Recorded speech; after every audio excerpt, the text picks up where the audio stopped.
Caleb, are you on? No. You're not going to get on pre-show? Starting the webinar. All right, that's okay.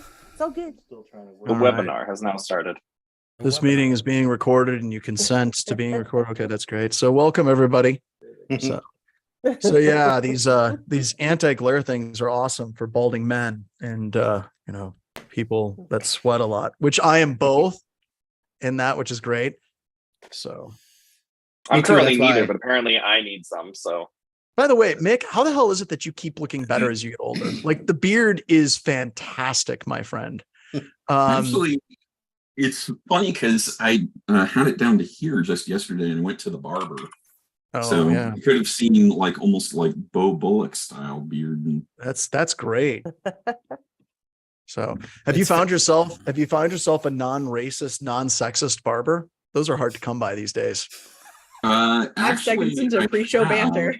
Yeah. And she's pretty awesome and gives me all kinds of crap about how not enough product goes into my beard. And part of the reason it's looking pretty fly is I did a hot oil treatment last night. Hot oil. And folks, yeah, hot oil. They put like hot oil in there and then they blow dry it with a hot blow dryer. And let me tell you, there's at least one part of the bougie lifestyle that appeals to me. Yeah, I like that a lot. Growing a mustache, that's something I had to learn about, is like you actually have to take care of it. You do. It's like a pet. Yeah, it's not once I learned that, I like shaved the mustache last time. I was like, I don't want to do this. This is way No, too you much have to work. put work into it. Work. Otherwise, The it looks part of like facial hair in general. Yeah, so speaking of barbers, I don't know if I ever told you, Mick, about my barber. He's right across the street from our office, or our old office in Spearfish. And we're sitting there and he's like him and like all these other guys. I'm like facing the wall, windows behind me. And all the barbers start hooting and hollering like, oh my God, check her out. She's amazing. And they start going through all of the like horrible things they would do to her. And then they turn me around and it's my daughter. And I'm just like, guys, come on. And like, it got real quiet. I've never been back since. They're just really, they're out of business now. So that's good. But they kind of developed a reputation for that. It's just like scum and villainy. It's like, horrible stuff. So yeah, now what I do, since I don't have a barber, is I just go on the back and I got a dog hair clipper. I just set it to 1/2 inch and then I just go to town. And that works really well for me. That's my hair care. Mick just left. He's like, I'm out. It's got weird. I can't associate with people like this. Yeah, This is insane. I'm talking bougie beard, and John's like, yeah, so I go in the kennel. Yeah, I go in a kennel. I just have the vet trim me up. The barber ran out of town, so now I just go to the vet. Nice. Well, you live with like what, population 2 and 5,000 corn stalks? Yeah. Oh no, I was talking for John in that case. Thank you. No, in my case, the vet is my doctor, but that's redneck solidarity. Hey, so what Discord channel are we in? We're in Antisyphon training, I'm assuming. Yes. Yes. Antisyphon training. We have track channels and we have a summit lobby. Yes. Okay, the August summit. I'm going to go to the summit lobby. I think that's going to be the place to be. I think. Type in hello. All. Welcome. Yes, that is the right place, John. You made it. There we go. You've made it. Yes. I tried to make it easy to find. You have arrived. Yes, I have, Google. Thank you. So, all right. Wait, I'm sorry, I wasn't listening. We're in Antisyphon? You missed. How come you always do that when I'm talking? Ashley's like, John's talking. What? Huh? It's because Wade sent me a cute baby picture. I'm sorry. Are we still dealing with the baby thing? Like, I have some baby great pictures. BHIS swag on my baby as an unpaid intern. Maybe I'll you can't tell what he is. Like he's a blob pretty much. So I think sharing it isn't that bad, I guess. Let's see. Yeah. People years from now will be like, And his social security number is stolen. I know. Yeah. I won't Just reveal wait his till they name. use. Just wait till they use AI to generate what he looks like in the future, and then from there steal his social security number. I'm just gonna throw this out there, Wade. That's gonna be a real hard picture to like destroy his identity later. We have proof are that he was a missing- nerd as a baby. Uh, Little baby nerd. He's got a Rekka. He has a Rekka hoodie that I need to put him in, and then me get in mine and like take a cool picture. But Absolutely adorable. some fun stuff. I He ordered. doesn't look too happy though. No, because he's unpaid. That's why. Yeah. It's not. Are you sure it's not gas? It's his inability to buy gas, John. There you go. Yeah. I like one of my favorite things, like, you know, like people that have brand new babies, their first baby, like gas is always a big thing, right? And the other thing is scratching them, because they can't, like if they itch, they have no idea of what hands are. So just scratching a baby's back does wonderous things for them. Totally. Now, I didn't know that one. I'm gonna have to try that. No, seriously. I would say about 25% of the time where they're screaming uncontrollably, they have an itch. Oh, all Like right. they just have an itch somewhere, and then you just kind of or rub gas. all that over. tracks. That tracks with about 25% of the time that I'm screaming uncontrollably too. Yeah. Yeah. The I interesting need my- fact. So I had a conversation the other day about we were talking about babies, and everyone's like, "Oh, that's such a cute baby, right?" Well, have you ever heard? Like, have you ever really seen an ugly baby? And then, like, definitely, like, all Yes. babies are cute. Is basic, yes, No. but No. like, No. whenever someone's like, "Oh, that's such a cute baby," like, no one's ever like, "Man, that's such an ugly baby." 'Cause No, one I wants to tell you that. disagree. I think that even ugly babies are cute. It's like pugs are an ugly dog, but they're adorable, Oh, that's a right? good Like No. Right. Mix, What you do is you say, "Oh." Mick's got feelings on this. He's got feelings on Look it. at those shoes. Those shoes are so cute. You deflect because there are some kids that hit every branch on the ugly tree on the way down. Yeah, Just saying. what you do in I that agree. situation also would be like, wow, they really got your eyes. Yeah, you do have to find the one thing that you can call out that's good if you see an ugly baby, because you can't just come out Like, and wow, say they look Yeah, just your kid's like ugly. you. Yeah, my favorite quote on that is CJ years ago while we worked at Northrop Grumman together. Somebody showed a picture of their baby and it was going around, and CJ looks at the picture and goes, "That baby's cute, surprisingly cute," and then walked away. And Dad was like, "Wait a minute, what does that mean?" You know. So I want cute baby pictures. Send me all the cute baby pictures. I am kind of super excited about this summit. This is like a really good lineup today. So, Oh my god! Yeah, And we she's got some wearing a good stuff going Pikachu on. hoodie. All right. This is not the show. This is pre-show banter. yeah, this is not. Are you sure? This is us. Yeah, you get what you pay for, folks. You really do. It's just a bunch of people staring at each other and drinking and talking about babies. Yes, it is. All right. So Real quick, Okay. while we got it, I'm gonna just make the announcement. The CTF should be open now. If you go Sweet. to the CTF Getting Started channel, you can do that. It's got the info to register and all that. The first place prize is a free Wild West Hacking Fest ticket. Second place is a $100 gift store to the Spearfish General Store, and then the third place one is a $50. So talking is hard. For the it is hard. I have not had enough coffee this morning. For the CTF and Wild West Hacking Fest, I want to get a hold of. I don't know if it's going to be this year or next year, but I really want Mike Poor to make like a really super nice set of custom steak knives. Because I want to do that thing. It's like first place gets an all expenses paid trip to Wild West Hacking Fest next year. We cover your hotel, your flight, and all of that.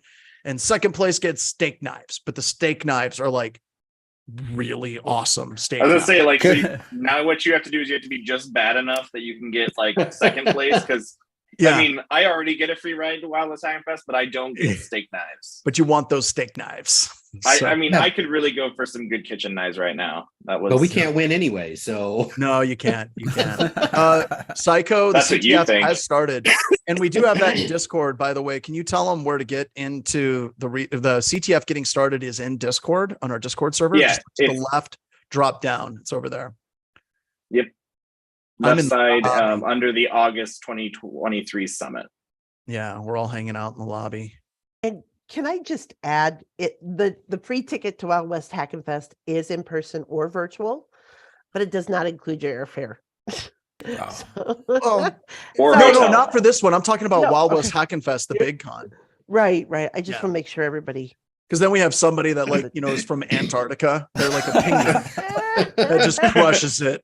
And the penguin's like, yeah, I get to come for free next year. Yeah. You're like, no, penguin. Thanks, Starlink, for finally getting me connectivity. Goddamn Starlink. So no, yeah. So that's don't believe anything I say. I was just making shit up. Velda is the one that keeps me in line. I'm do. sorry, Velda. I cracked the whip. I will now wear my cone of shame.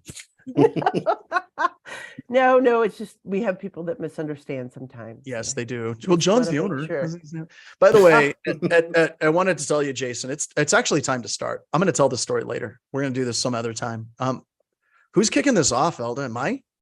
Ashley is your hostess, John. But Go you for are it. The owner. Yes. This is great. My responsibilities go down. Welcome. Okay. That was like, I'm gone. Do we all turn our cameras off and let maybe her? I need to take over. Oh then. gosh. So- Welcome to the Blue Team Summit, guys. I am your friendly host today, and I have absolutely no idea what I'm doing. So let's do it together, I guess. What am I supposed to say, John? John's leaving. Everyone's leaving. you know what you do? You just, okay, so I'm going to help you out. So here's what you do. You make it up as you go. Like, what does your gut say? Like, I know your gut says we need baby pictures. That's what you do. You lead with that. You say, there. everybody that's on Discord, share us your cutest baby pictures that you can Ooh, find. yes. No, not baby pictures. Pretend What's your like favorite you're Ron food? Burgundy. Pretend No, like no, you're I Ron want Burgundy. favorite food. I'm hungry. Yeah. Enchiladas are my go-to Ooh, like family recipe. Yeah. No, I want favorite food. By the way, everybody, this is not the, oh wait, no, this is the webcast. All right. what's So your favorite after you get food? them to do something goofy, then Okay. you transition into in introducing the people that are with us today, and Okay. then you hand it over. So Well, then why did everyone leave if I'm introducing people? because we were clearing the stage for you. Okay. Yeah, we were clearing the stage like for Mm. all you. Well, welcome, guys. Let's see gifts of your favorite food.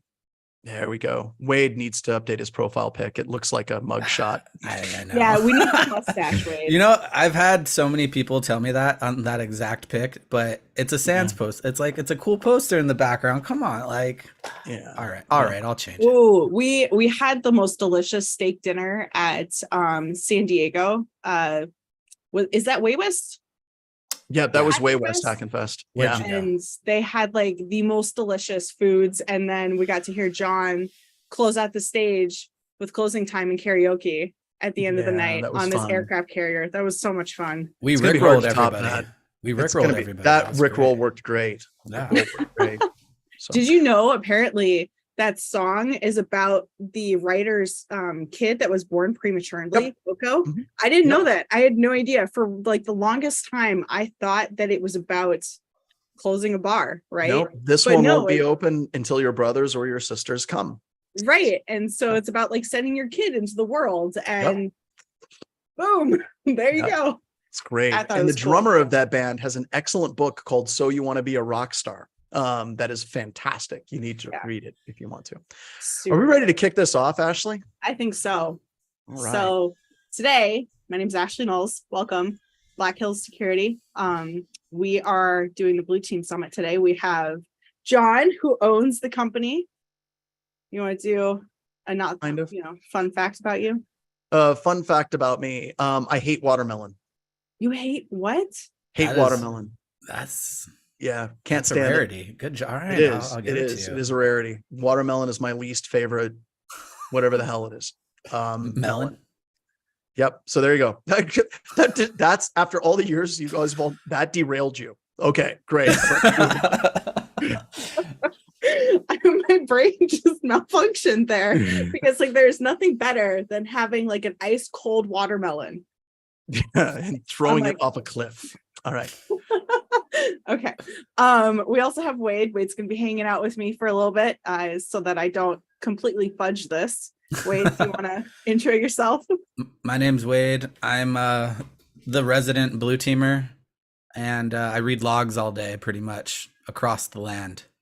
That's about it. That's all you do is read blogs. Read logs and blogs. Blogs. Logs and blogs. That sounds better since I'm teaching that threat intel class. I have to say I do some stuff. It's logs. It's logs. It's big, Well, it's heavy. It's you know, wood. All right. So you're teaching a threat intel class today? No, not No. today. Not today. No. We're doing it live at Wild West Hackenfest. You can check out my Threat Intel 101 class. It should be a fun time. Good time. I'm also teaching a class there too. Attack surface management. I'm super excited about it. Ooh. Just so Uh, happens to be the thing she does at work. So she gets 2 paychecks that way. So One of the things that I do at work, John. Don't one worry. of the things. Yeah.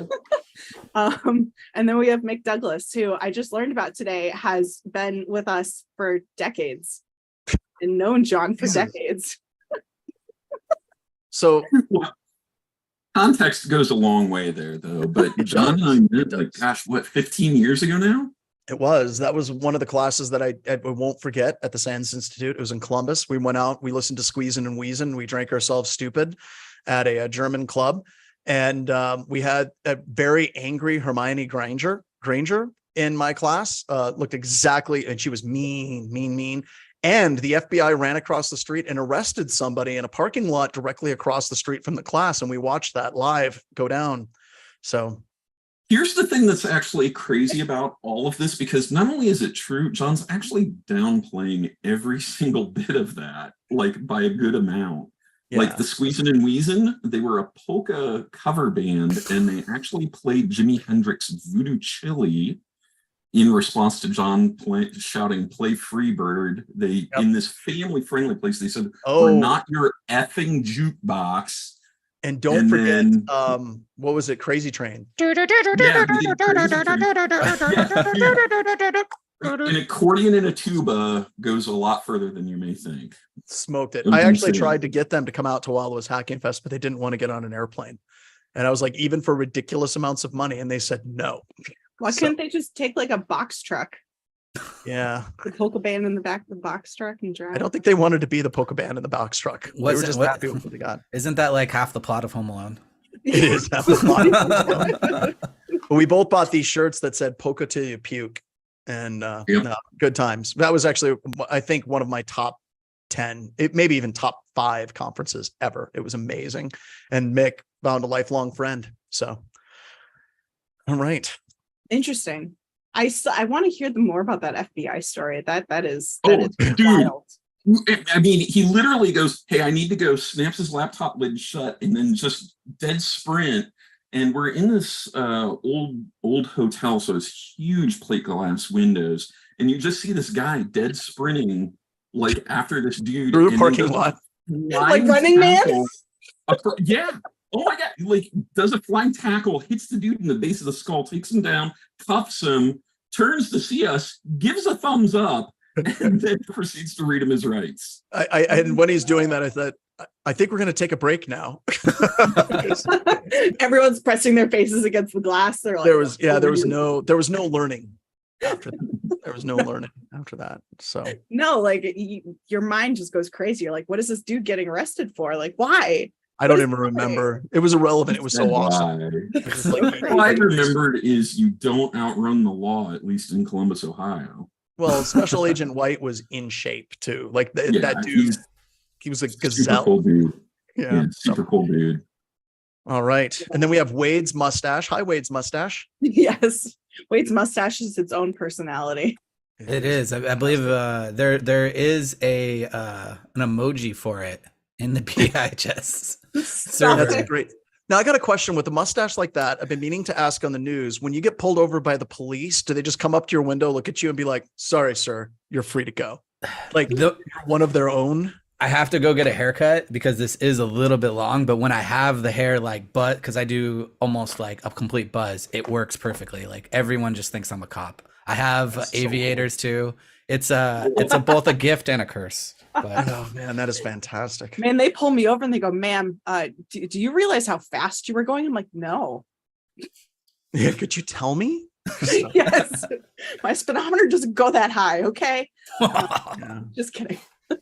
So, And then we have, are Noah and the rest of them going to introduce themselves, or are they just going to fade? I think they're gonna. I think Noah's gonna be part of this one though. Black. He's blue teamy. Well, that's what I thought. Noah's blue Yeah, team. Noah's hiding. I mean, I can be. I wasn't on the initial. You have the list blue of team panelists, shirt but, on. You got But I the do blue have team the blue bear team shirt. So, so all right. Do you want me to kick it off with a question, Ashley? What kind of question? A very simple question to start off a panel for the Blue Team Summit. Are we winning or are we losing? How is Ashley doing today? Yeah. Press 1 for awesome and 2 for needs improvement. Needs improvement. More serious, I guess. How many of you are blue teamers? More retired. yeah, you don't Yeah, count. you are very retired. I would argue that being a blue teamer is more of a state of mind. Actually, I would deeply argue that, like philosophically argue that that's a state of mind rather than an actual profession. This sounds like how I claim there is no red team in the Red Team Summit, and that everybody is blue. Everyone is out for defense. There's no red team, all blue. I mean, we all kind of. Well, I are- mean, like for example, when I was a sysadmin, like, and I later became like officially on the security team, it was more because my actions as a sysadmin were security focused. Like I wasn't doing things, I wasn't like using PS exec for the state of being terrible with it. If I was using it, I was to like get rid of it, make sure it wasn't working anymore. You're using newer tools. I helped deploy some like PKI infrastructure and code signing so that our PowerShell scripts using throughout the organization were just unsigned. Like doing stuff like that is what made me a blue teamer over time. And so I would argue that at that time I was still a blue teamer, even though I wasn't officially a security team member. But were you winning? Oh yeah, we were winning. See, okay. Except for the one time. So I tell this story sometimes to this has now become the Noah show. No, so there was the one time, Well, and I actually- tell this story to every blue team starter. So is why I think it's a good one for this. Whenever I start training a new SOC analyst or talking to someone about being a SOC analyst, I always tell them the story of we had just insert random EDR name here at this company. And at one point it sends me an alert at like 7 p.m. and it says, "You are totally being hacked by North Korea." You know, they had like their own internal name for it, but you're totally, effectively it was an analog to like Lazarus Group. Like, this is totally Lazarus Group. And I was like, oh my goodness, that's terrible. Interestingly enough, just a little like view site on this. This was the CFO's computer. So, you know, I guess that kind of made sense. So I just instantly like locked down this device because that was what I was told to do if I saw something like ransomware. Just shut it down. The CFO was, of course, working at that time. So he starts calling, and the way this company's structure was set up, the CFO was the boss of the CTO. So therefore, he was technically my boss. Anyhow, that comes out later on. We shut him down. Long story short, guess what? The CFO was from North Korea. The whole time. No, it turns out it was actually just, you can't believe exactly what your EDR tells you every single time. No. I know. Yeah. What? It was, he downloaded some like obscure email app. And yeah, so we were not winning that day. That day, I think we got a lot of budget cuts and I was told to get like, they were like, someone told someone to fire me or something like that. Get good, noob. Right. I haven't heard that in so long. It's been like 24 hours, Wade. You clearly don't play games online. I had a kid. I don't have any time. You put the kid on your chest. He doesn't like it. Aw. I would say we are. I'd say we're getting there. It's there. Their communication is there. even though X or whatever you call it's disappearing, right? The more blogs there is, the more learning there is and sharing. I think that's one of the key sources of how we are getting better. Stuff like this. And as well as, of course, I want to go with it. Like, would you classify that as like intelligence? I'd be like, oh yeah, it is, right? It's a sort of intel. And I think the adoption of deception software is getting even more integrated, right? That I've talked about, everyone talks about now. I think that's going to be a real big game changer in the future. And the thing is, it's not that hard to set up, but it's just a little bit scary because if you set it up wrong, you can kind of screw yourself over. I do need to point out how every time we call you on for a panel, you try to convince John slowly that he likes cyber intelligence. Which talk was it where I claimed that BHIS has one of the best intelligence feeds on the internet? It's just the news channel. It's just the best intel feed. Works. Are we doing this? I mean, you're not wrong though. I mean, cyber intelligence is just news. If you want a good cherry pick news source, go to the BHIS news channel and read those. And usually, like 9 out of 10, every single one has a hot topic item that I would suggest reading. It's just, do you have the time? That's the big thing. The biggest reason why I ever got Twitter is because I was convinced that it was like the only way to get the news from like all of the hacking. And for a while it was, right? Right. So, and now Twitter has exploded. Imploded. Imploded. That does bring up a good point. Imploded. John, we need like an intern almost who can go through the news channel and just condense it into like what you need to know today.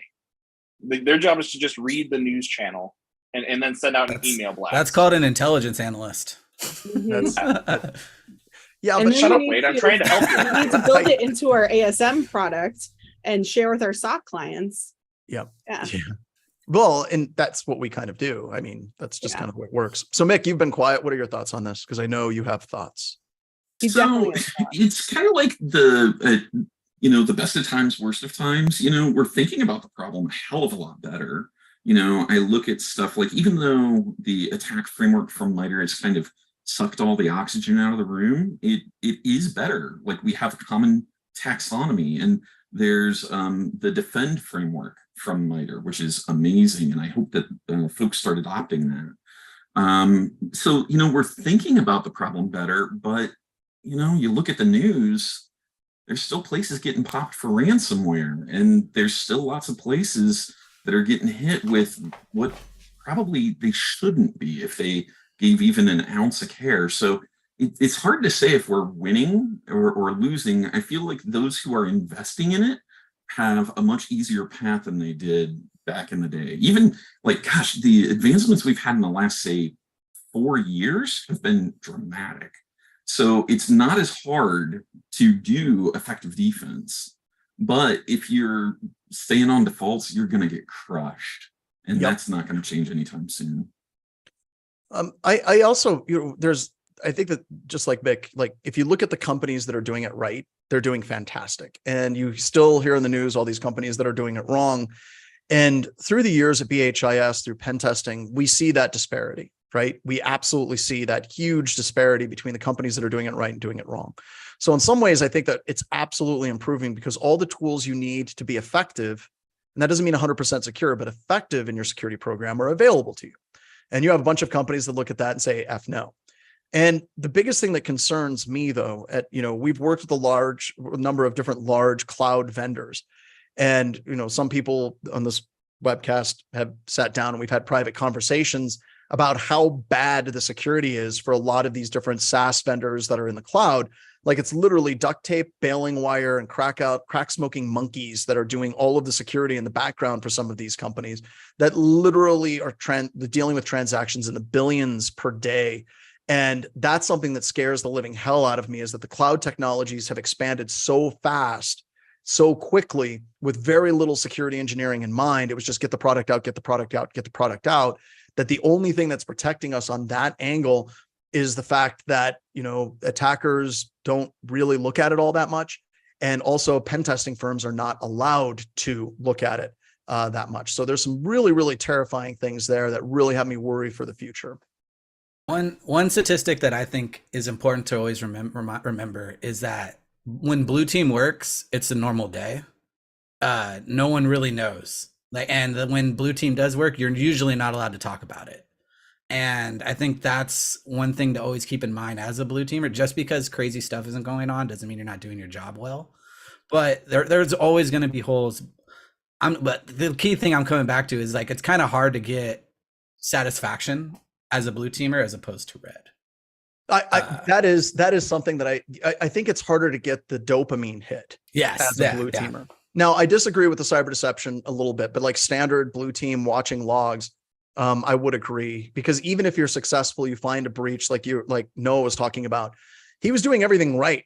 His EDR was screaming there was something wrong. He went through the proper steps, went through all of that. And you're only judged on your failures if you're a blue teamer working at like a bad organization, right? Mick and I have talked about this for a decade and a half now. A lot of blue teams that are really, really successful, they're really successful. And when they're looking to cut budget, they're like, well, we haven't had an incident in like a year. Maybe there's too many people on the security team and we need to let some people go on the security team. So it's tough. But the inverse of that is to say like, oh, so you're saying you want more incidents in a year? Like, but you know, the Harvard MBA type people, don't look at things like that, right? There are, believe it or not, Noah, there are acceptable levels of risk and breaches that they are willing to accept if it means that their costs are lower. Right. Noah's just like, what? Yeah. No, I've been in those meetings. I've been there.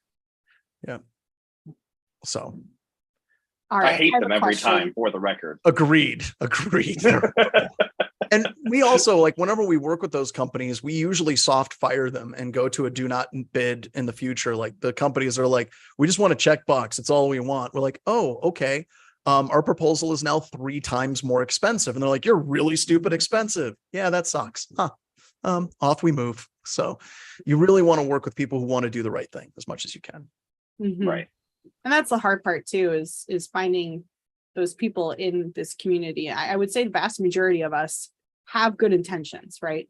It's the unfortunate part, and I've experienced this in previous jobs where new folks are hired on and they have good intentions, but they also have upper management mindsets in minds where they're like, vulnerabilities, man, this doesn't matter. Mm-hmm. Yeah. No, Or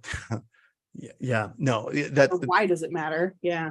Or prove it to me. You've heard that a couple of times. Right. CISA hasn't put out a report about this. We don't need to patch it. Oh, Our PII really works. There is my complicated relationship with threat intelligence feeds. Yeah. I think you just summed it up in one sentence. Like, right there. We had a client complain on a kickoff call the other day about cyber intelligence feeds, which was really interesting. They had some beef. Yeah, but I think that what they were talking about was kind of the way that they were consuming it, right? Like their threat intelligence feed. I got it like second and third hand because somebody was bitching about threat intelligence feed, so of course it makes it to me. But it was basically it was IP addresses, URLs. It was like the standard crap things, and I think the question was basically like, why are we paying money for this? Basically, right. Well, and that's the fair. hard part, right? Is why are we paying money for a product that isn't giving us the important information? It's all just kind of fluff around the actual important piece. You need context. But in a lot of ways, isn't that good? I mean, I think that goes back to the winning thing, right? I think that there's a lot of companies that now understand what is good threat intel and what is garbage threat intel. And the fact that they're getting frustrated and they're pushing back against the garbage threat intel shows me that we are becoming more, or at least a percentage of us are becoming more savvy consumers. And that shows improvement in the overall industry as a whole, I think. I would say yes, but it's like a section of the industry. Like if we're talking about like business, like as a whole, we're talking about like developed businesses who actually have time and money to spend on that. We're not talking about like small to medium businesses who are, mom and pop shops. Mom and pop shops are still, it's pretty dire for the mom and pop shop. Oh, MSPs are in the same space. No, we've talked about this. Like, right. A lot of the threat intel feeds that working with MSPs now are basically, these are blacklisted domains and IP addresses, and that's it. That's all that they're working with in many scenarios, which is really frustrating. Yeah. The mom and pop shops, I feel for those, the small businesses and the the young entrepreneurs, just because those are the ones that are getting all these garbage threat intel feeds and keeping those companies going. Not exclusively, but they consume a large amount of them because someone told them, oh yeah, this will fix your cybersecurity. This Cisco Meraki firewall will definitely protect your email. Like, it's the bare minimum. One thing with those threat intel feeds that I don't hear a lot about is using them for historical context, right? Don't use them for a blocking. Use them to look to see if you are breached. That is one thing I used to do, is create some query that looks at all the IP addresses from that list, and then look back 9 months, like as far as you can, and then hopefully, honestly, it's kind of hard to figure out with the time basis. But you can also do that with passive DNS too, right? You can, like this is a domain and it's showed up like 2 years ago, hundreds of systems every single day. It could be domain fronting or something like that. But so when we rotate out logs, we run them through the threat intel feed, because like today's 0 day is less, next quarter's known malware. And so as you rotate out or archive your logs, that's when you rerun them. That's a great idea. That's many the people key right do there. that. Yeah. Dude, that's worth the cost of admission for this free webcast right there. And on that note, And if you don't like it, I'll give you a refund of free. There you go. for free. All right. We have about 5-ish minutes until our first speaker on track 1 and track 2. Do you guys have any final thoughts, words of wisdom, Buddha, Zen, whatever isms? I'm going to leave with cutting a hole in a watermelon and filling it with a bottle of vodka still does not make watermelon good to eat. More palatable. What is it about watermelon, John? It's the texture. It really is the texture. Honestly. Wait, what if you fill it with Jello then? Nope. What about like a watermelon margarita? No. Can't even be blended. It still has the texture. No, I like how you're trying to fix watermelons for me. That's our. No, seriously, you're gonna like this. You're gonna like. No, I hate watermelons. What about watermelon flavored Jolly Ranchers? Nope. Oh, all right, okay, there. That shows me the line. It's the so what you're saying is it's not really the just texture. the texture. Yeah. Okay, so it is the texture, but the taste also reminds me of the texture, like the stringy texture associated with it, and it's sticky. And like whenever I was a kid, my parents said that, it was kind of like a raccoon. I like to keep my hands clean. And you have kids that you see that eat watermelon and their hands and their face are full of dirt and watermelon and they're sticky. And like every time I eat watermelon, that's how I feel. And then at one thing I was cutting my watermelon with a knife and fork and people were making fun of me for that. And it was just like, F this, I'm just done with the whole watermelon thing. All right, we need to move off the watermelon. Yes, Okay.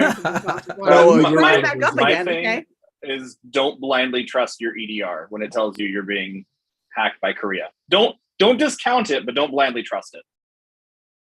And don't just blame your red team either. No. Yeah, don't do that. Thank you.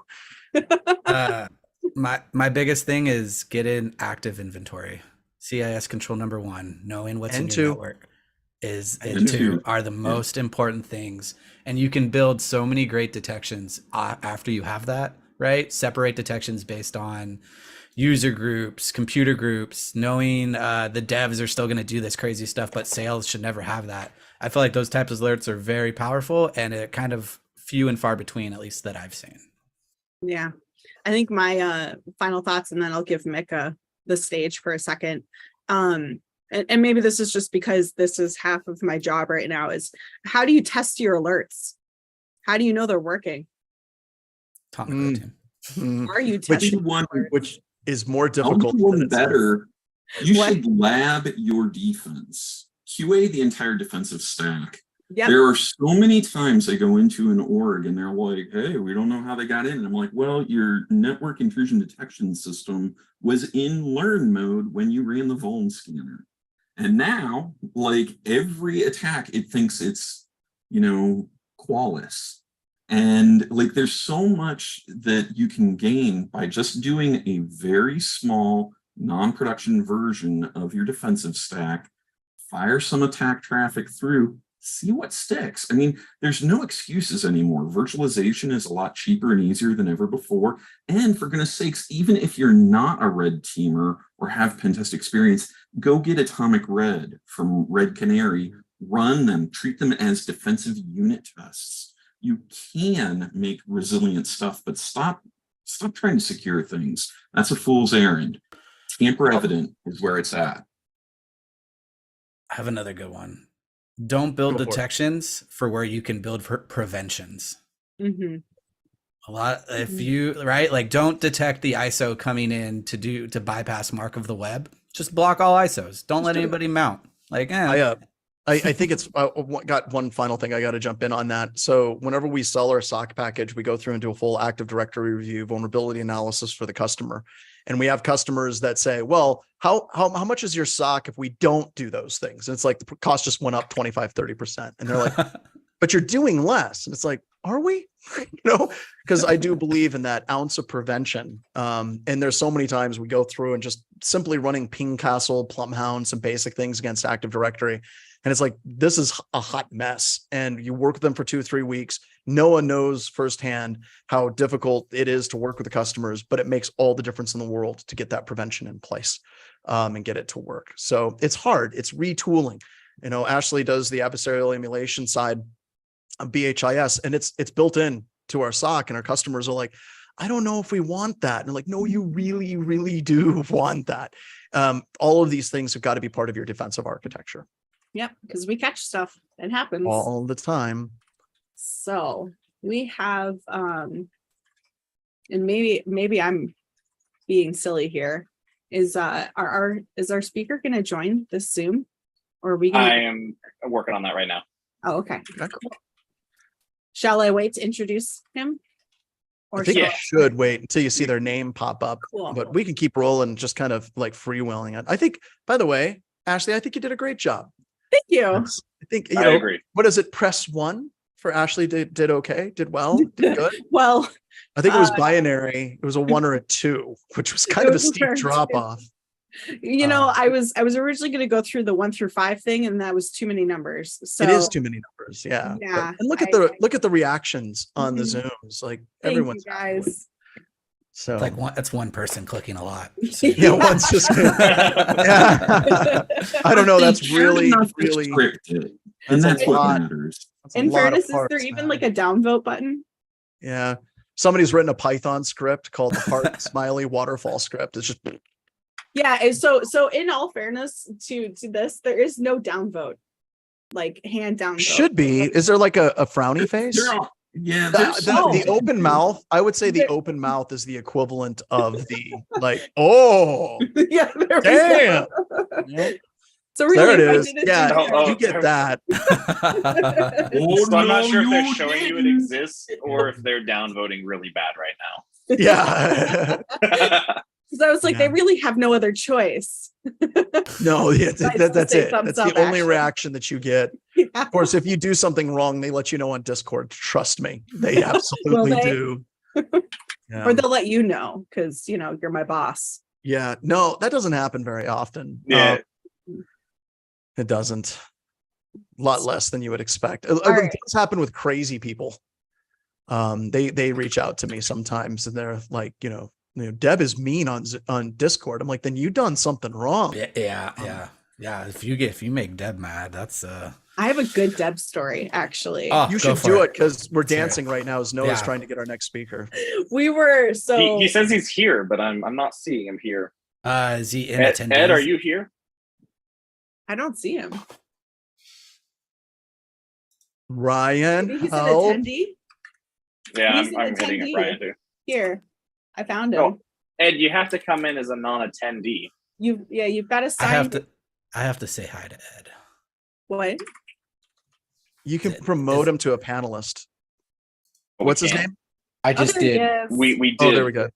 It's Ed, everybody. Hello, Ed. I was here this whole time, dude. That's awesome. Oh man. Well, hello. Honestly, I think was Wade's mustache. I'm really crushing super hard right now, so that's what happened.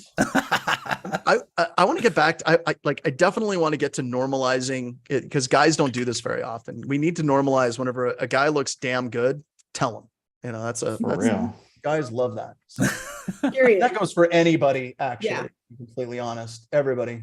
Exactly. All righty. Well, then on that note, welcome, Ed. I'm glad that you're here. Ed is going to be doing the social engineering, the ultimate adversary, aka yourself. Ed, do you want to give us a quick bio of yourself? I know we have one here, but I feel like it's better coming from you.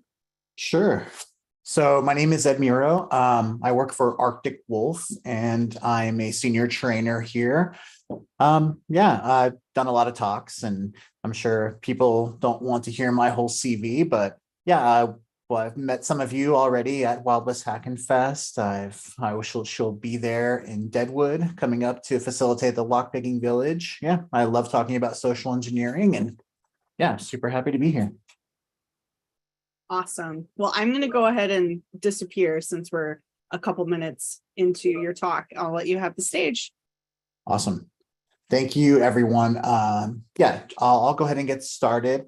So I really appreciate Antisyphon, Black Hills, everyone, especially Velda, for reaching out to give me this opportunity to speak. I always encourage people to do public speaking and to reach out and submit a CFP for a conference, or present at a local DEF CON group, or whatever opportunities you can.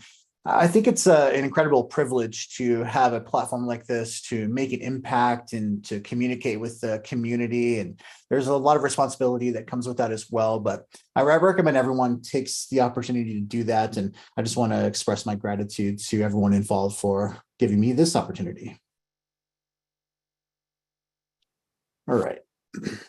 So I'm going to go through and we're going to talk about social engineering today. This is something that I've spoken on a lot in the past, and it's something that's always been super fascinating to me. So for those of you who are new to cybersecurity, we will go through and we'll define social engineering. We'll talk about some of the common attack vectors. We'll also go through the foundations, which is the psychology behind why social engineering works, and things that you can start paying attention to as a blue teamer to help with your detections and with your investigations, and being able to analyze some of the interactions that you may experience and be able to think the way the attackers think. And I know during the pre-show banter, we were talking about having an adversarial mindset, and that red team perspective, I think, is very important for blue teamers. Then in section 4, we're going to kind of get into some of the more esoteric domains as far as social engineering is concerned. One thing that I've been really interested in lately is how we can use social engineering on ourselves. So I'll present a hypothesis that I have and some ideas on how we can use social engineering on ourselves, but for good. Then we will close with any time left and go over any Q&A that we may have missed in the chat. But if there's anything that you guys want to ask, feel free to throw it in the Q&A. If I don't get to it before my time is up, reach out to me on Discord. It's the Ed Muro Show. Reach out to me on LinkedIn, any way you want.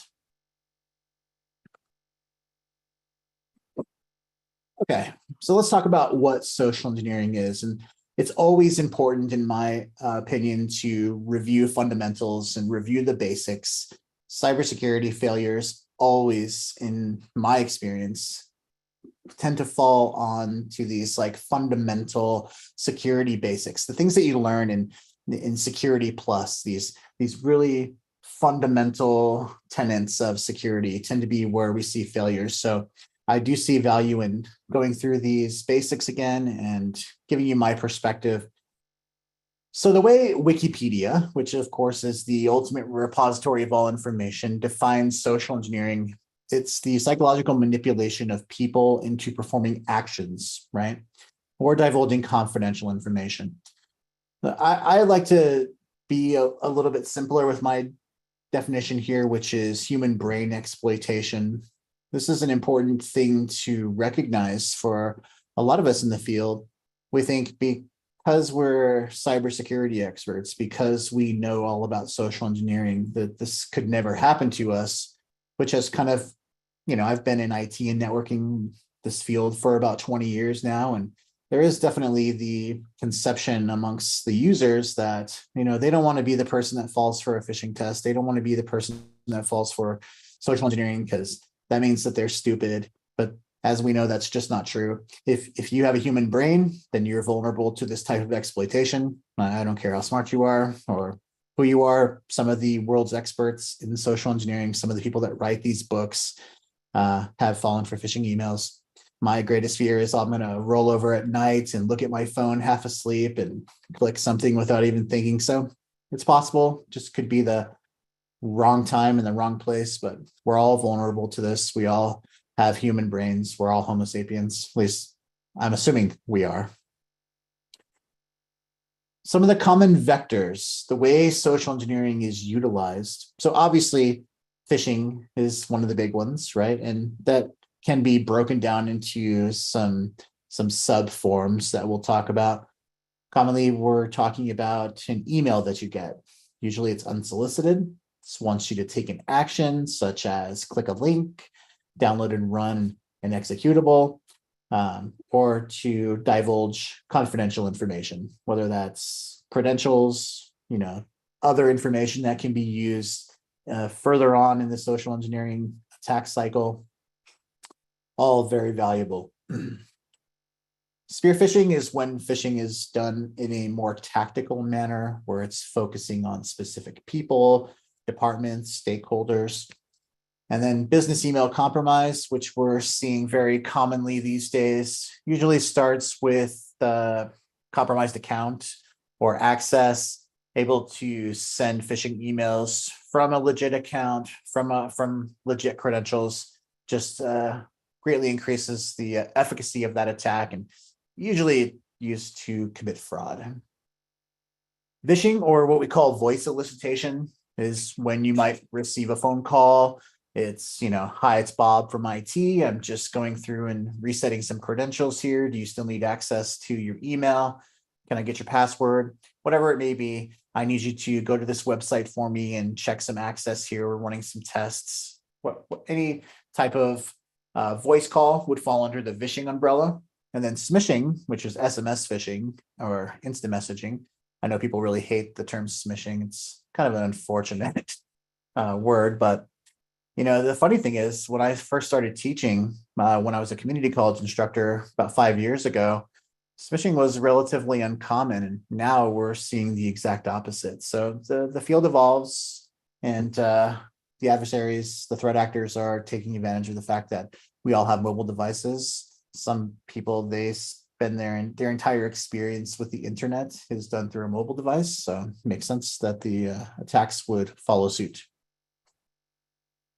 In a more physical sense, we have tailgating and piggybacking.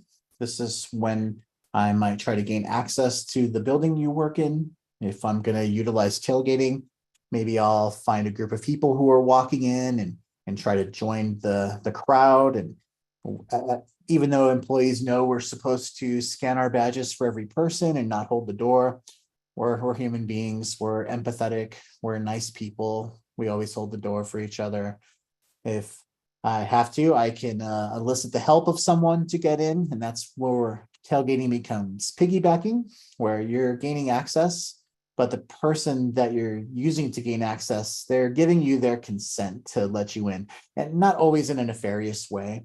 If I'm a brand new employee and I left my badge at my desk when I went to lunch and now I'm stuck outside, you'll probably be nice and let me in, and we've all done it. Baiting or drops is the classic USB drive, or back in the day when we had CD-ROMs, we might leave one of those in a common area or parking lot. 2023 salary, might be a very tempting thing for people to look at.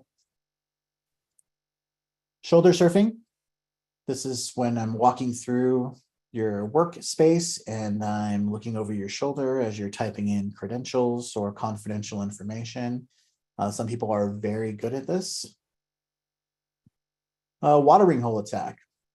So traditionally, this is meant as an attack on a third-party resource that your target utilizes. So if I know your company utilizes a particular payroll company, maybe I'll target that website and I'll be able to catch your users.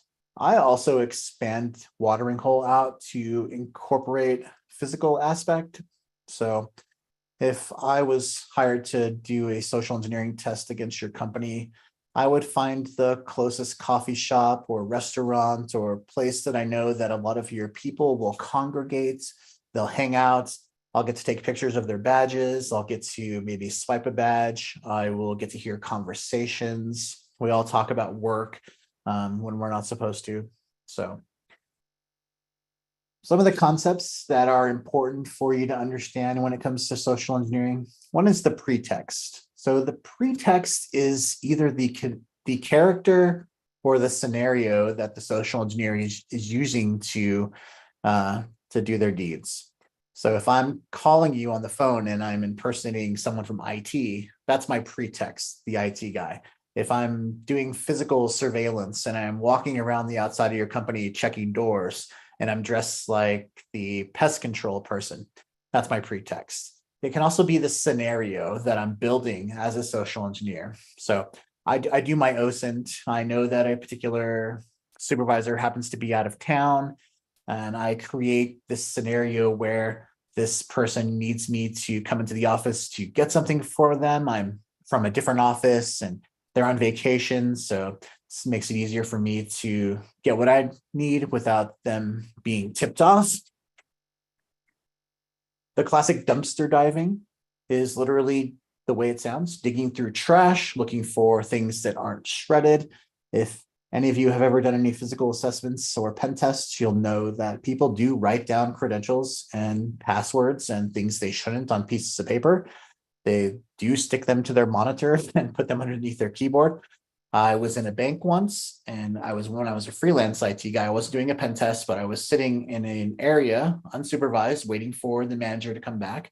I just slid open the desk drawer that was in front of me, and I saw a pad of paper with credentials, phone numbers, IP addresses. There was like a key ring full of keys for the entire office.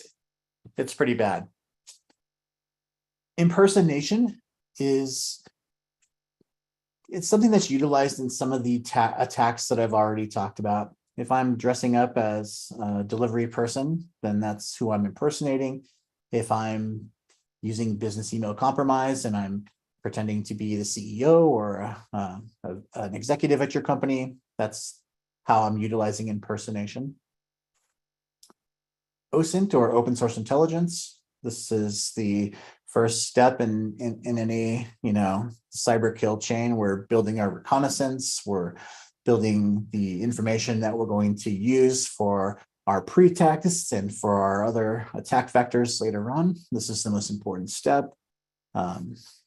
If you know who Joe Gurry is, you should check out his Osent training. It's legit. The fifth star I put in there is called improv, and I know a lot of people are introverted, so this is a very intimidating concept to think about doing yourself, but I am fortunate enough to have gone to community college, and I spent a few semesters exploring the theater world. I did a few plays. I actually took a public speaking class and was asked by the instructor if I wanted to audition for a play. I'd never done anything like that before in my life, but I tried it. I did a few plays. I'm not a theater person. I'm not trying to become an actor, but I am really grateful for the fact that I got to learn improv. I think this is a very important skill set for social engineering, being able to think on your feet, feel comfortable when you're uncomfortable. It's just extremely valuable. Another thing that we focus on in the social engineering world is nonverbals, or what we call body language. There is a lot of pseudoscience in this area, and I know even saying that will trigger some of you. If you learn nonverbals, if you get the books, you read Dr. Ekman's work, you will be able to see micro expressions. You will be able to see nonverbals, but you're not going to be like a superhero with psychic abilities because of that. I know this is controversial. People will vehemently disagree with me, but they've tested all of the world's experts in nonverbals, and the success rate is about 50%. So I think it's important to be able to recognize signs of comfort versus discomfort.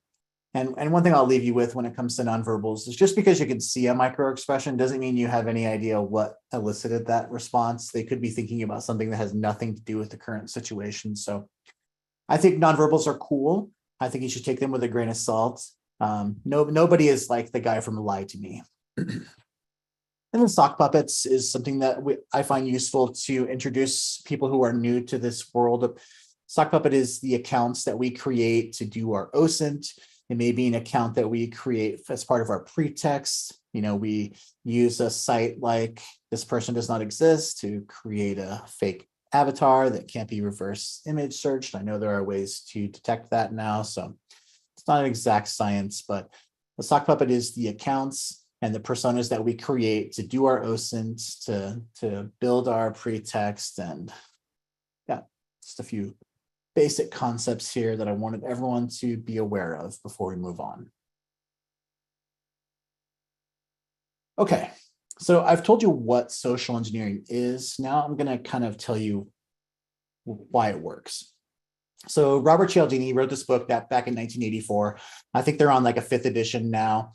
He gave us the 6 principles of influence. The cyber field has expanded it out to include obligation and concession. So I'll go through these briefly. Principle 1 is reciprocity. So this is the tendency of people to repay a gift. It's the reason free samples are a thing. Our culture is based on reciprocal altruism, so we're kind of hardwired for it. Principle 2 is obligation. So this is similar to reciprocity, but it's based on social norms or expected behavior.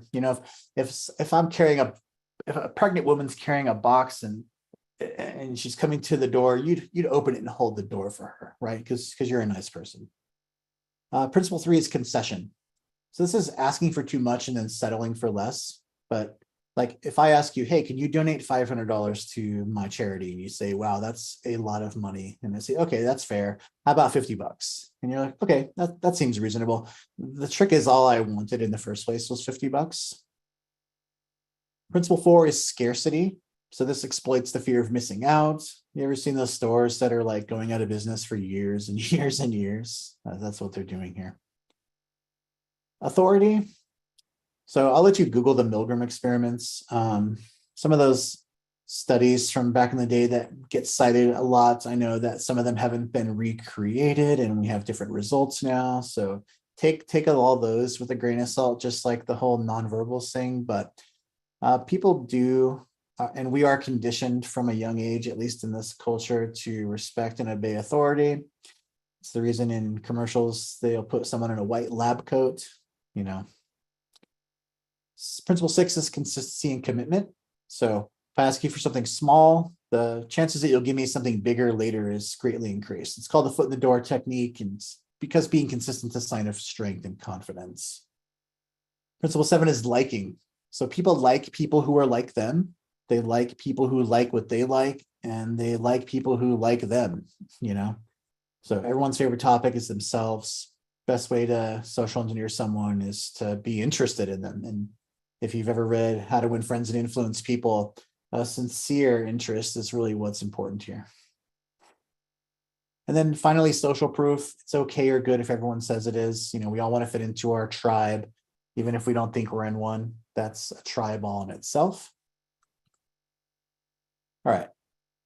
So I'm going to cheat a little bit in this talk. I actually have a YouTube channel, and I swear this is not me trying to promote my channel. If you find my channel, I have like 40 subscribers. I make like really random videos about things I'm thinking about or like jujitsu content. So I'm not trying to be a YouTuber, but I did kind of summarize my hypothesis here about social engineering yourself in this video. I'm just going to play the first couple of minutes. I don't know if you can hear that, so let me double check. We can't hear it, yeah. I'm sharing sound now. There we go. Maybe. I think about self-talk a lot. There's this anecdote that made a big impression on me about this decathlete who was pretty solid in 9 out of 10 of the events a decathlete needs to be good at. The 100-meter dash, however, was not one of them. In fact, this athlete hated the 100-meter dash, loathed it. And this shortcoming was holding them back from being the athlete they wanted to be. Their coach considered this, and they tried putting in more track time. They tried dialing in their diet. The coach designed special workouts to strengthen the muscles needed for sprinting, but nothing worked. Until the coach decided to think outside the box. They wrote a single sentence on a small piece of paper and gave it to the decathlete. All it said was, "I love the 100-meter dash." Imagine being that athlete and getting this advice from your coach. Well, they felt the same way you do. I absolutely do not love the 100-meter dash, they thought. But they also trusted their coach, and despite feeling like this makes zero sense, each morning when they woke up, before eating breakfast or doing anything else, they sat on the edge of their bed and repeated the sentence over and over. "I love the 100-meter dash. I love the 100-meter dash. I love the 100-meter dash." Well, I'm sure you're smart enough to see where this story is going, so let's jump ahead a few months. Not only did the decathlete's 100-meter dash improve drastically, but they had to eventually admit that in spite of their skepticism, they had started to love the 100-meter dash. As a skeptical person myself, I have a hard time believing that daily affirmations can work. If you're old like me, you might be familiar with the 90s SNL skit featuring Stuart Smalley. Looking in the mirror, his famous line, "I'm good enough, I'm smart enough, and doggone it, people like me." While our decathlete story may be an apocryphal anecdote, it's clear that not only is sports psychology effective, but it's a game changer for many athletes. So let's start with that as a premise. It is possible to influence yourself. Now, let's expand that premise out and see how far we can take it. What is possible if we are able to social engineer ourselves? Okay. So just a quick video. Hopefully that kind of gives you a good foundation for what I was thinking when I came up with this idea that if the placebo effect works, even when I know it's a placebo, what does that mean? If sports psychology is so important for athletes, like clearly the human brain can be influenced not only from external influences, but also ourselves. So how can we weaponize, and I don't like that term actually for this, but how can we use social engineering on ourselves for our personal and professional development? So here are a few of my ideas. And if you have any thoughts of your own, please reach out to me on any of my social media and let me know what some of your ideas are, because I'm really interested to see what people think about this. So as far as principles of self-influence, and I know I have a few minutes left here, so I'm gonna crank through this. So the idea of reciprocity. So I thought that this would be an interesting way to reframe tasks, right? We tend to think of things that we need to accomplish as being a chore, but if we reframe tasks that we need to complete as a gift, then it's just a subtle way to change the way that we're reacting psychologically to things that we have decided to think about as something positive versus something negative. So framing is important, not only in communications and social engineering other people, but also in yourself. Self-thought, self-talk, it's actually huge. And I know as a skeptical person, I hate the idea that daily affirmations work, but they do, I promise. It's so crazy. Obligation. So you owe it to yourself to be the best version of yourself that you can be. And I've heard other speakers say that we should treat ourselves the way we would treat our dogs, right? And I treat my dog like it's the most precious thing in the world. I take such good care of her. Well, why don't we do that to ourselves, right? Seems silly that we don't. Concession, so working hard. Scarcity, give yourself a deadline, treat it seriously. I know I tend to, like many people, work well when it comes to being under pressure, being at the last minute, but yeah.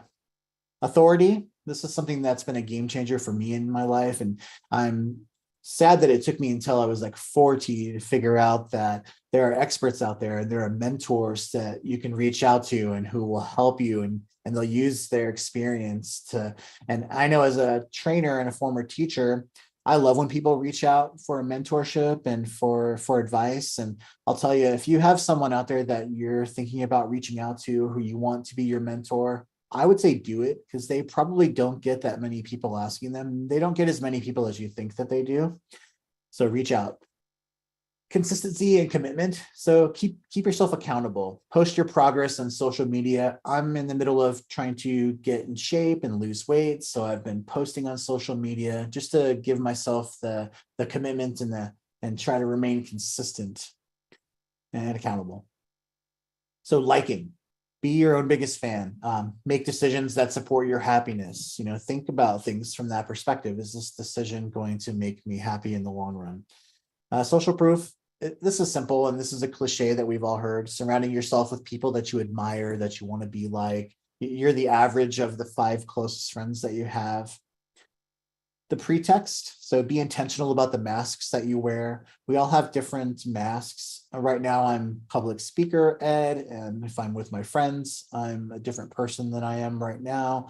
And you can actually just be intentional about the masks that you wear. You can just be the person that you want to be. Impersonation, fake it till you make it, but eventually you have to make it. So improv, learn to be flexible, be confident outside your comfort zone, go towards fear. There's this quote by this author, the fears are like dragons guarding our most precious treasures. So, and then nonverbals, learn about emotional intelligence, learn how to read the room, go to empathy when dealing with people. It's huge.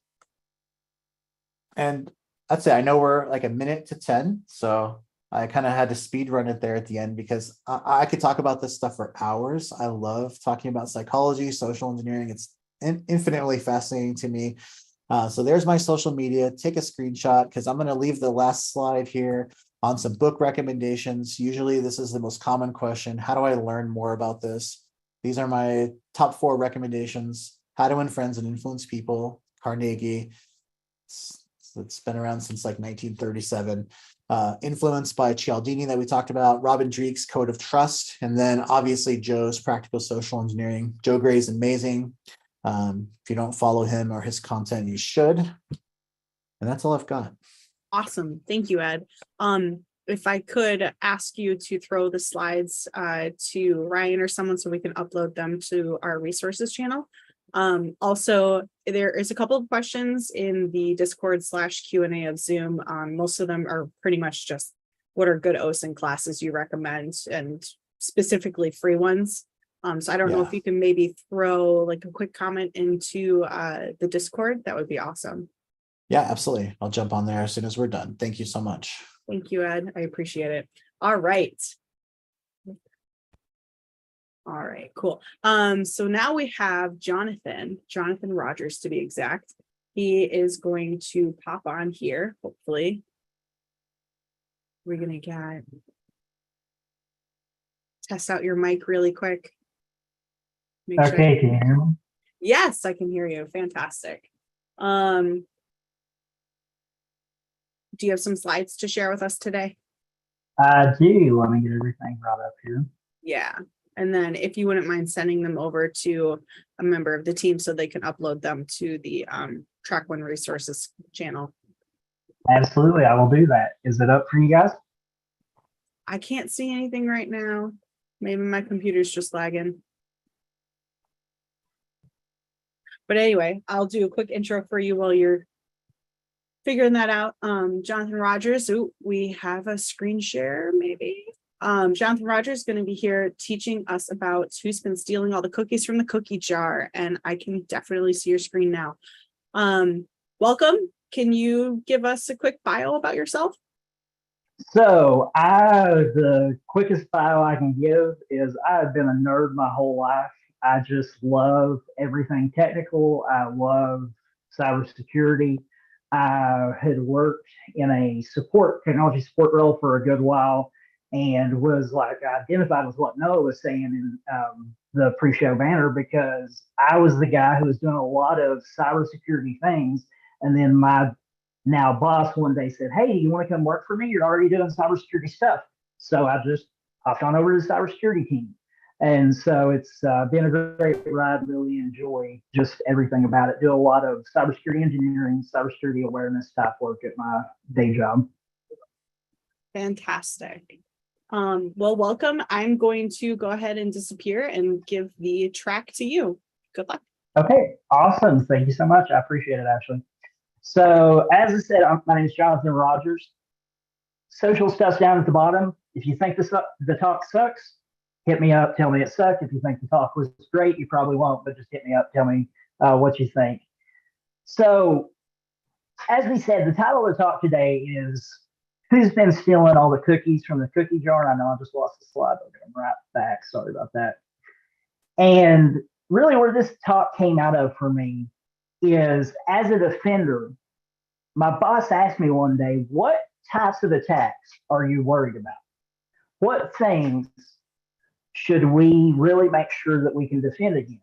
And I was reading a lot of different articles and I was doing a lot of research. And I started reading about cookie stealing and some of the things that were out there. And I began to wonder if an attacker targeted our organization in this way and they tried to steal cookies, would we be able to defend against it? So this talk is really an outworking of all this research and things I've done to try to make sure that our company was ready for these types of attacks. So if we're going to talk about stealing cookies, the first thing we really need to talk about is the question of what is a cookie? Because most of us, when I say cookies, most of us are familiar with at least some cookies. We're familiar with chocolate chip cookies. Some of us have love affairs and illicit affairs in the beginning of the year with Girl Scout cookies. And everybody knows Milk's favorite cookie, Oreos. But what about internet cookies? What about browser cookies? What norm are we talking about when we talk about cookies and the internet? Well, the easiest way I can phrase it, and I think the easiest way for me to have to think about it, is cookies are a way for websites to remember who you are. There's a lot of different types of cookies, and it's really outside of the scope of this talk to talk about all the different kinds of cookies there are. But prevalently, one of the biggest types of cookies that we deal with as cybersecurity defenders are session cookies. These are the cookies that hold all our login data. And when we go to a website and we're already authenticated and we can get in and we don't have to log in the next time we go to the website. That's our session cookie that lets us do that. So the question is, when it comes to these internet cookies, these ways that websites remember who we are, why would an attacker want to steal our cookies? Why would that be a lucrative target for an attacker? Well,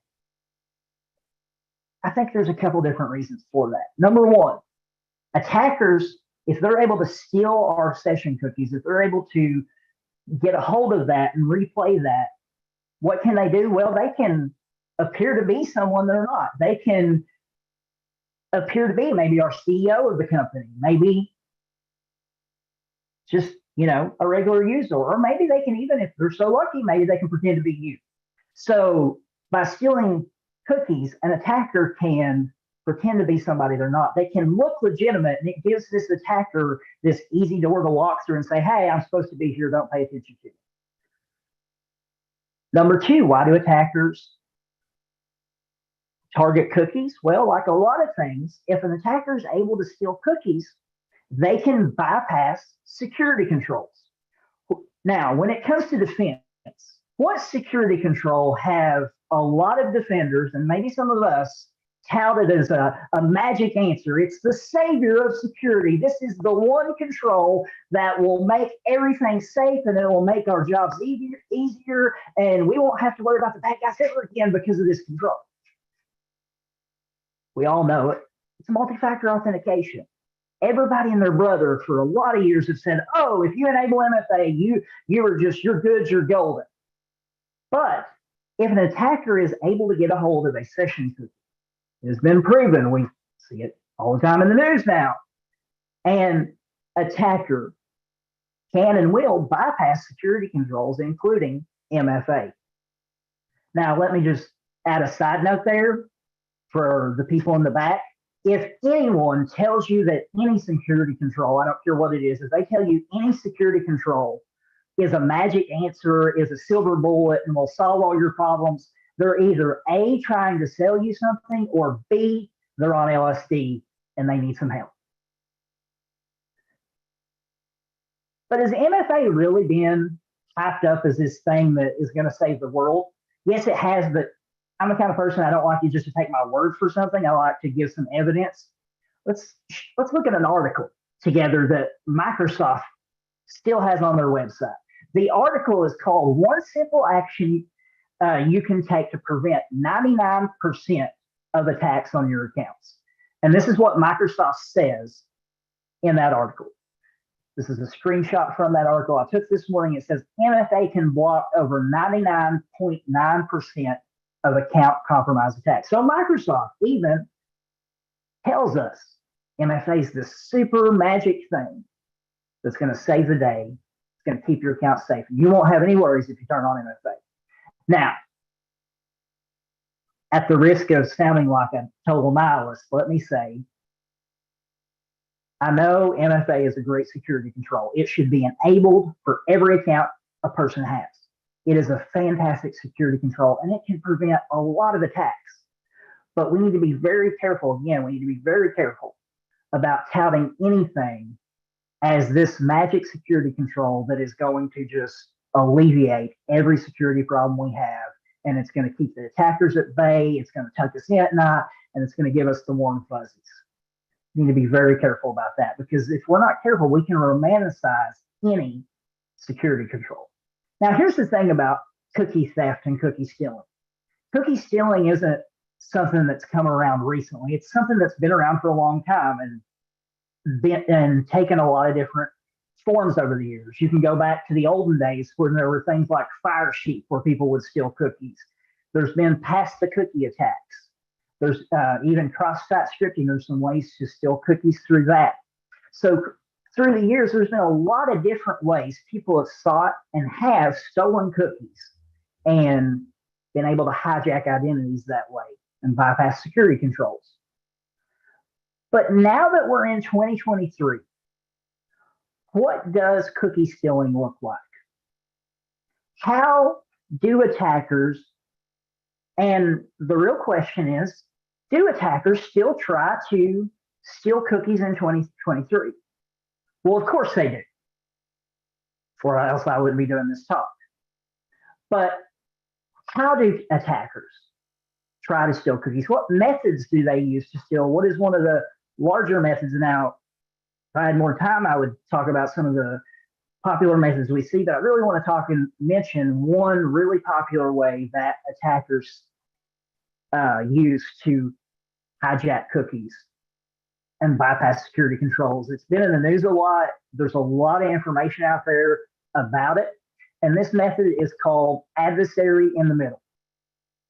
Now, adversary in the middle is a really interesting attack technique. What an attacker will do is they will send a phishing email, as attackers often do. And this phishing email will have a fake login page that looks like this. Looks, kind of legitimate. And so what will happen is you go to that fake login page, you put your credentials in, but instead of the normal, most of the time when an attacker has a fake login page, what those login pages do, is they just are seeking to harvest our credential, harvest our password, then we're good to go. So with adversary in the middle, this attack is a little different because the way it takes form is I go in, I put my email address in, I put my password in, and then the website will walk me through and ask me to complete MFA challenge. I do that. And then if the attacker's any good, they will redirect me to the legitimate website I'm trying to log into, and it'll seem as everything's right in the world. But what's actually happened is I've put in my credential as I've verified through MFA, verified my identity through MFA. What has happened is the attacker in the background has stolen my session cookie. They can then, because these adversary in the middle kits work as a proxy in the background, they can then take that cookie, replay it, and as we've already talked, they can log in as me or whoever's logging in and do whatever they want to do. This is something that we should definitely be concerned about, because as we know, phishing is still one of the number one ways attackers come after any organization. So we need to be very aware of this attack technique and how attackers use it.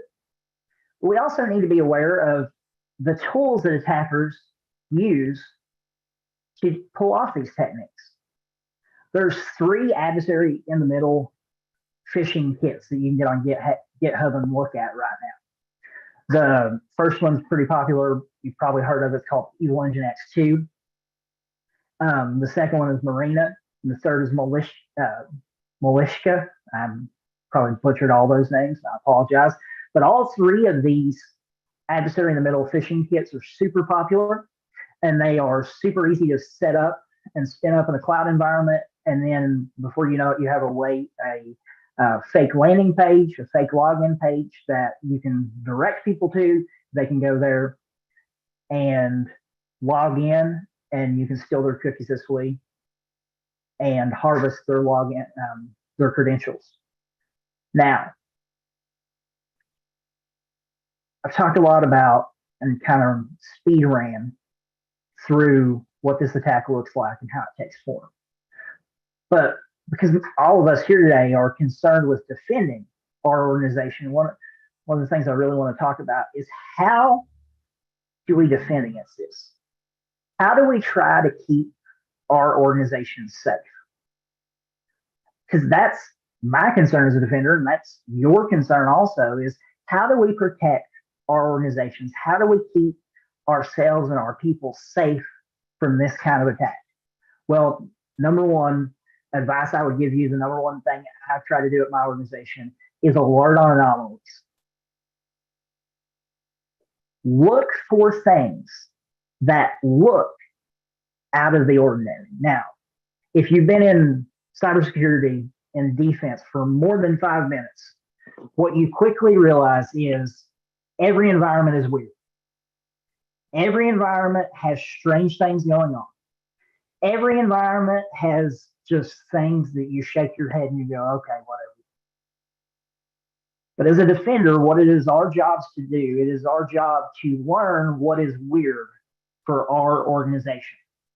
And then it's to begin to baseline the weirdness in our organization, to understand it, and then to look for the things that are abnormal weird, if I can use that term. Look for the things that are like, yeah, that should never happen. Oh, this user's logging in, but they're logging in from Ethiopia? Yeah, that shouldn't happen. Look for IP addresses that stick out. Look for things that are just different, that are anomalous. Now, if you're using Office 365 as your identity provider, and you have Azure AD, P2 licensing, or I think it's E5 as your licensing in Microsoft, you can use what's called Defender for Identity, or Defender for Identity. Sorry, I screwed that thing up pretty bad. But what this allows you to do, it allows you to alert on different risky actions for a user's login. One of the things you can alert on is you can alert on if a token just appears weird. If a token looks like it has been hijacked or replayed, you can alert on that and find out, hey, there's something weird going on with this user. The token doesn't look right. This login is from a new place. And that's definitely the first place we have to start at, is getting our alerting right. Because, you know, if you talk to the vendors are going to say, oh, you don't have to do anything. This baby runs perfect right out of the box. But again, most of us that have been doing this longer than a couple of minutes know nothing's perfect out of the box. And even things that you tune and you tune and you tune still have trouble sometimes. So it's our job as a defender to get the alerting right, look for the things that are bad and wrong, and try to catch them before the bad guys get in. Number two piece of advice I give you to protect against adversary in the middle attacks is to leverage conditional access policies. If you're using Azure AD P1 licensing in Office 365, one of the great things you can do with conditional access policies is you can say, if a user tries to log in and they are not on a compliant device, if they are not on a device that is joined to Azure AD, don't let them log in.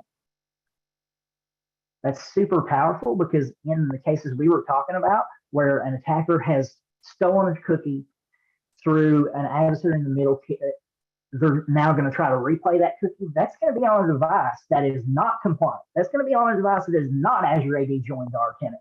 So when they try to get in, Conditional access is going to say, no, that token is not good. It's going to revoke the access for that user. So conditional access is a really powerful way where you can leverage things for your good. Because I know the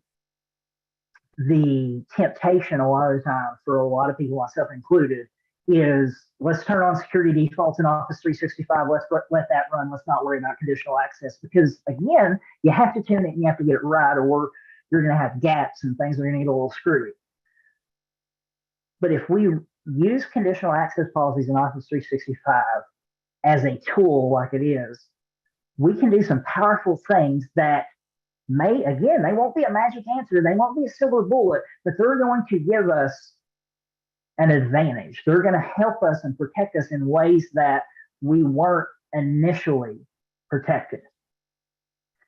The third piece of advice, and as I said earlier, I do a lot of user awareness training in my day job. The third piece of advice I would give you is train yourself and train your users.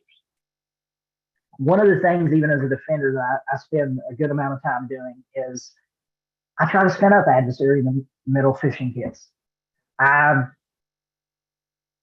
put these fake landing pages up and try to see what's it look like, how does it respond, how does this appear in my web browser once I've set it up. I do those things to train myself so I understand how these attacks work. And then once I understand how the attacks work, the great thing I can then do is to train my end users. Because a lot of times, if we're not careful, we can have the attitude, well, our end users are just terrible and they're never going to catch this stuff. But there are a lot of end users that if we equip them and we teach them what to look for in these cases and how to detect some of these phishing kits, they're going to keep an eye out for it. And will everybody? No, there's always going to be some people who just click links, and that's a totally different problem. But there are people out there in our organizations that we can leverage as resources to help defend our organization, to be on the lookout for these things. And so we train ourselves, we train our end users, and especially with Adversary in the middle kits, when often what will happen with an Adversary in the middle kit, when you go to log in, you're on this proxy page, it'll act like a lot of websites do. A login window from Microsoft or Google or Okta will pop up and say, log in here. But when you research these phishing kits and understand them, one of the things you'll realize about them is normally with a pop-up window from a website to log into Microsoft or whatever IDP you're using, you can resize that window. You can move that window. In an Adversary in the middle phishing kit, you can't do that. And so one of the great things you can do is train users, hey, if you can't move this window, something's not right. Something else you can train yourself and users on is if you're using SSO for a lot of your applications, using single sign-on for a lot of your applications, and a user tries to go to a web page that they should just be able to log into it, take the token and get them there, but all of a sudden it's asking to re-verify, that should throw blazing red flags up in their head to say, yeah, something's not right, because usually it just logs me in, but all of a sudden this one page, no other page, but this one page is wanting me to log in. And we should teach our users those things and those tips and tricks, because again, maybe not every user, but we can get a lot of our users on board with us to help us look for the things that are going on that are malicious. Now, try to keep my remarks on things to do in response to protect against adversary in the middle attacks short, because I didn't want to drag super long in this or have too much to present. But really, one of the best pieces of advice I can give anyone when you think you're dealing with this kind of attack, and really any kind of hijacking attack in Office 365 or whatever identity provider you may be using, is if you think an account's under attack, kill the sessions with fire. Revoke the sessions, blow them out of the sky. The user's got to log back in. It's going to take a few minutes maybe, but if there is something going on, you can get that out of there pretty quickly. But when you're sure, hey, there's something weird going on and we need to stop this out of this clouded account, this is a way to get them out quickly. Now, one of the last things I want to talk about and really hit hard on too is, I know there's a cost with this and you can't do it for every account, but one of the things we can also do to help protect our organization, protect our companies against adversary in the middle attacks is to use phishing resistant MFA, specifically use things like certificate based MFA, to use hardware tokens like a YubiKey. If we use those things, that's going to give us a layer of security to help protect against these phishing attacks, against these adversary in the middle attacks. And as I said, for a lot of accounts, we may not be able to use things like YubiKeys, but especially for administrator accounts. I mean, YubiKeys are what, 20, 25 bucks a pop? If you've got, 3 or 4 people that are global administrators in your Office 365 account, that's a small price to pay to protect your high level administrators against these kind of attacks. Now, I know we're getting close to the half-hour mark, so I want to hurry in case we've got any questions. But the one thing I do want to recognize is there are a lot of great resources out there about adversary in the middle attacks, about, like I said, this talk probably wasn't the greatest, but there's a lot of great resources.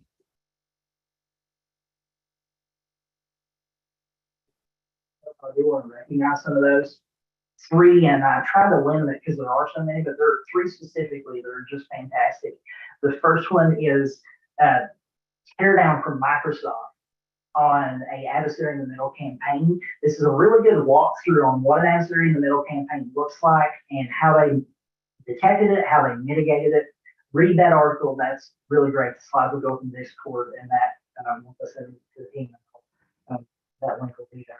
The second article from Jeffrey Peel is really good. He walks through what you can do in Office 365, some of the things a lot of the things I've talked about, and how you can protect your environment from adversary in the middle attacks. He even walks through the MFA methods and if they're protected against adversary in the middle attacks. And there's a lot of things we get. Really good article. Get that, read that, use those as sources for when it comes to from these kind of things. Another thing I will throw out there that has a lot of good resources is the token theft playbook from Microsoft. I know Microsoft does some things, and it's like, oh God, Microsoft, why'd you do that? But this is a really good thing for Microsoft. Get that, read that. There's even, I think, at the bottom of that page, some really good if you're using Sentinel or advanced hunting in your environment. There's some really good KQL queries in there to try to see and get in your environment and hunt for potential adversary attacks. Hey, Jonathan, I think your mic switched over to your laptop mic by accident. My ear, can you hear me now? Oh, that's better. Yeah. My earbud fell out. That happens. Sorry about that. That's okay. There's a few questions in the Zoom Q&A. I don't know if you want me to just Yeah, you want to hit them? Yeah. Okay. So the first one is, how will we know the owners of our certificates or what certificate it is? I don't know if that was for your talk or for the previous one. I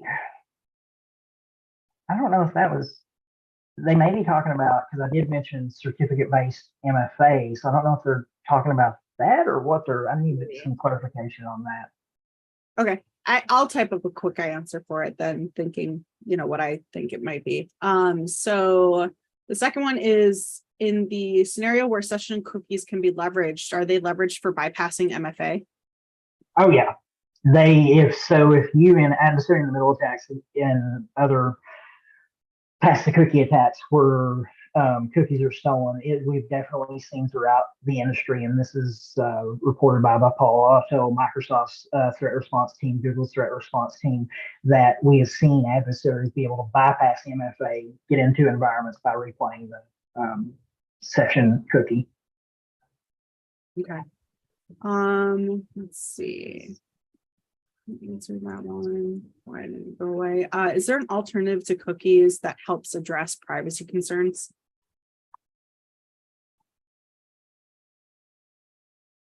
Yes, but we're at the mercy of people who write code. So that's the thing. Like I I tell people at my org all the time, I don't write the code. I just pay Microsoft or whoever money for it and deal with the crappiness it may have. So yes, there may be better ways to do certain things, but we're at the mercy of the people who write the applications. So if you're writing your own things, cool. Yeah, there are different ways you can do it, but we're kind of at the mercy of standards on this one. All right. I'm going to, if you don't mind messaging me on Discord, I can send you a couple of the other questions and we can just address the track 1 summit channel. And then if you could also send me your slides, I will upload those. And thank you for coming. It was a pleasure to listen to you talk about cookies today. Yeah, thanks for having me. I don't know how that went, but I think it went really good considering the thumbs up and the clapping and all that stuff and the reaction. I get super nervous, so I never know how things are. So I just kind of go. So.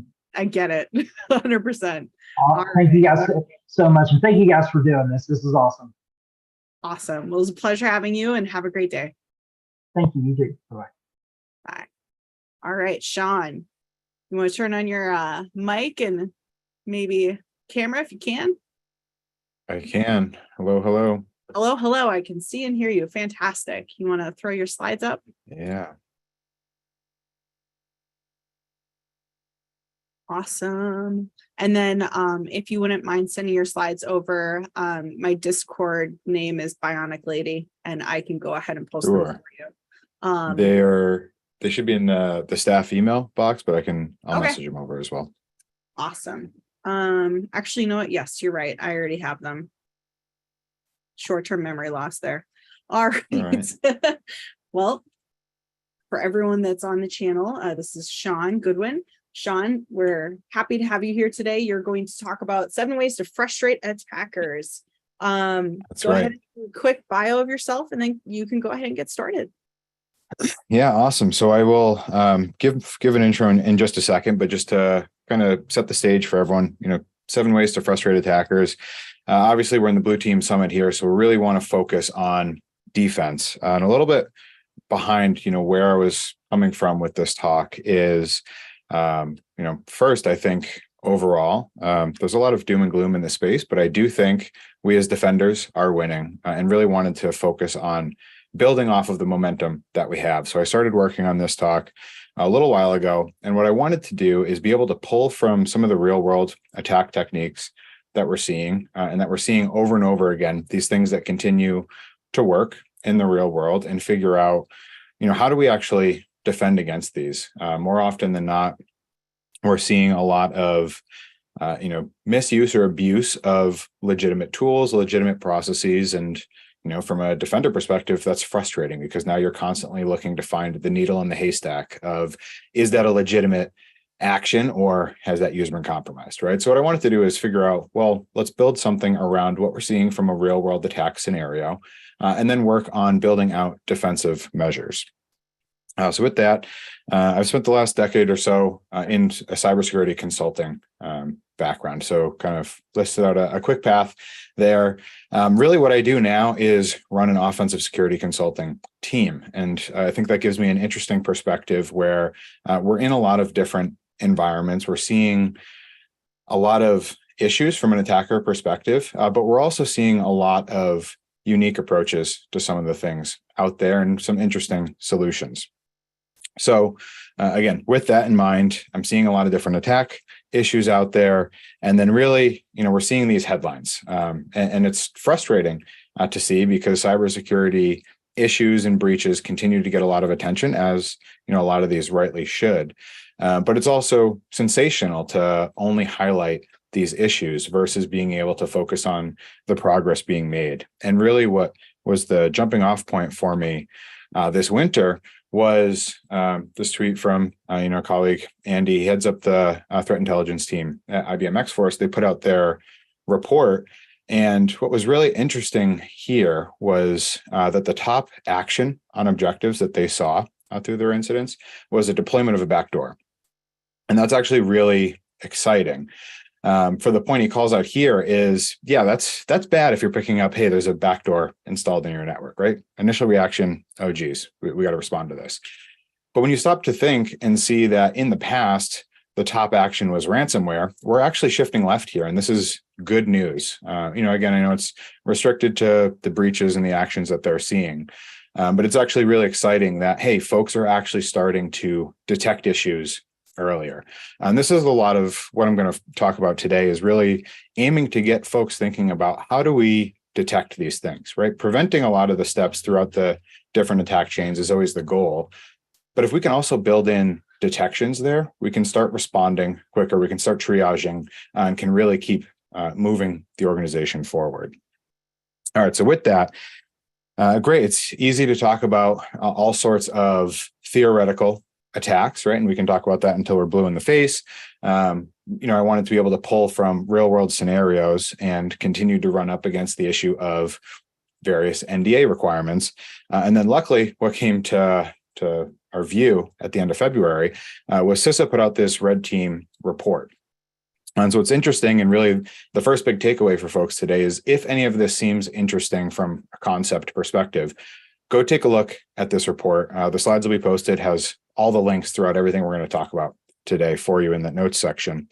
And work through this, whether it's a tabletop or even looking at some of the technical aspects in your own environment, because what's great here is a few things. One, it was a multi-site, location, really mature environment for the red team to be testing in, which I think is a good thing, because we're able to see a lot of different attack paths that you may not think about in your own organization. What's also nice is they map all of their actions to MITRE ATT&CK. So if anyone hasn't hit that on the bingo card yet today, you can go ahead and cross that off. But I think that's a really functional way to talk about what attackers are doing. And what's interesting is all of the attacks that are tracked through this report, we're also seeing in real world attacks as they're being publicized. So again, everything in here being focused on real world kind of attack techniques, scenarios, and what we can do about it. What was interesting is there were 13 directly actionable events on the red team side of this scenario. It spanned a couple months for the full engagement, and only 3 were acted upon by the blue team throughout this project. And that got me thinking, because this is, obviously a mature environment. They're going through a red team engagement. I don't think CISA would be engaging if the organization wasn't ready for something this advanced. And it really speaks to the fact that even if we're doing things right, there's always going to be additional things to focus on. So again, call to action for you. Any of the things that sound interesting today, go take a look at this report, and really gives you a nice kind of play-by-play of the attackers that you can work through in your environment. All right, so what we're going to do is walk through a couple of the key steps throughout this engagement and talk about some of the possible detective or preventive controls you could have in place. Everything here with the end goal of frustrating the attackers. You don't have to be the best. You really want to make sure you're better than the rest, and you're able to get the attacker to trip or stumble and allow yourself to respond. So probably surprising to no one here today is the fact that phishing was related to their initial access vector. To be honest, everything we're going to talk about related to this is probably the highest effort item for a couple reasons. And I will say right now, the answer is not more security awareness training. This is something in the space. There's a lot of attention paid to that. And I really think we've seen enough years of phishing being the #1 access vector and people saying do more security awareness training, where, I think we need to shift the focus. I think people are aware that phishing is a possibility. Spear phishing is always going to be a matter of right time, right place. And we as security professionals need to accept that fact and start to build the control environment around that. All right, so what they did here, they sent the phishing email. It was interesting that people don't always stop to consider is it wasn't a one email, here's the ISO to open and get the malware and start their attack path. That's what a lot of the simulations are. But here the attackers had an ongoing conversation with folks. So they were able to build the rapport. And again, that's going to defeat a lot of the security awareness training approaches, because now they feel like they are interacting with a person. Maybe that first email was suspect, but we've been exchanging emails for a couple of weeks. This is legit. And then they continue to go on. So the first thing here to talk about is decoy personas. And one thing you may notice as we work through here, again, to reference another framework, maybe on the bingo card, is the defend matrix, kind of the peer or partner group with MITRE. Decoy personas, really the concept here is taking the classic honeypot approach and applying this to a person. And we've seen this successfully deployed in a few different ways. And it really depends on the amount of resources, right? I know everything in here is, hey, we've got a day job to do. We can't also be managing 1 million social media accounts. And that's fine. You don't have to do that. One of the things you can do is just try and increase the likelihood that you're going to detect some sort of phishing attack. And one of the ways you can do that is creating some of these fake email addresses and planting them either in your website or in your social media's personas, et cetera, in ways that seem innocent enough. And they don't have to be a full-blown profile, posting on LinkedIn or Twitter every single day. You want it to look legitimate enough to be kind of caught in that first wave of screening from the attacker. So we want to be able to say, hey, you know what, if they're going to send some form of kind of low-tier phishing email that maybe is going to get past typical spam filtering, but will be getting to end users, we want to try and make sure that this user account is caught up in that. So again, you can do this through, placing it on the website. You can create kind of a set it and forget it LinkedIn profile with the credentials there. And even if it's not super active, it still can be effective as long as people think it's a legitimate profile. Other places you can look to place this bait is within the web page, within different blog posts, news release, anything like that, where if this the attackers are looking to kind of scrape all of the potential target information, you want to be caught in that big net. Now, you certainly can, if folks do have the security budget and resources to manage these in a more active perspective, that's only going to increase the likelihood of that person being targeted, right? Especially you get them in kind of an accounting, HR related scenario, one of those people that attackers may want to go after. That would be great. But again, it doesn't have to be a huge lift. You can create some of these accounts and then set up the monitoring. That monitoring can be as simple as an auto forwarding rule in the email inbox. You can certainly go more advanced, but again, here we're looking to just slightly increase detection odds in our favor. All right, so I know that's going to be difficult. Phishing is kind of a perpetual issue at this point. So from here, the attackers, they got in the network. They started to try and figure out where they were. Again, folks, if they've been through any pen test or red team, they're probably familiar with the attack path here. And the reason is this continues to work. Here, the attackers were starting to enumerate the environment. What are we, where do we land? What sort of permissions do we have? Where can we go from here to try and escalate privileges, move laterally, access sensitive data, et cetera? One of the great things, if you're not already leveraging the graph theory in Bloodhound from a blue team perspective, I highly recommend that. This is something attackers will do. It's noisy, which then gives us, again, another chance to detect, hey, there's all sorts of LDAP queries firing off. Let's take a look at this. But it paints a really good picture from an attacker perspective of how do I get from where I am now to where I want to be, that privileged access. So the attackers did this. This actually ended up being one of the items that was actioned on, which is nice to see. The collection here did trigger some alerts and they quarantined the box. Unfortunately, not before a lot of that information was collected, but goes to show that it is possible to flag off of this. Some of the things you can look at here, again, resources are in the notes section here. So we're going to have to go a little quickly just based on the time, but we can set up audit policies explicitly for detecting this kind of activity. There's a great blog post there pictured at the bottom that I highly recommend folks go and read. This is all about detecting this type of action, again, with decoys. So that's somewhat of a common theme here today is they're going to walk you through the process step by step of creating different decoy user, computer, and group objects, and then helping define the audit policies to flag off of those. These are going to be things that need to look legitimate and again get captured in that wide net. If the attacker is going to do something like Bloodhound for enumerating and mapping out the domain, you want these things to get grabbed and you want them to be included and look legitimate. You don't want it to say, detection user 1, detection user 2.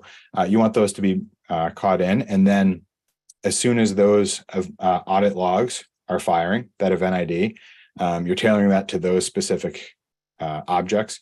And that's right away suspicious. Doesn't mean breach, but hey, either someone, in IT is playing with a toy, maybe they don't necessarily know what's going on, or maybe you do have an issue, but it at least gives you a really great detection point to move forward and start to investigate.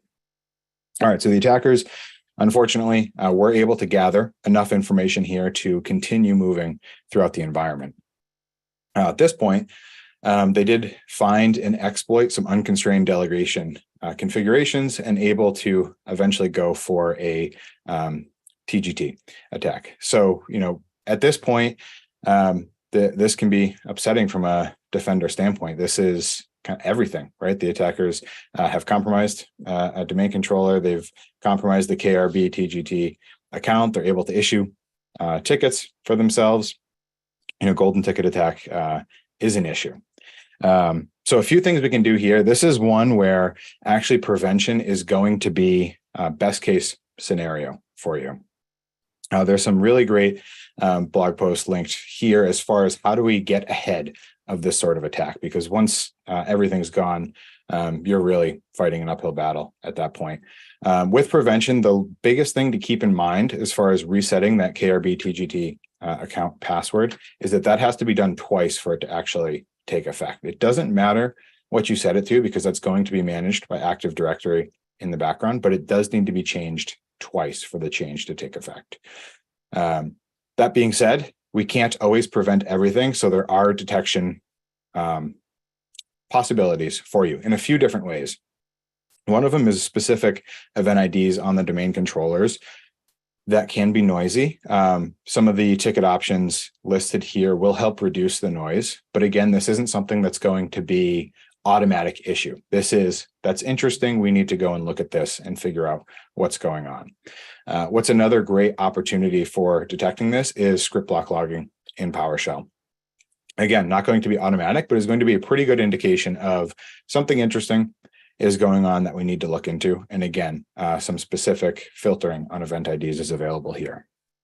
All right, so at that point, these attackers really have a significant amount of access in the environment. They started to move throughout the network, leveraging the access that they had. If they were moving laterally, trying to dump credentials, if they didn't have the right access for those workstations, they're going back to that golden ticket and just creating themselves a ticket to continue moving. And what they were doing is starting to do a lot of that local enumeration prior to moving. So you'll see here some of these things that they're abusing, specifically with SMB, are disabled in modern versions of Windows. But we all know I'd be surprised if there's anyone that has 100% modern operating systems in their environment, right? It's a perpetual issue of chasing down, hey, this vendor requires XYZ, so we need to maintain this legacy box. Let's try and build around it the best that we can, right? We have that. So how do we figure out how to detect when that's being abused, figure out what legitimate use case of those protocols are, and then flag for the rest. So to be able to do that, we have a few different things. One of them, and really I think the best moving forward, because it provides both a preventive and detective opportunity, is a tiered administrative strategy. And what I mean by that is you're going to have different assets with different sensitivities. The easiest way is, hey, let's look at a domain controller. That's the absolute most sensitive, needs to be protected machine. Below that, maybe we've got our member servers, some file shares, et cetera. And then below that, we've got the workstations. For a long time, we've been telling people, hey, you need to have different administrative credentials, right? You need to have your daily driver. That's what has access to your email and internet and everything else. But if you're going to do anything as an administrator, you need to have this Sean admin account. That's great. We need to take that the next step forward and say, you know what? Not only do you need a separate daily driver and administrative account, you need to have accounts created based on the asset tier you're working in. So if you're working on workstations, you've got a Sean workstation account, right? Servers, Sean server, et cetera.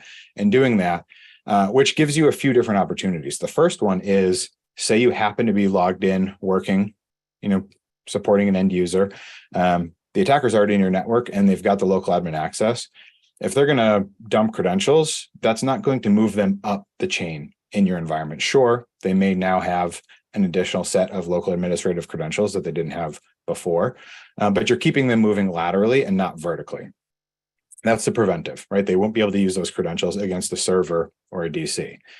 The detective side of that is then tuning your audit logs and detection abilities to say, if Sean Workstation is all of a sudden logging into DC01, that's strange, right? The two things I like to say is, it's similar to running Who Am I? Either you've got an admin that's lost, that's a concern, we need to figure that out, or you've got an attacker. Either case, we need to investigate.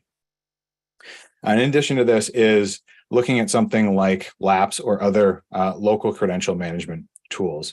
And again, similar concept. We have the preventive abilities of reducing the value of each compromised set of credentials, as well as being able to detect on failed logins. Other areas to look at here would be network intrusion, right? So looking at things like Security Onion and starting to tune some of those rules can really help identify some of this lateral movement. Why is, Sean laptop talking to Jane laptop? That's not normal, right? Let's investigate that sort of thing.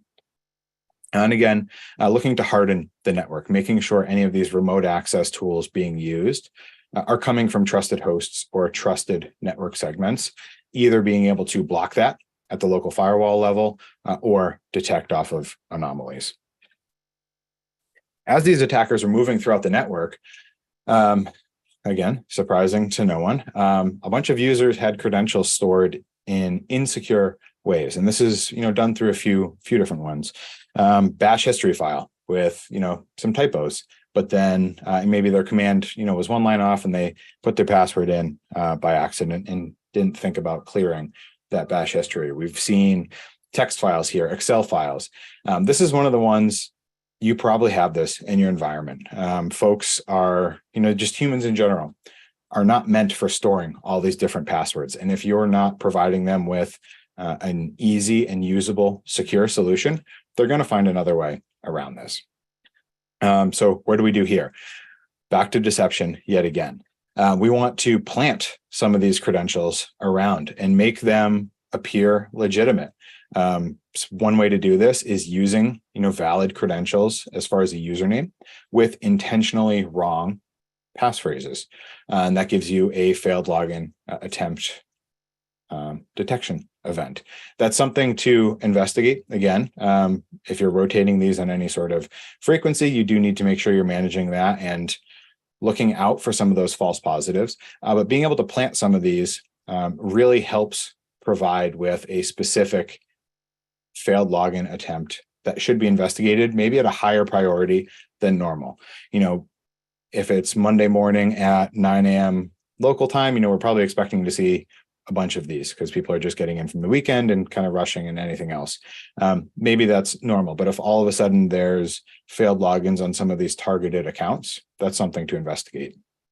The other thing to do is preventive, is start to hunt your network for these files. I know your acceptable use policy says not to store passwords in text files or Excel documents or OneNote or email, anything else, right? But they're there and you need to go out and try and find those and use that as a teaching moment with the user. And first, look internally. Are you providing them with a secure alternative? Make sure you're not saying you need to manage all these secure passphrases, but also we're not giving you any way to do that because the end user, is not a database. They're going to find a way to write that down, to type it out, and you need to help them do that in a secure manner.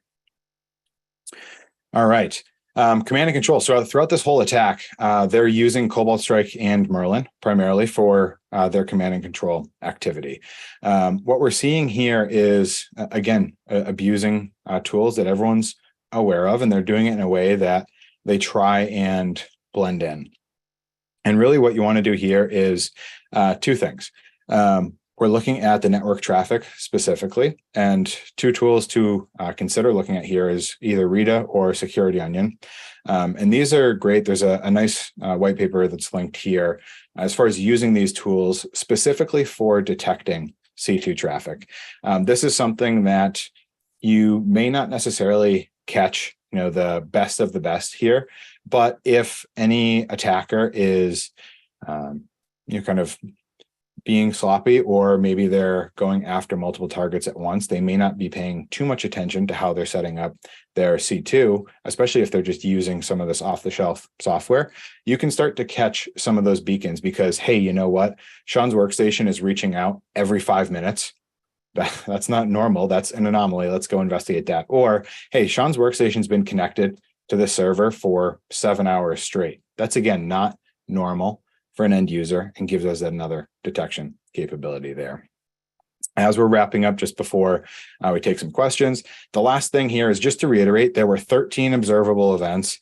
So I know at the beginning I said 13 and 3, 13 and 4. The interesting thing here is the fourth one is a little bit deceptive. The final action of the red team was to emulate a ransomware attack. They didn't encrypt any files, but they did place that ransom note, and 4 folks reported that. So it's, I guess you could take that either way as far as acting on it.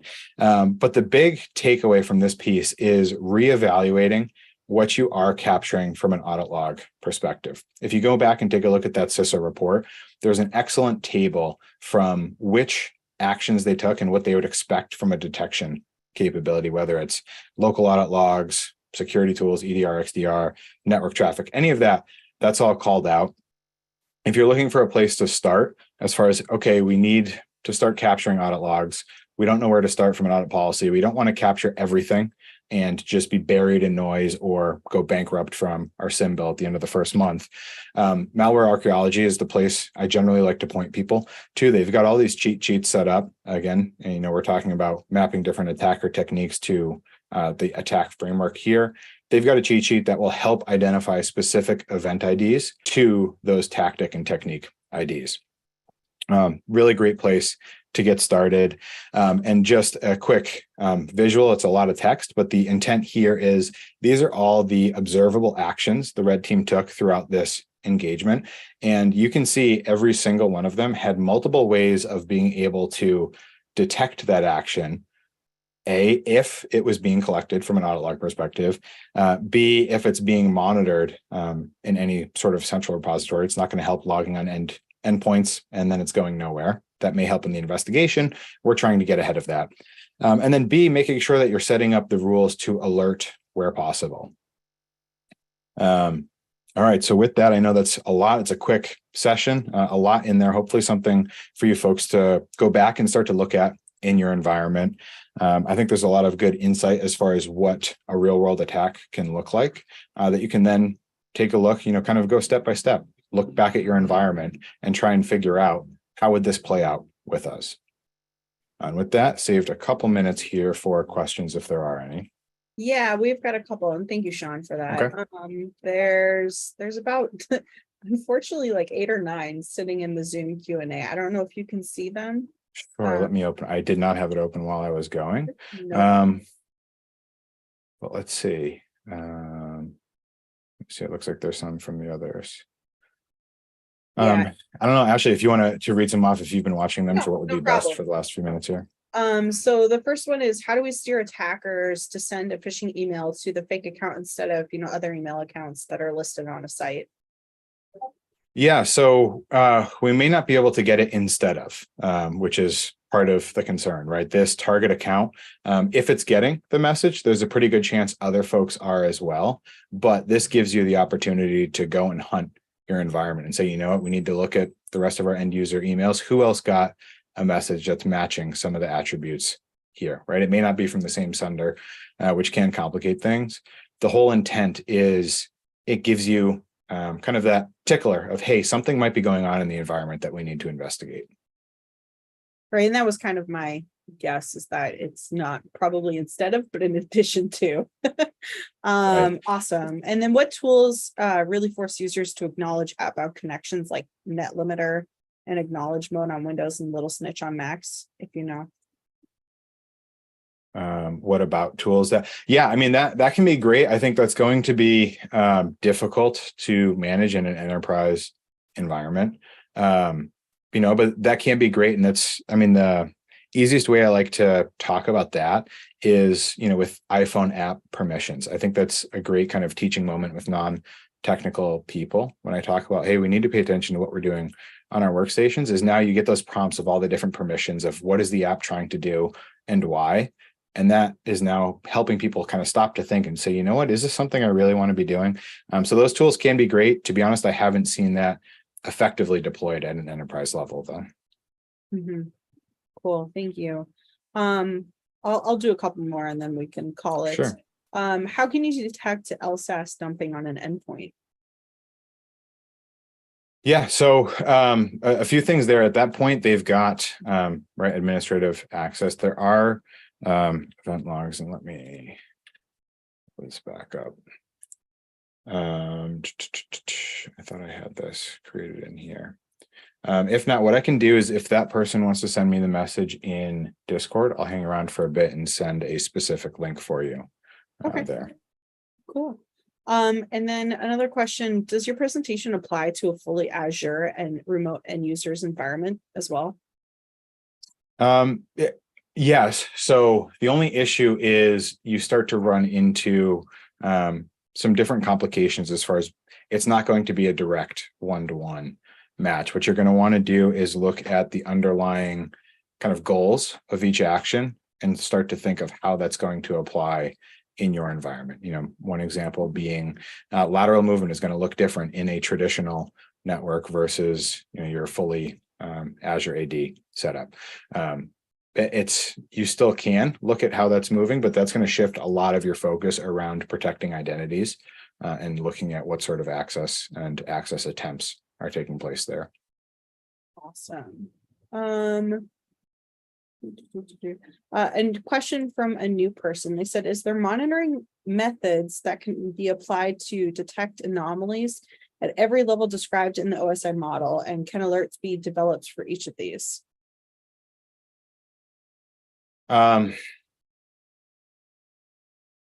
Probably yes, but I would say we don't actually work in like the OSA model from a visual perspective.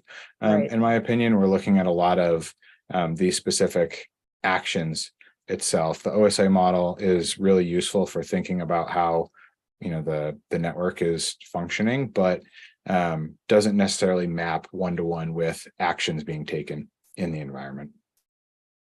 Okay, thanks, Sean. I really appreciate you coming online today and teaching us all about 7 ways to, oh gosh, what was your presentation again? Frustrate attackers. Yeah, so that's great. Any of these other questions, I'll jump in the track one chat if folks want to chat, and I will. I know credential dumping is one of them that I already owe someone. Perfect.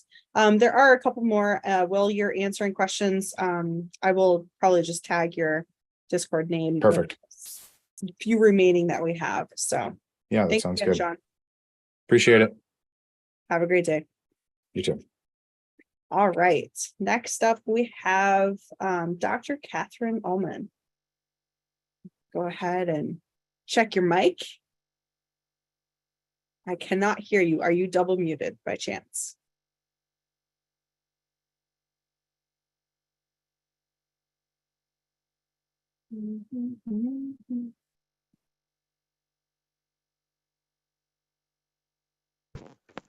Oh, I heard a pop. Can you hear me now? Yes, but it is very faint.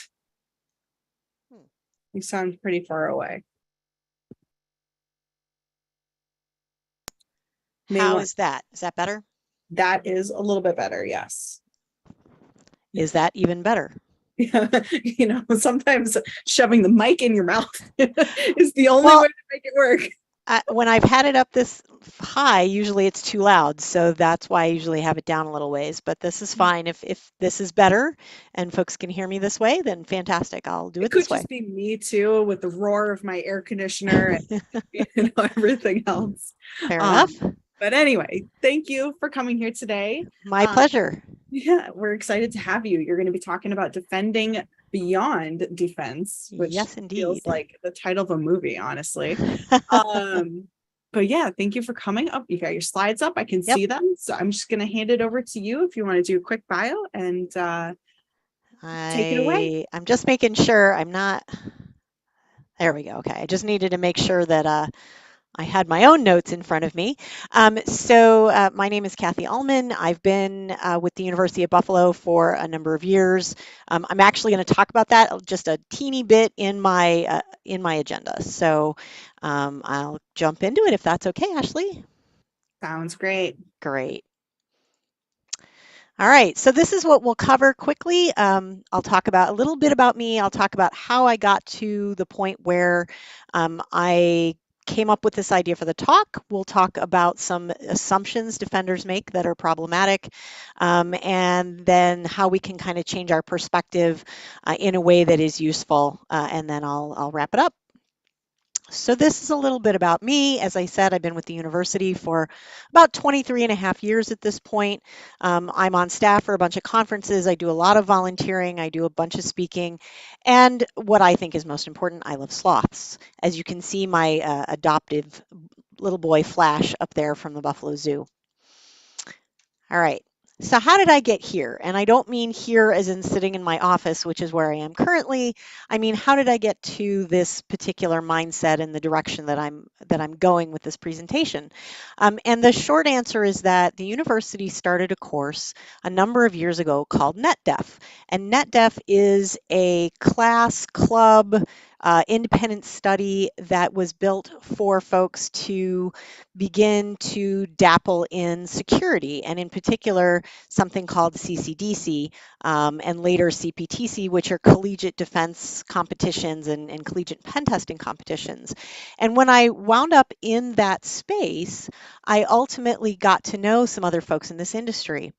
And I learned about something called offensive security, which is something I had never heard of. I came up through a traditional support sysadmin background, but I was very unfamiliar with any of the offensive security concepts, which I have found is more common than some folks might realize. So I got to know some people in the business who do work in that side, and I said, how do I learn more about offensive security? And they said, you should attend a B-Sides. And I said, what the heck is a B-Sides? And they said, it's a security conference and it's a little different because they talk about both offensive and defensive, and they do a lot of talking about offensive stuff. So I said, all right, and I signed up and I attended my first B-Sides, which was B-Sides Rochester. And this was quite a number of years ago at this point. When I got there, I found myself essentially in another world. And I don't literally mean that, excuse me, that I wound up on some other strange planet. I mean, it was a unique space, a very awesome, welcoming environment to learn about all kinds of things I didn't know about. And for me, it was very much like a Matrix experience. So for those of you who are familiar with the Matrix, it was as if I took the red pill for the first time. But essentially, I was introduced to this other side of security that I didn't know existed. As a sysadmin, I knew all about patching, I knew about vulnerability scanning, I certainly understood the idea of least privilege and account management and those kinds of things, but I didn't understand anything about testing any of the protections that were in place. That was all new to me. So when I'm talking about defense versus offense, I'll give you just a second here to read this, but this is what I mean by defense. So it's this idea, folks like me, who are going to defend an organization against these threats. When I talk about offense, I specifically am talking about folks who actually test those defenses, right? I'm purposely avoiding the usual words we see, red team, pen testing, those kinds of things, because there's a tremendous amount of contention about the differences between them and what one specifically means over another. And while there's some important information to be gleaned from those names and the different kinds of things they do, at this level, it really doesn't make any difference. All that matters is that when we're talking about offensive, we're talking about testing those defenses in a variety of different ways. One of the ways that I find to be very useful in terms of explaining to people the difference between offense and defense is to provide a hardcore example. So for example, I say, okay, let's pretend we're building a web server.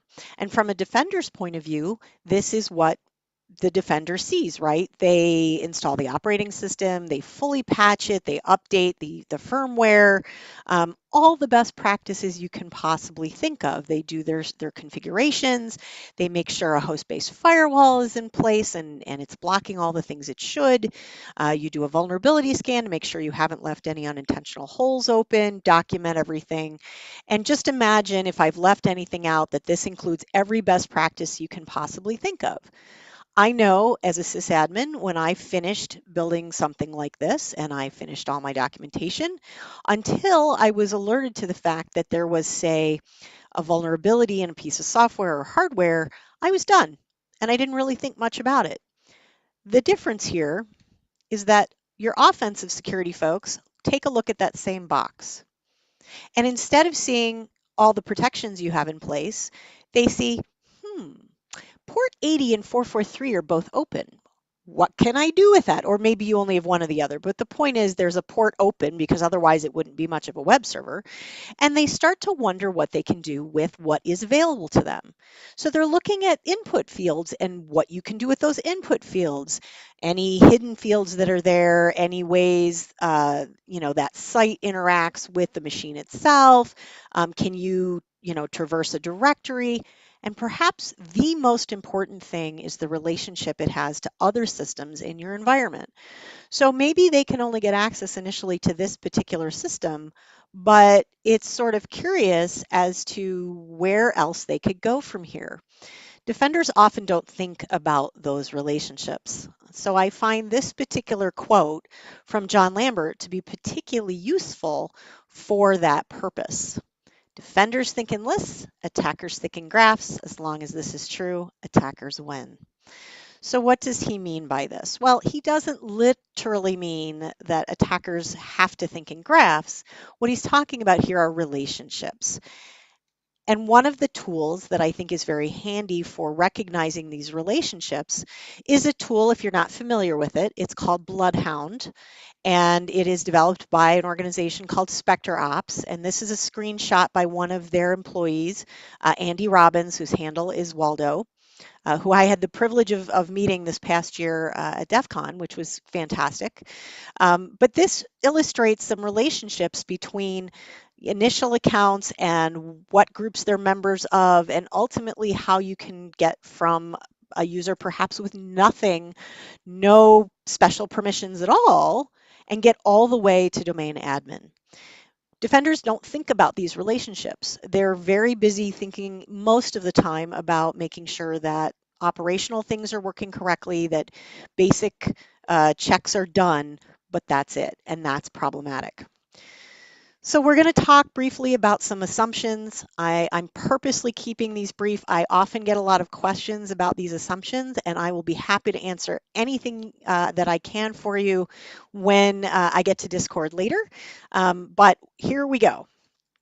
So this is one of my favorites, and it's this idea that, okay, defenders are taught all the time, just break the kill chain, right? So if you can stop an attack at one of these places, whether it's recon or weaponization or delivery, if you can stop it, you're good. There's this little problem though.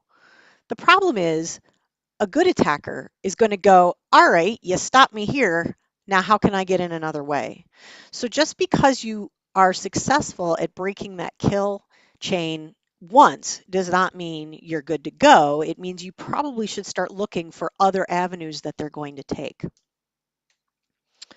This is another example of an assumption. We have EDR or antivirus. We're okay. We're safe. We have the world's best, whatever it is, fill in the blank.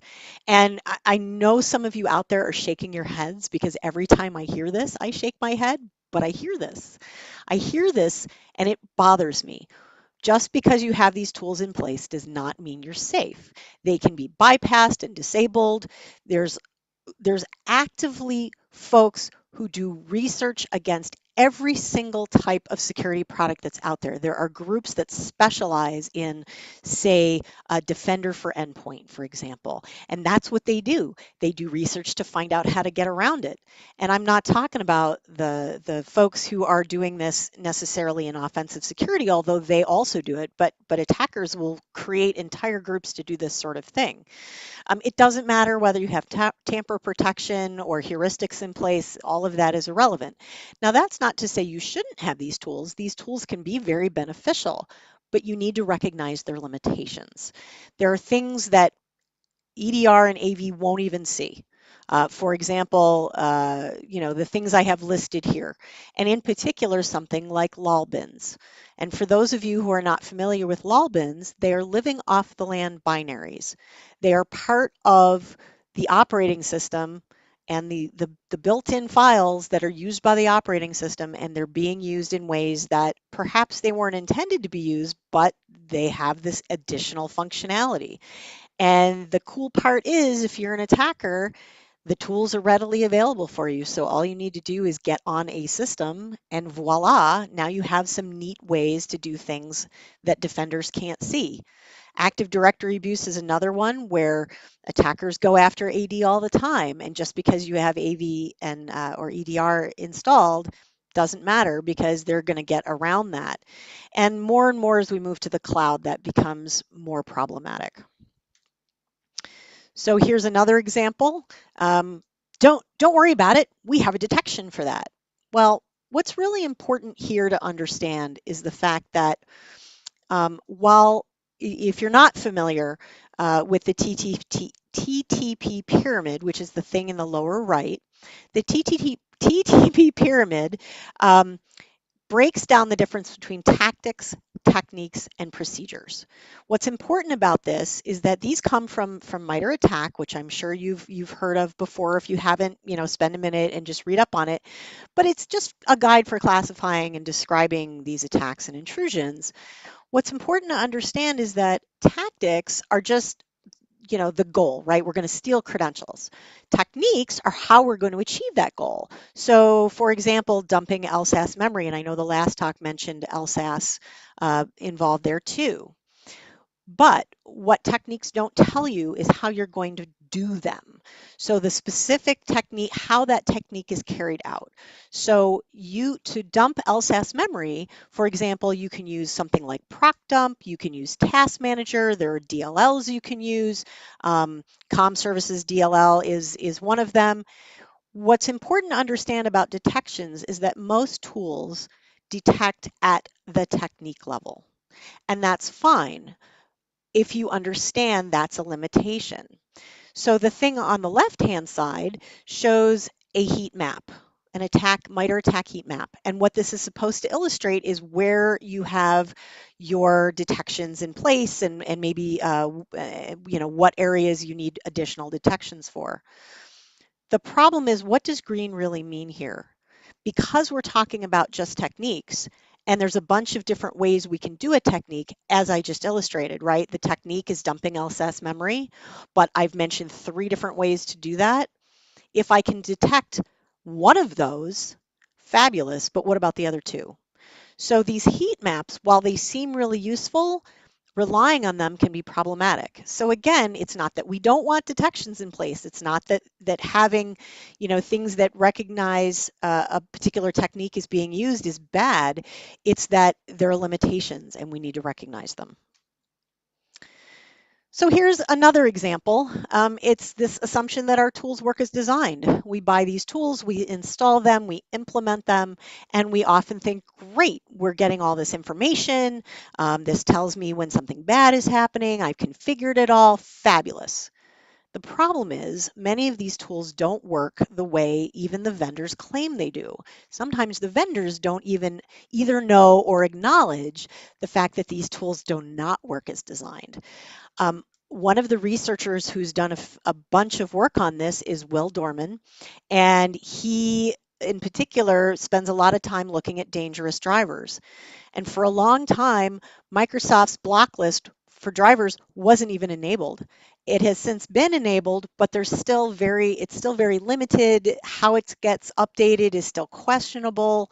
The attack surface reduction rules are supposed to be able to just block vulnerable drivers from disk. Guess what? None of these things work the way Microsoft claimed for a long, long time, even when he called them out. They didn't work that way. So just assuming once you put these things in place that it's doing what it says it does, we can't make that assumption. We need ways to test. So here's a second sort of piece to this, and that is Defender for Endpoint in particular.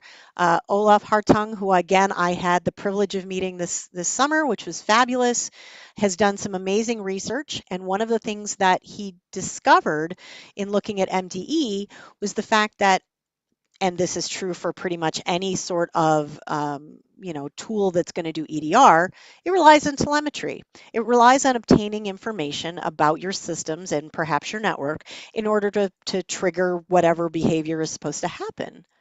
Here's the problem with that. What if it's not getting all the right telemetry because by default, it's not configured to do that? And what Olaf discovered was there are a bunch of features that if you don't turn the logging on for, you're not going to get those events by default. So for example, scheduled tasks, USB devices, and firewall events, by default, not enabled in the registry. And because they're not enabled, MDE only gets a part of what it's supposed to in order to trigger what needs to be triggered for it to either alert or block, depending on exactly what it is you're trying to do. So this is another one that I shake my head at, and some of you probably are too, but there are people who believe because we have MFA, we're good to go, no problem. That's a bad assumption as well. Because you have MFA, that does not mean that there aren't ways to get around it. Certainly, we've seen more and more MFA fatigue, right? With push notices in particular, we see that folks just get tired and you push, and people are tired of seeing it. And so they either think to themselves, oh, I must have just forgotten, or they just don't want to see it anymore and they click OK, and then the attacker's in their account. I mean, this happens all the time. There's also issues with configuration. When legacy protocols are still enabled, all bets are off. So if you have those legacy protocols and you don't have them turned off, then it doesn't matter if I have an MFA, I can just go around it by using legacy protocols. And that's very common, especially in cloud environments. Passcodes are another issue that I found a lot of people don't realize. Those almost every type of MFA that uses some sort of app gives you passcodes so that if something were to happen, you have a way to get back in. So, your device breaks or whatever, you have another mechanism to get in. The problem is these passcodes don't ever expire until you generate new ones.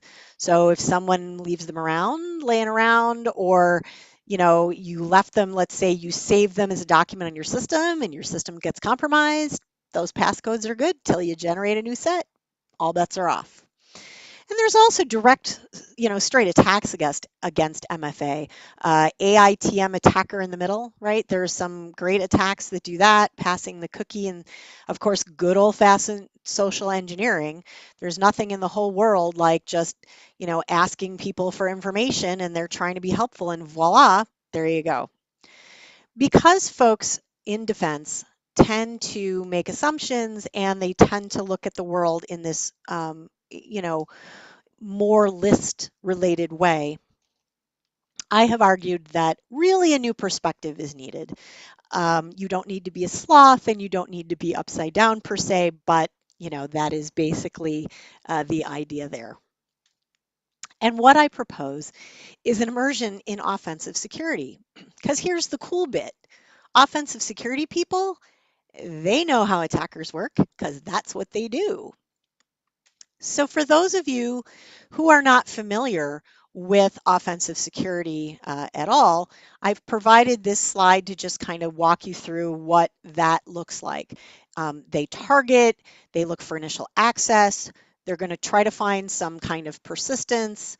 Once they're in and they're solid, they want to keep going, right? This is where those relationships come in. How can I get from here to there now that I'm in and I'm solid? And then what can I get out? And then what happens if they find us? So, these are the folks who really understand how all of these pieces work. And the more time you spend with them as a defender, the better you will get at defense because the more you'll understand. So I propose looking for these folks. I would be very surprised if there weren't a ton of them. There might even be some actually watching this webinar because some people wear both hats. You never know. But Security B-Sides, if you're not familiar with them, they are smaller, usually local conferences. They're worldwide. They're absolutely amazing. Again, that was my first experience with OffSec. And note, that conference that I went to all those years ago, I actually now run, and it's B-Sides Rochester in Rochester, New York. But there's other security conferences. I'm sure I don't need to plug Wild West Hackenfest. I'm sure everybody on the team has been doing that right along, but certainly that's another one.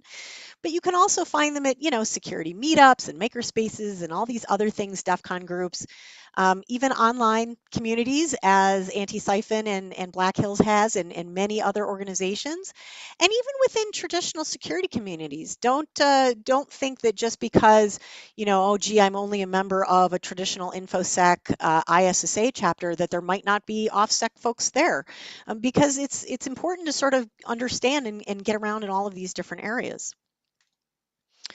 It's also important to get some training if you can. And, I want to make very clear, I am not proposing that you need to get a second job. I'm not proposing that you need to suddenly, immerse yourself so far into offensive security that you're not really doing defense anymore. It's just important to understand how they do things and ultimately how they think, because that's really a hacker mentality, right? And many of us already have that mentality. That's sort of how we found ourselves in computing in the first place. But the more you spend time around these people, the more it will make sense to you. So there's some great trainings. Conferences have trainings. As you can see, I've listed a bunch here, including, of course, Wild West Hackenfest. Antisyphon offers some fantastic stuff. All these different places. There's online options for those of you who, it's difficult to get away, even, on the online. And higher ed offers a few opportunities. You got to be careful. I'm not a big fan of the places, and I will include the stuff that goes on here at our university. Lots of places will offer some kind of boot camp. I'm not a big fan of the boot camp. It's better to spend time with folks, like being able to ask questions and just immersive and not in a hurry, right? So, but there's lots of neat opportunities. One of the other things to understand is tradecraft intel. So tradecraft is skills acquired through experience in a trade. So in this particular case, we're talking about the skills and methodologies learned through experience by OffSec professionals, right? So how do you learn how they do what they do and how they think about it? Well, look at the people who do the research for this stuff. So Project Zero is Google's researchers. I've Rapid7's Attacker KB folks. They have fabulous walkthroughs that literally walk you through. Here's how an attack has happened. Here's what you need to know about it. Here's what they did. And there's lots of online communities. So, Discord, Slack, Twitter, Mastodon, Blue Sky, wherever you are, there's probably some folks talking about tradecraft, and that's key. Another thing to understand is organizational intel, which is different because organizational intel is usually the kind of stuff you find through Osent searches. So, anything that you can find about an organization that can be used by an attacker to do bad things, it's good for you to understand within your own organization, and it will help you understand how these folks use this information, not necessarily for good, right? The last thing that I want to show here is a list of tools. Now, I'm not going to spend time on each tool. We only have a couple minutes left. But if these are tools that you are not familiar with, if there's anything on this list that you're like, I've never heard of that, you need to know it. These are tools that have been around a really long time. They're used regularly by OffSec professionals and attackers alike. And you need to understand how they work, and you need to understand, essentially what they can do in your environment. And that is a thing I run into fairly often where, somebody will say, I've never heard of Mimikatz. Well, you really should know about Mimikatz, because Mimikatz is a tool that steals passwords. So if you see Mimikatz, any reference to it in your environment, you're probably in trouble without even knowing it. And to get close to wrapping up here, realize that defense is only one half of the security story, right? There's defense and there's offense, and really you need to understand something about both. Be careful with assumptions. They can burn you, especially about controls. We put controls in place all the time, as we saw with something like EDR, which we think is wonderful. It's not that it isn't wonderful, it's that there are limitations. Jump into that other half of the story. Learn something about OffSec. Meet the people who do it. Learn what they know. My experience jumping into the OffSec side of the universe has been everybody I've met has been excited about whatever it is they're doing, and they want to teach me more. You can do the same thing. It's so empowering to be around these folks. And ultimately, that brings you to a place to be a better defender. And I'd be remiss if I didn't just throw this in, a quick, shameless self-promotion for a book that I just wrote. Actually, the book is now out and freely available, called The Active Defender. And I will end with this slide. I love this quote because I actually started out in the music business, wound up in IT, did support, never intended to go to security, but I think I ended up exactly where I need to be. Thanks. Awesome presentation, and awesome, like, that list of tools is phenomenal. I know that as a pen tester, I use almost all of those on a weekly basis, since Impact is the backbone of, like, I feel like half of the other tools that you see on GitHub. Yeah, I mean, so many of them are intertwined, and if you've never heard of them, like, you've really missed out. So yeah, like ADCS, Yeah. attacks are all based off of Impact, basically. Right. So, and SCCM. I mean, the list goes on and on and on. Absolutely. Awesome. Well, I did also plug your book in the Discord. I threw a link to it to go buy it. Go buy it. Fantastic presentation. Super happy to have you here. And if I didn't see any questions. Actually, you know what?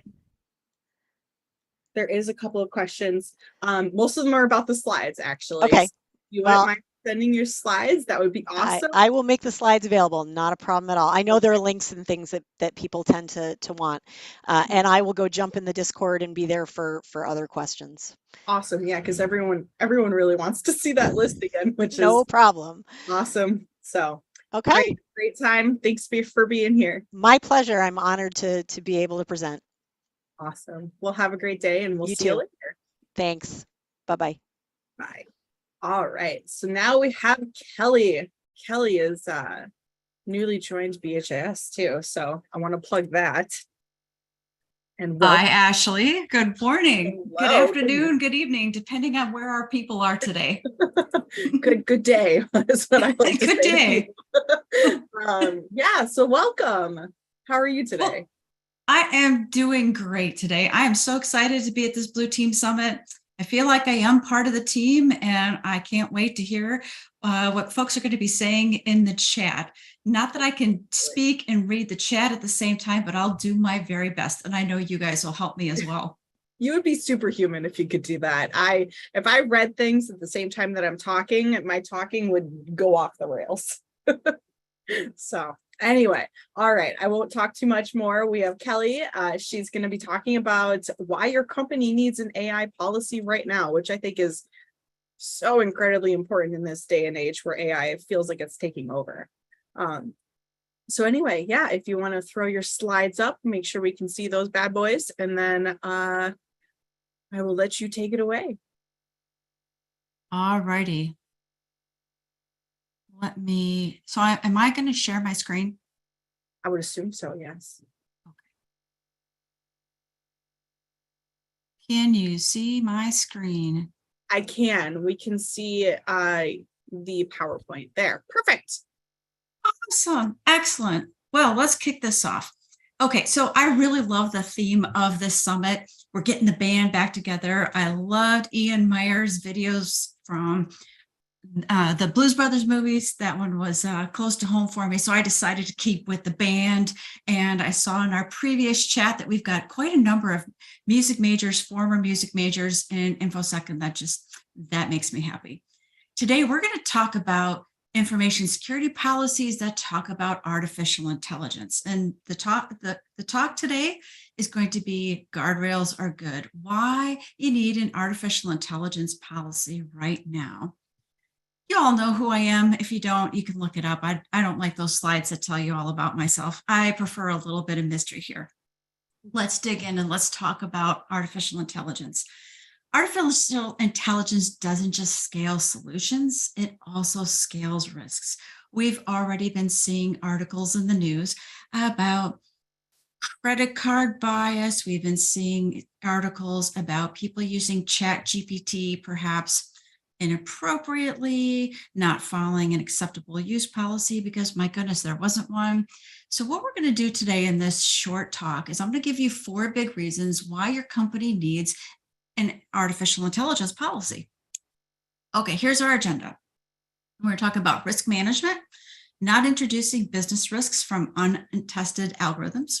Number 2, we're going to talk about data protections and privacy risks because we can't not talk about privacy. That's one of my goals this year, is to always bring up privacy when we're talking about security. We don't want to run afoul of the regulators. Number 3, we're going to talk about employee guidance and training. We don't want to have a data leakage problem. We know how bad that can be. And then I'm going to follow up and talk why we write about policies. We write policies because we don't want to ignore risk. So this is a little different flavor than perhaps some of the more technical talks, but I hope everyone enjoys it just as well. Risk management. Do you all remember the story of Zillow? A few years ago, they shut down their offering called Zillow Offerings for Businesses. And what they were doing, I'm sorry, I misspoke there. Zillow had an offering where they were buying and selling houses. They called it Zillow Offerings. It did not do well. Zillow had a $540 million total write-down. It laid off 25% of its workforce. Why? Because they have made a house buying algorithm that failed to accurately price homes. Because it wasn't accurately pricing homes, they were losing gobs and gobs of money. So because the company lacked confidence in its algorithm, it said, this is too much fluctuation. This is too unsteady of a business for us to be in. They decided to close it down. Not only did they have to lay off their workforce, they closed down a business line. They were also subjected to quite a number of shareholder derivative suits as well as security class actions. I don't know if you all remembered that or not. Here's a situation where I think perhaps they may not have understand the implications. I'm having a hard time talking today. Implications of using that house buying algorithm. Okay, I'm not here to talk about Zoom. I'm here to talk about what you can do for you and your organization. Action item number 1, let's start and have a conversation with senior leadership. Let's start talking about these stories. Now, some of you who've been in information security for a long time, perhaps you have a few of those scary stories up your sleeve, or, hey, we don't want that to happen to us. What happened to them? You remember those stories. Those stories, they allow us to understand and allow us to sympathize. Let's start talking about artificial intelligence stories. Another thing I want you to introduce to your leadership are the 5 ethical principles of reasonable use of artificial intelligence. again, I probably should have said this a few minutes ago. I'm not an attorney. I'm not a TV spokesperson, nor am I a data scientist. I'm just a gal who likes GRC and policies. But I have a link down here at the bottom of the slide to the 5 ethical principles of AI: transparency, accountability, fairness and non-discrimination, privacy and security, human-centered development and use.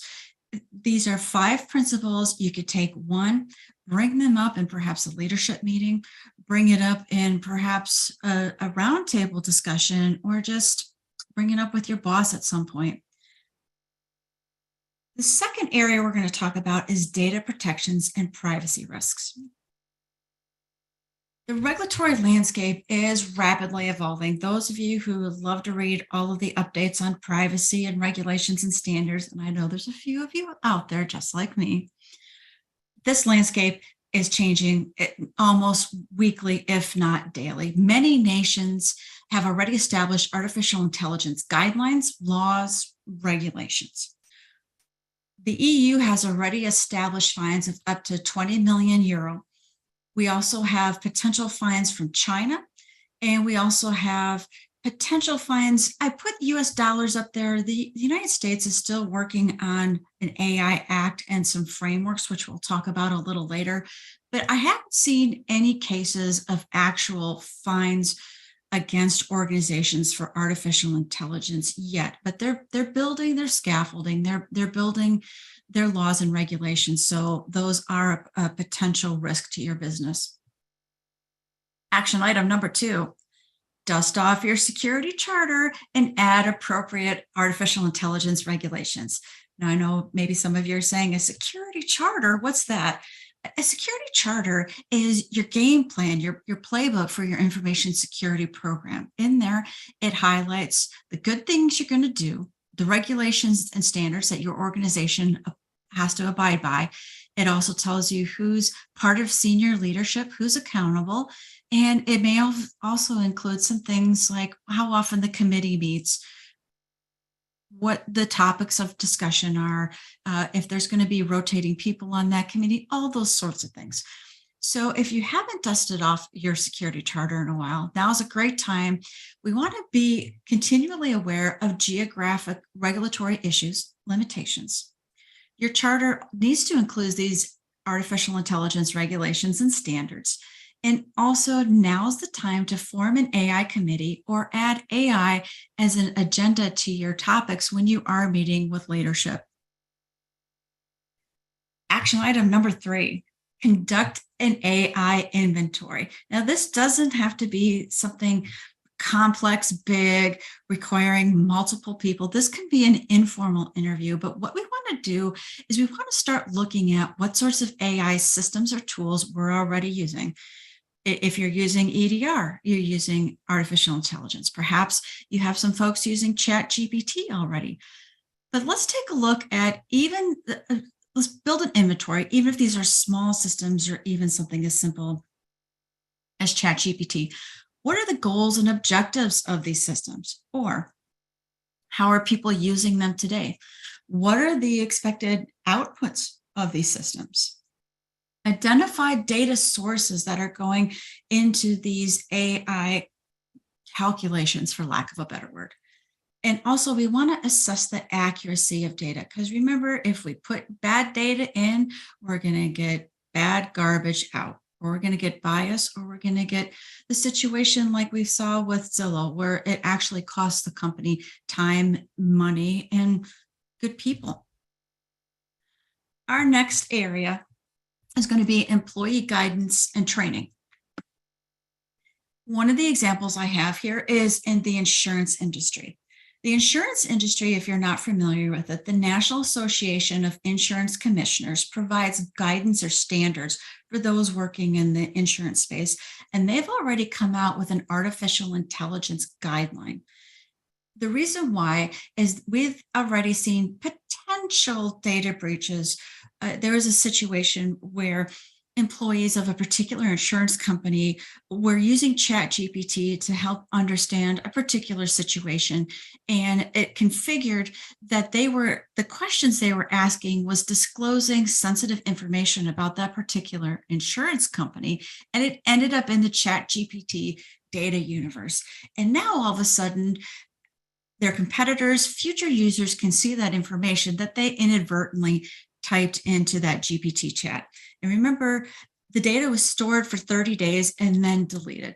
Let me clarify that. Remember, ChatGPT was fed with data from 2021, but it's also still gathering information. So employees or your coworkers may not realize the questions they're typing in may be giving away sensitive corporate information.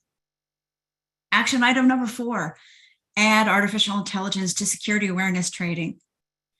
Build organizational awareness around artificial intelligence. This isn't something to be scared of.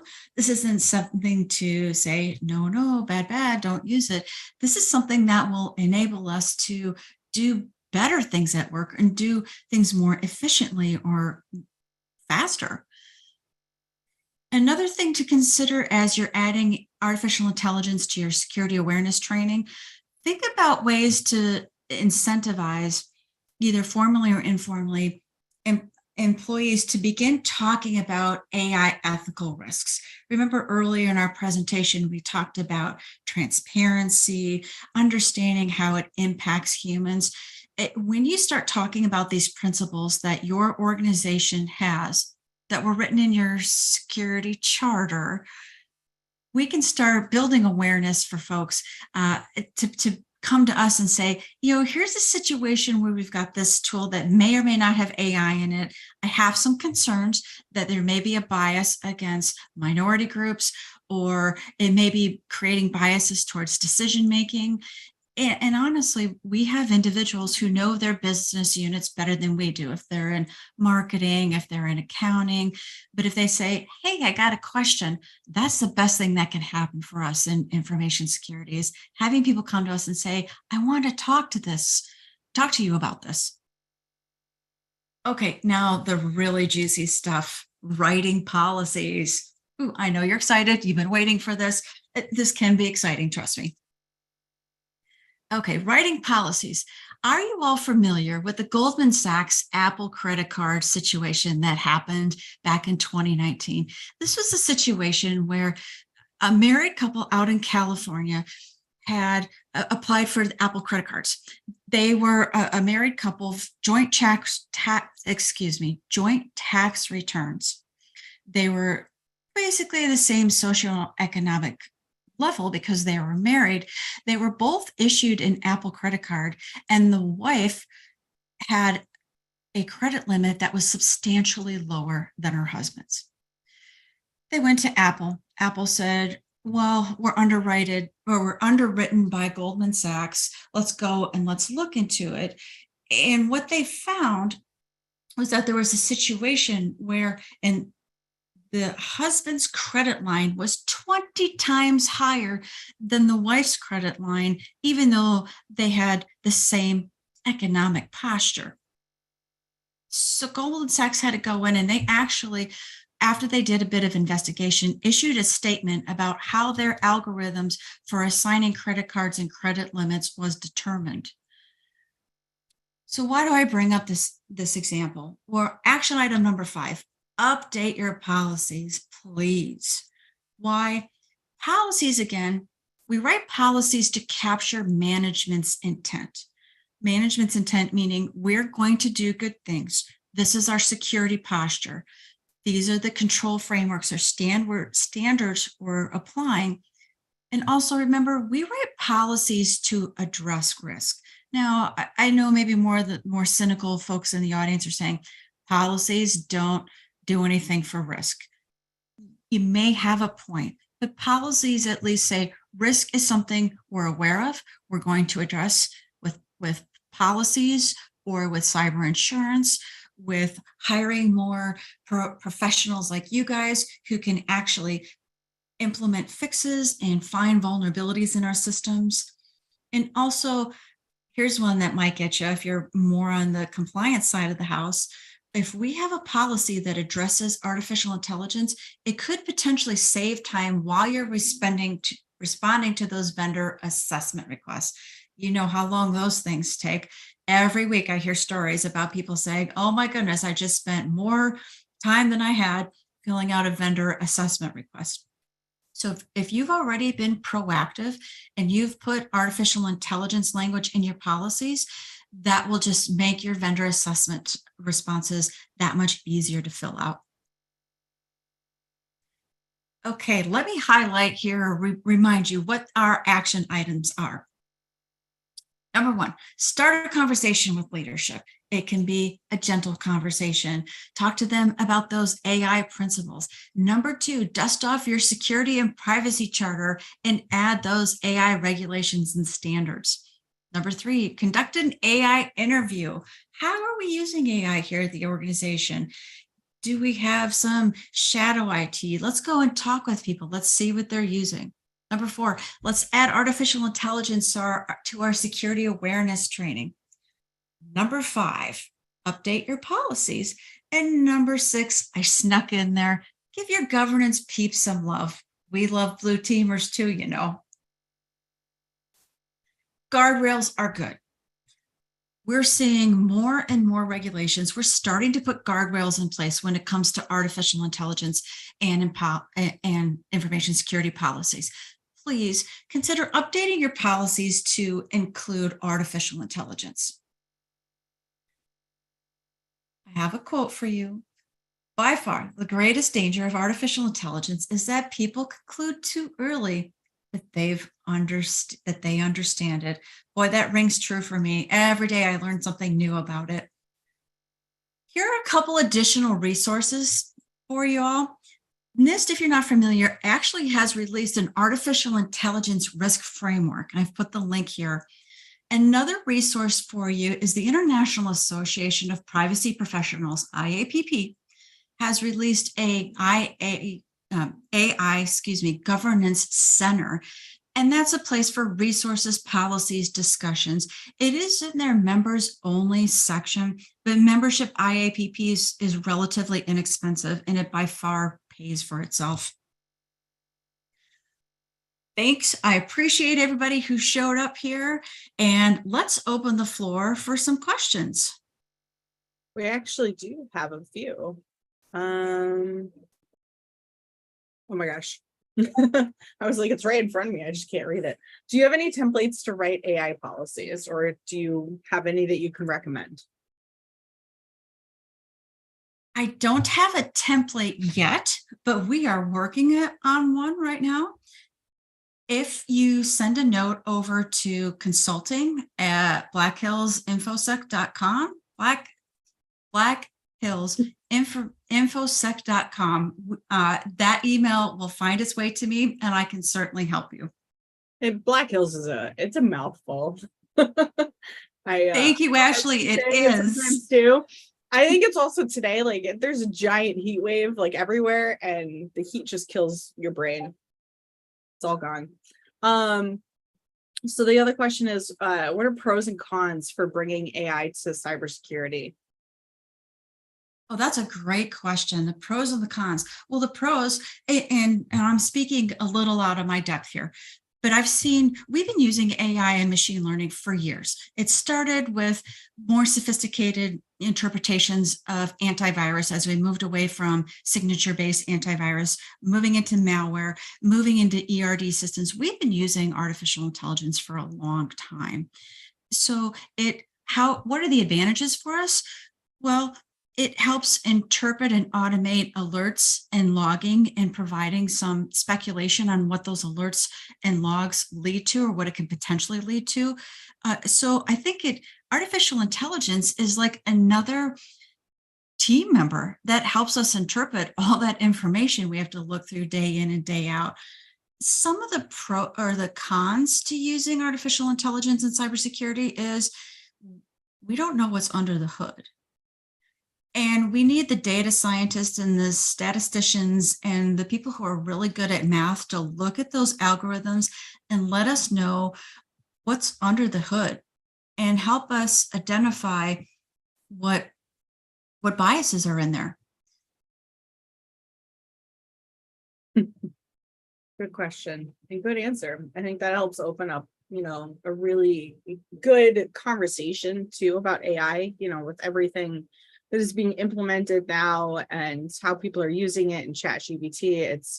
People are very nervous about the unknowns, and I will kind of concur that I am too. I mean, it's a very powerful tool, and if you know how to use it, yikes, the possibilities are kind of endless. And then there's a question here about, senior high college students using ChatGPT. The question's a little hard to decipher. But it basically is like, don't know how to use it. How, do we have any, I guess, suggestions on how to deal with that, where people are using it and they don't know how, and they're potentially screwing it up? That's a great question. And let me tackle it first. Why we would use ChatGPT. I'll give you an example how I use ChatGPT. If I'm trying to look up statistics or articles or news articles, it's a great tool. It does. I think of it like super Googling. It can look things up, but remember, it's been trained on old data. So you have to keep that caveat in mind.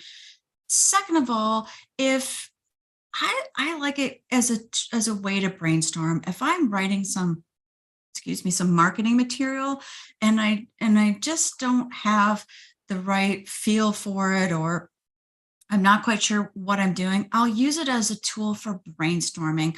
But what I don't do is I don't put a question into ChatGPT and then copy and paste it into whatever I'm looking at.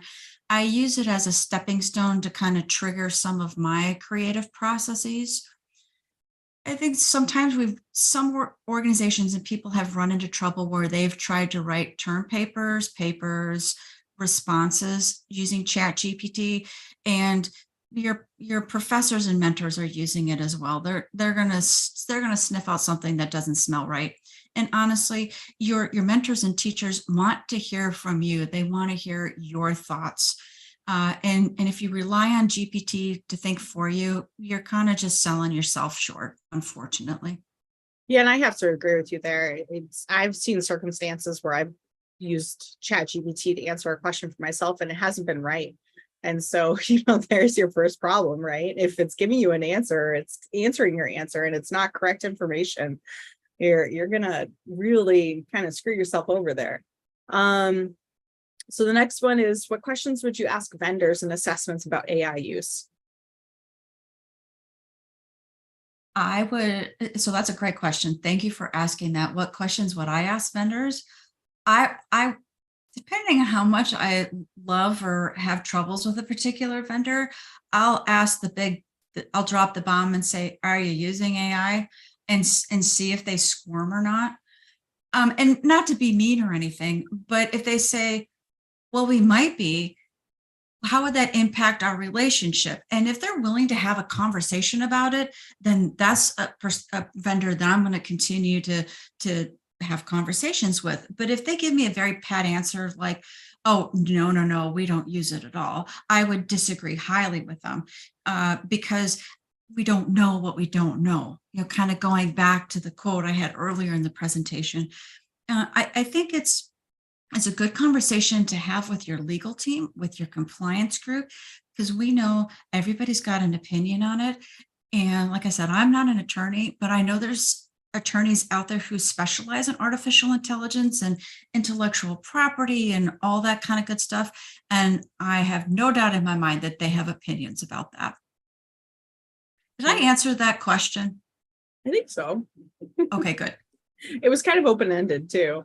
As far as open source implementations of GPT-3 and 4, are there any that you know of that you could fork, deploy, improve locally? I'm going to pass on that question. That is a technical question that is above my pay grade. It's above mine too, frankly. And then someone's interested in tracking employee usage in ChatGPT prompts. Is there a way to do that? I'm sure there is. Again, that is above my technical knowledge. And then we have time for one more, I think. AI policies we use, are those the same as security policies for organizations or like IT audit policies? Which one would you like? That is a great question. I should have mentioned that like 25 minutes ago. The word policy, we had this conversation at Black Hills a couple weeks ago. The word policy is very confusing and everybody uses it differently. The way I was using it is I'm talking about information security policies, that list of good things we do, usually on the internet site, Word documents, and it's a roadmap or a framework of the good things we're going to do. Now, I know that there's some highly technical people on this call, this webinar right now, who use policies very differently. And by policy, they could mean a set of configurations that are pushed to a machine. So I'm talking about, can I say paper policies, not technical configuration baselines? You know what, let's answer this last one. So differences between using Bing Chat and ChatGPT 4. It's another technical one. I'm not sure if you know. I know very little, but I'll take a stab at it. So ChatGPT, like I said, its main information uploaded was back in 2021. Bing is behind the scenes is Microsoft's Copilot tool. I think Bing has a bit more flexibility and has more up-to-date information than ChatGPT is, just in my little world of the answers that I'm getting to the questions I asked. For example, I was looking into Chinese regulations on AI. When I put that into ChatGPT, it didn't find it, but Bing's Copilot background did find it. So I hope that answered that question. I think so. Well, thank you for coming and teaching us about AI policies. It was a pleasure to have you here today. It was a pleasure, Ashley, and the Black Hills team. Thank you so much for allowing me to talk about something that I'm really passionate about. Y'all have a good day. Thank you, you too. All right, bye-bye. Now we have Alyssa Torres. Let's get you on the mic. Here I am. There you are. Amazing. It's just an assembly line here. It is. I'm like, all right, next. back to back. No, outstanding. I'm going to queue up my deck. And I'm psyched to be here. I'm in the company. I'm looking around at them. I'm in the company of my 3 dogs. So no guarantees. So if you hear loud cacophony of dogs, is there any way that we can get your mic moved a little bit closer to you? Absolutely. Sounds good. It's probably the fact that my machine, my mic is on board. I will speak up. Sounds great. That's what I'll do. That happens normally when I'm presenting anyways. Okay. And I can see your slides. Perfect. So we have, for everyone here, we have Alyssa Torres. She's going to be talking about Big Mad Blue Team. So if you just want to give us a quick bio about you, and then you can go ahead and take it away. Okay, great. Thank you so much, Ashley. I am here to speak to you about a topic that I am passionate about, as always, but it's a little bit different, not in a technical vein, but it does have an impact on blue teamers. If you want to get anything done, we're going to have to talk about how to present a relevant, well-structured argument. So that's what Big Mad Blue Team is about. Oftentimes, we bring to bear some really essential requests for reconfiguration, requests for this, requests for that. I've been in Blue Team. This is my bio. I've been in Blue Team for, I was calling it 3 dog years, IT and security, really. But then someone told me that was actually less than it. I think it's 3 dog years. So over 15 years, I've been in cybersecurity. and focused recently on hunting, so threat hunting. I've led an incident response team and threat intel team, but some things that I've noticed really revolve specifically around Blue Team being able to get things done. So a little bit in jest, these are not solid numbers, but I will tell you the highs and the lows of Blue Team, particularly through the lens of a threat hunter. I find some incredible stuff. My last role was a part of a managed services threat hunt team, and a lot of my hits in customers' environments were cyber hygiene. And you may sneer, you may like roll your eyes and say, hey, cyber hygiene, that's not the sophisticated actor. How hard is that? But it actually is quite difficult. If you've ever tried to effect change, otherwise known as move the needle and get a reconfiguration of the gold image for your workstation, to push through like constrained language mode for PowerShell. Shout out to my folks that have been working on that for forever. It truly is quite difficult. So I have personal motivations for delivering this presentation, which I'll get into, but the Blue Team slant to this is all about how we can best present our case for configuration changes or for additional security implementations to go into effect. So the highs and the lows will say that we've been able to push through. This is a ballpark anecdotal, which in and of itself is a logical fallacy, but anecdotally about 30% of Blue Team initiatives heatedly contested but implemented. Yay! Maybe 10% of those things that we want to implement are not contested and we get them across the line super easy.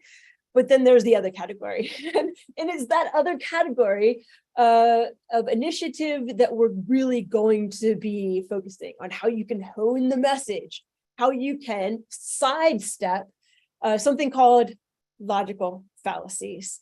So here we go, all about how to present an argument. I'm always first to raise my hand if there's something that really incites anger in me about an environment that I'm working in. I'm like, oh, I'll write a point paper for you. So I pitch this to my manager, my boss. I can be relied on to write a point paper, whether, I think maybe I got taken up on it just once, but I will say I know what it takes to be on the Blue Team, having served in the trenches, whether it be performing digital forensics, investigating employees, or hunting in customers' environments as part of an incident response team.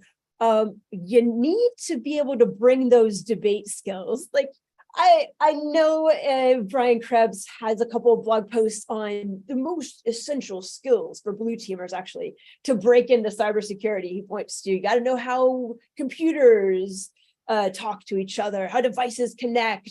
You have to know a programming language, Linux, Bash, Windows command line, PowerShell. I mean, yeah. But if you want to affect change in your life as a Blue Teamer, you have to have decent debate skills. So maybe you grew up with a strong authoritative figure in your life that was a debate coach. I'm sorry. Or maybe you live like I do with someone who's steeped in threat intelligence and the fine art of conducting analysis against said threat intelligence. Nevertheless, you find yourself, regardless of your situation, you find yourself debating and just sometimes being refuted. Oh, that's a straw man. Like, what's this straw man stuff? Well, we're going to hit upon straw man. We're going to hit upon all of these logical fallacies. But in order to sweep aside the technical skills and let's focus on those soft skills, we need to have tenacity. That's a soft skill, although difficult and hard, a soft skill, and the ability to present an argument. All right, good job. You like the way my slide ends, blah, blah, blah. Yeah. All right, so logical fallacies. Here is a simple definition for you. Okay, maybe parts of a whole. Logical fallacies, violations of the principles of critical thinking. and these can be disproven through, say, rational arguments, through reasoning. So a logical fallacy, someone can point it out to you and you can actually talk it through. Although you may be quite angry at having someone, I guess you could call it sharpshoot you, but these illegitimate positions often lack evidence. So if someone points to a lack of evidence, that's just one category of a logical fallacy.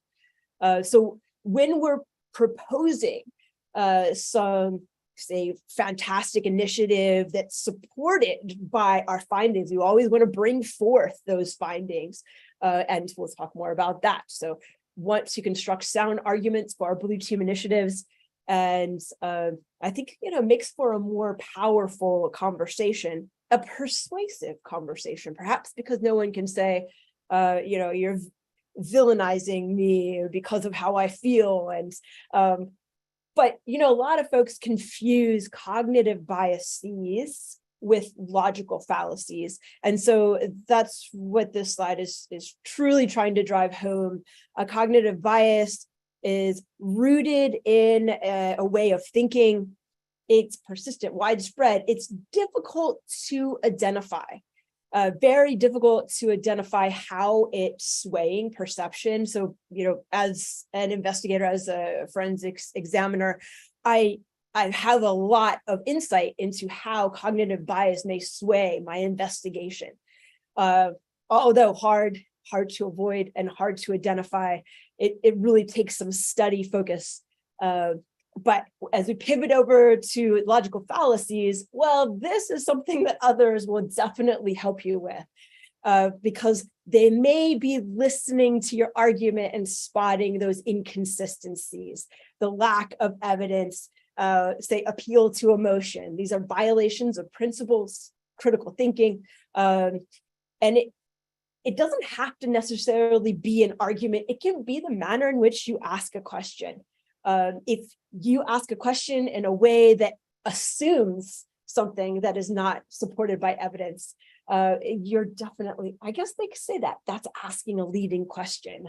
You have to go back to the root of the question in a defense. So we want to recognize if you are on the receiving end of an argument that consists of a logical fallacy. We definitely want to recognize that there's going to be some resistance. People are not going to like that you're saying that's irrational, and let's go back to the beginning. But it is an easier thing to adjust than the other one that's on the left side of the slide. Cognitive bias is not something you can say figure through, draw out on a map, because there is some deep ingrained that's hard to put your finger on as you're bringing forward into your life or your reasoning or the way you interact. So I think that there's hope. This is probably the silver lining as we talk about these failed arguments, or manner in which you can bring an argument forward, because we can change these, and your mileage may vary, attempting to get others to change the way they present. All right. Okay, let's move in 4 different categories, and we'll be dropping some specific examples into each of these buckets. Inconsistency. You are accepting something that is not consistent across the board. I can't wait to share that one with you.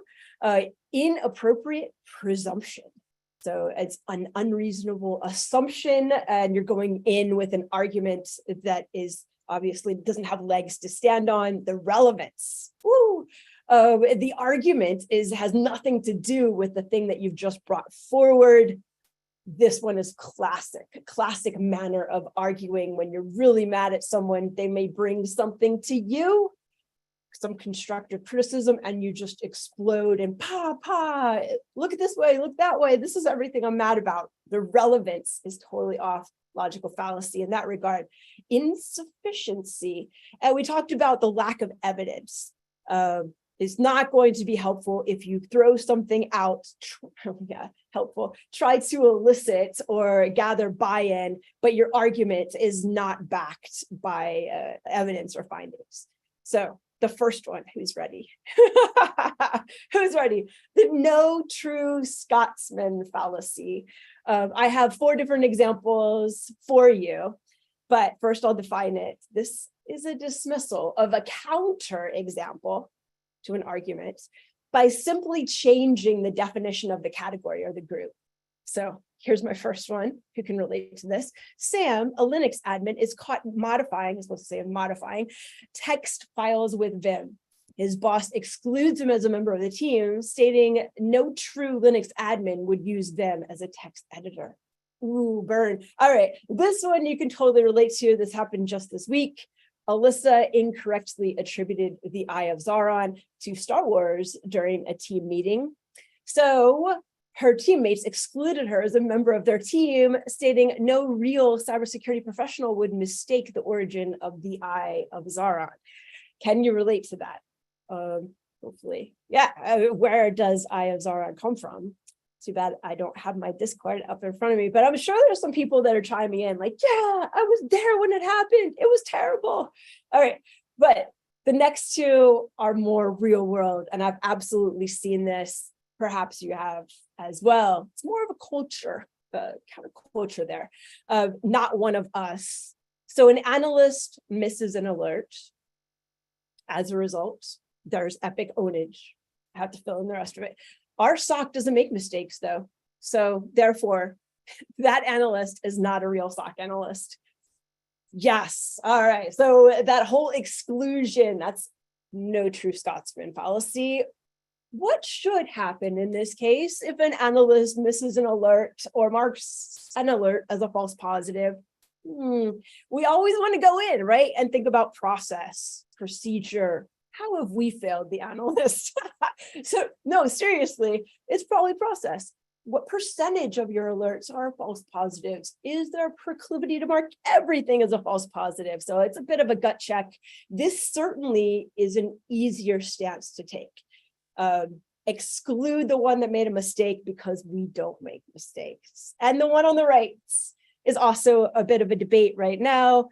You use the detection to trigger your hunt. Therefore, that's not a real threat hunt. So threat hunters will sometimes use a behavioral detection that may be indicative of threat actors' behavior.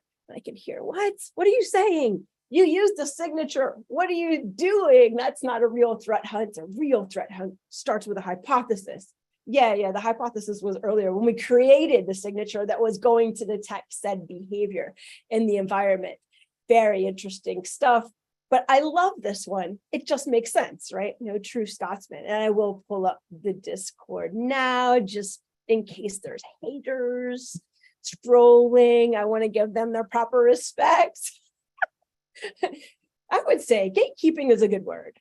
Who configured the detection? I love that. I love that, Eric. Yeah, I mean, give credit where credit is due.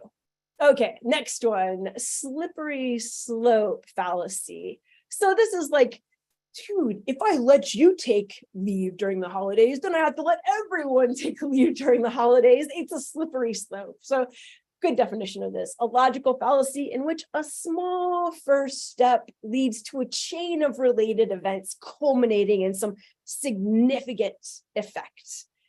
Like the stack of dominoes. Like all it takes is one social event. If our team has a day of fun, then everything will fall to pieces and no one will be serious about their job anymore. I don't know. This is a bit crazy, right? I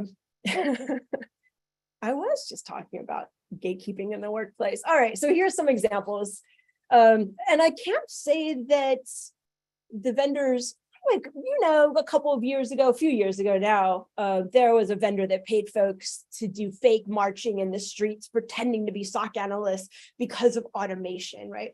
So the fear of progress, if we automate manual processes, automate like the collection of some triage data, there will inevitably be no need for security operations center analysts, right? So that's silly, right? We're going from A and presuming that if A goes into effect, X, Y, and Z will in fact happen. And that's, as you can say, quite silly. All right, we will talk about slipping into chaos. I like this one too. Oh man, now I'm remembering what I put in. Slipping into chaos really could be anything, but it's that deviation from conformity that's going to create the epic, barrel of monkeys. So if I send one of you, then I have to send all of you. And that would empty the coffers, right? If we're talking about training, if we're talking about opportunities for growth. We know that it doesn't have to be the same opportunity for everyone, nor does it have to have a price tag like that. So we reel it in and we can point to this as the slippery slope fallacy. Okay, now let's not get crazy about this. I just asked to participate in the purple team exercise that's upcoming. And no, it will not slip us into chaos. Tu quo quo fallacy. I like this one too. Oh, because it's effective. I'm like, who doesn't love arguing with a loved one or significant other, or maybe your teenager? Don't let your teenager see this slide deck or read anything about logical fallacies. Your life as you know it will be over. All right, tu quo quo fallacy. The accused turns an allegation back on the accuser as a retort to an argument. An accusation of hypocrisy or inconsistency is used to avoid taking the other's position seriously. Oh, so many times I've heard this. Oh, this, an excellent example right off the cuff. I think we need some peer review on our forensics reports. Oh, well, I think you're just suffering from a lack of self-esteem. That one's from my own coffers. Oh, that's good. That's good. So, hey, an digital forensic examiner proposes a peer review process be put in place to review forensics reports before they are delivered. The respondent says, I think you're suffering from a lack of self-confidence. What other examples do I have of this one? Oh, I like this. So the boss says, Jesse, you need to document your triage actions. Anytime someone asks for documentation, you are bound to elicit ire. There's going to be some emotion behind that. But the SOC analyst retorts, well, you never look at our triage documentation anyway. So like, hey, now Jesse, who's been asked to do the bare minimum, presumably, is retorting that the boss doesn't even do the bare minimum. So what? Turning the argument around. Love it. All right, the next one. The hunter says, we haven't received threat intelligence tips in a whole month.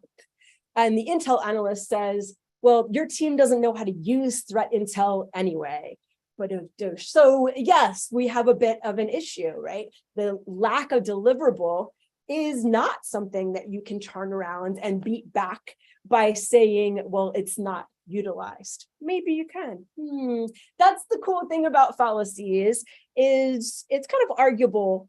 You could spin it. It's kind of like, because I do some mentoring for folks who are going through a cybersecurity boot camp, like jumping into cybersecurity. They're going through the network fundamentals and hardware and crazy stuff, IAM. And anyways, so I tell them they have one particular exercise where they have to, based on the scenario described, they have to choose the right CIS control.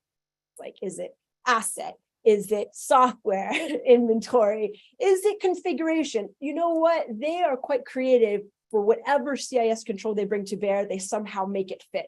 Likewise, these different types of logical fallacies, you could pretty much put a spin and jam one particular argument into one fallacy or another.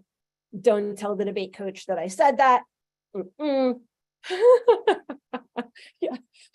So this one everyone can relate to, because if you have any friend who is anywhere near threat intelligence, you'll probably hear this once a week, right?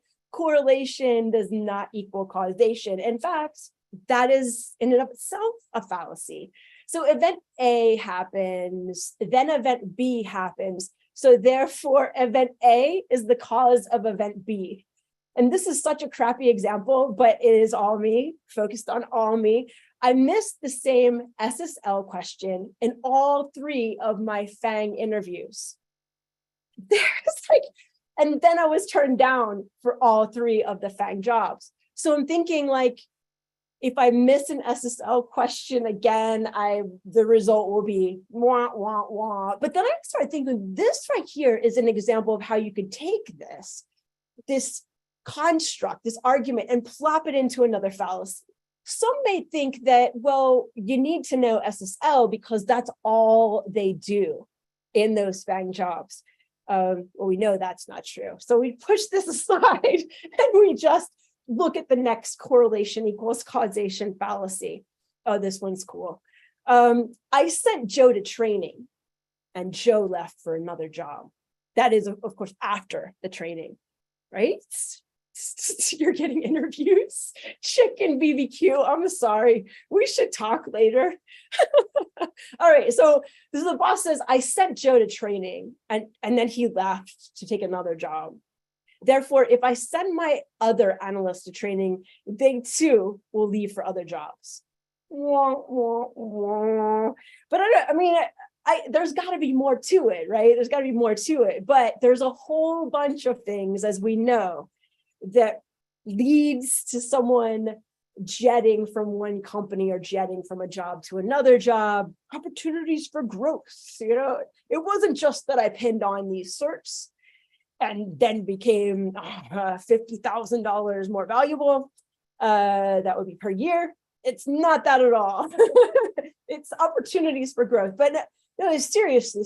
So there's a lot of these correlation equals causation. And I think presumably, we do have that getting in our way, if I can paint a little bit more serious for a moment. This, because I see in so many instances, if someone is logging in with a local admin account, so, local admin for everyone, well, can you say that correlation equals causation? I can't. Yes. So some of these just don't fit. Local admin equals power to the attacker. But I would want to, if someone questioned me and said, wait, just because everyone has local admin privileges, doesn't mean that the attacker is going to epically,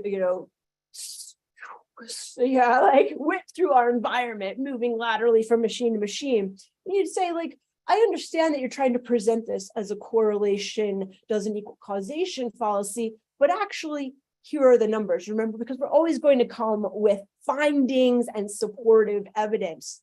We're in it to win it, blue teamers. So that's what we need to be prepared for. Not only to confront logical fallacies, but to be confronted and accused of putting up these type of smoke screens or illegitimate arguments.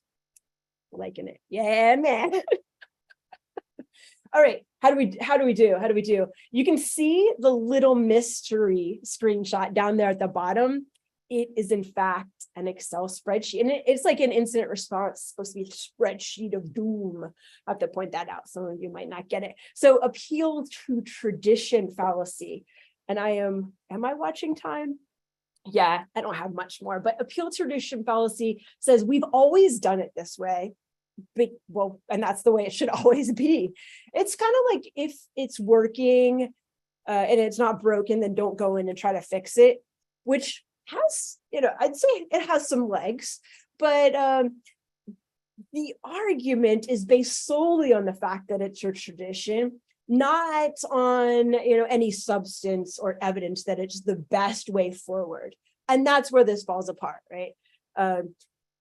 Because in cybersecurity, you need to be nimble, agile, quick, and duck. And what is this? Duck. I'm up, they see me, I'm down. That's from the Marine Corps I was in for 4 years, but it totally comes back to me when I describe nimbleness, agility, the ability to flex, and an appeal to tradition fallacy is going to point that out. Like, just because we've always done it this way doesn't mean it's still 1980s. All right, very good. But on the flippity flip, the appeal to novelty can also draw you in. Am I right? So yeah, just because something is new or someone is new to the team does not mean they have it all together. Just because there's a new feature that allows you, I won't even say it, but just because the new feature has been pitched, it doesn't mean that it's better than what you already have. Right? Vendor A has a new product line. It must be better because it's new than what we're currently using. There is a tendency to say anything's got to be better than what we have, but it all has to be supported with evidence. It's when you get your IT folks in who are monitoring performance, and you're comparing the footprint of an EDR agent versus the footprint of another EDR agent, blah, blah, blah. You actually have to come forward with this compare, contrast, evidence-based findings. Love it, love it. Oh my God. You guys are on fire. All right, so this one I fall prey to all the time. I get swept up in the emotional arguments. You can't beat us down. How could you? You're demoralizing the team. Anyways, so the appeal to emotion fallacy is using fear. There's actually an appeal to fear fallacy as well, but we're going to combine them into a snowball here. You're using fear or other emotions to influence an audience, like going back to appeal to tradition. You might bring up some teary eyes when you talk about leaving your old sim behind, right? So you could be combining this appeal to emotion and this appeal to tradition and really creating a lot of obstacles and moving forward. Terrible. All right, so you get the idea. I'm invoking fear, pity, anger instead of presenting facts. So we want to avoid doing that, although difficult. And that type of argument, it detracts from the main focus, and it undermines credible reasoning. Yeah. So, if there is any emotion, it should only augment or be added to the, say, bringing of facts forward. Ad hominem. This is the last one. I'm pretty sure it's the last one. Ad hominem. I get accused of this quite a bit. That is in my personal life. So this is an argument or emotional appeal made against a person rather than the argument that they're putting forth. So it's like, you're so mean. Oh, but I have a point, right? And I was like, that doesn't matter, but you're mean. You're disrespectful, but I have a point. So this type of fallacy attacks the source of an argument instead of addressing the real position at hand. Hopefully you all can relate to these, because the straw man fallacy, kind of similar. I'm going to distort your argument so I can make it easier to attack. That one's good. I'm going to distract you with this. You don't trust SOC analysts. That's why you don't give us access to all of the tools. Like, wait, what? I'm just trying to stand up this one, and it's kind of in beta right now. You're pulling in something that has nothing to do with the fact that we have to wait before everyone gains access to a tool. So just because, this last one is the fallacy, just because someone's argument has some flawed reasoning, maybe just because they've reacted violently to you attempting to pitch an argument and they've tried an ad hominem type of attack, it doesn't mean that their perspective is askew. It doesn't mean that the argument that was being posed is illegitimate or doesn't have sound grounds. So that's what I like to keep in mind for all of you.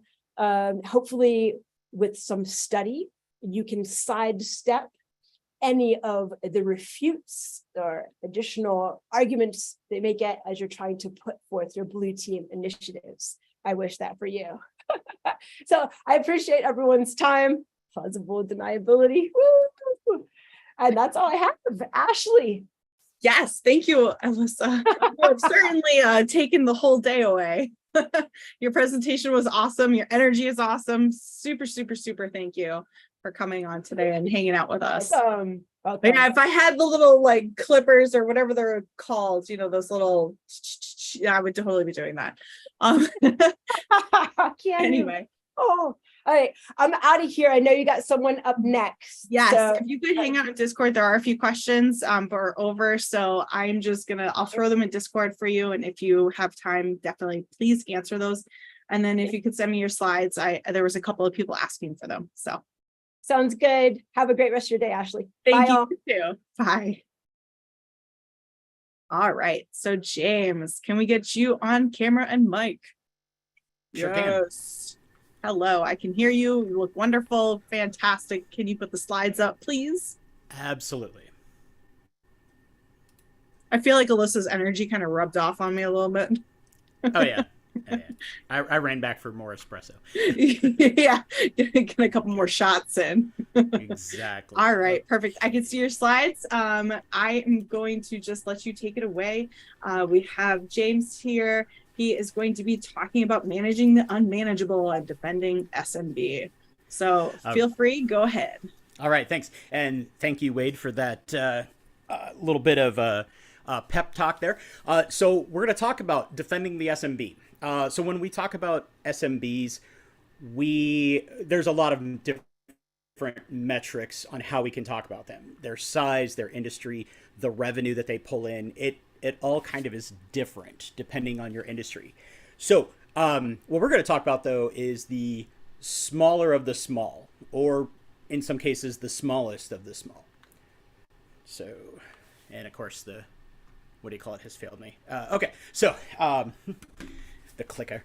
So quick intro. So I'm founder of Secure Point Solutions. We've been in business for 4 years. Basically, we help the smallest of businesses with all things cybersecurity. We also help their IT providers, those mom and pop shops that are still doing maybe a time and materials type work, or anything that's just not quite to the level that maybe some of us are used to. I've been in the managed service and the small business space for a decade now.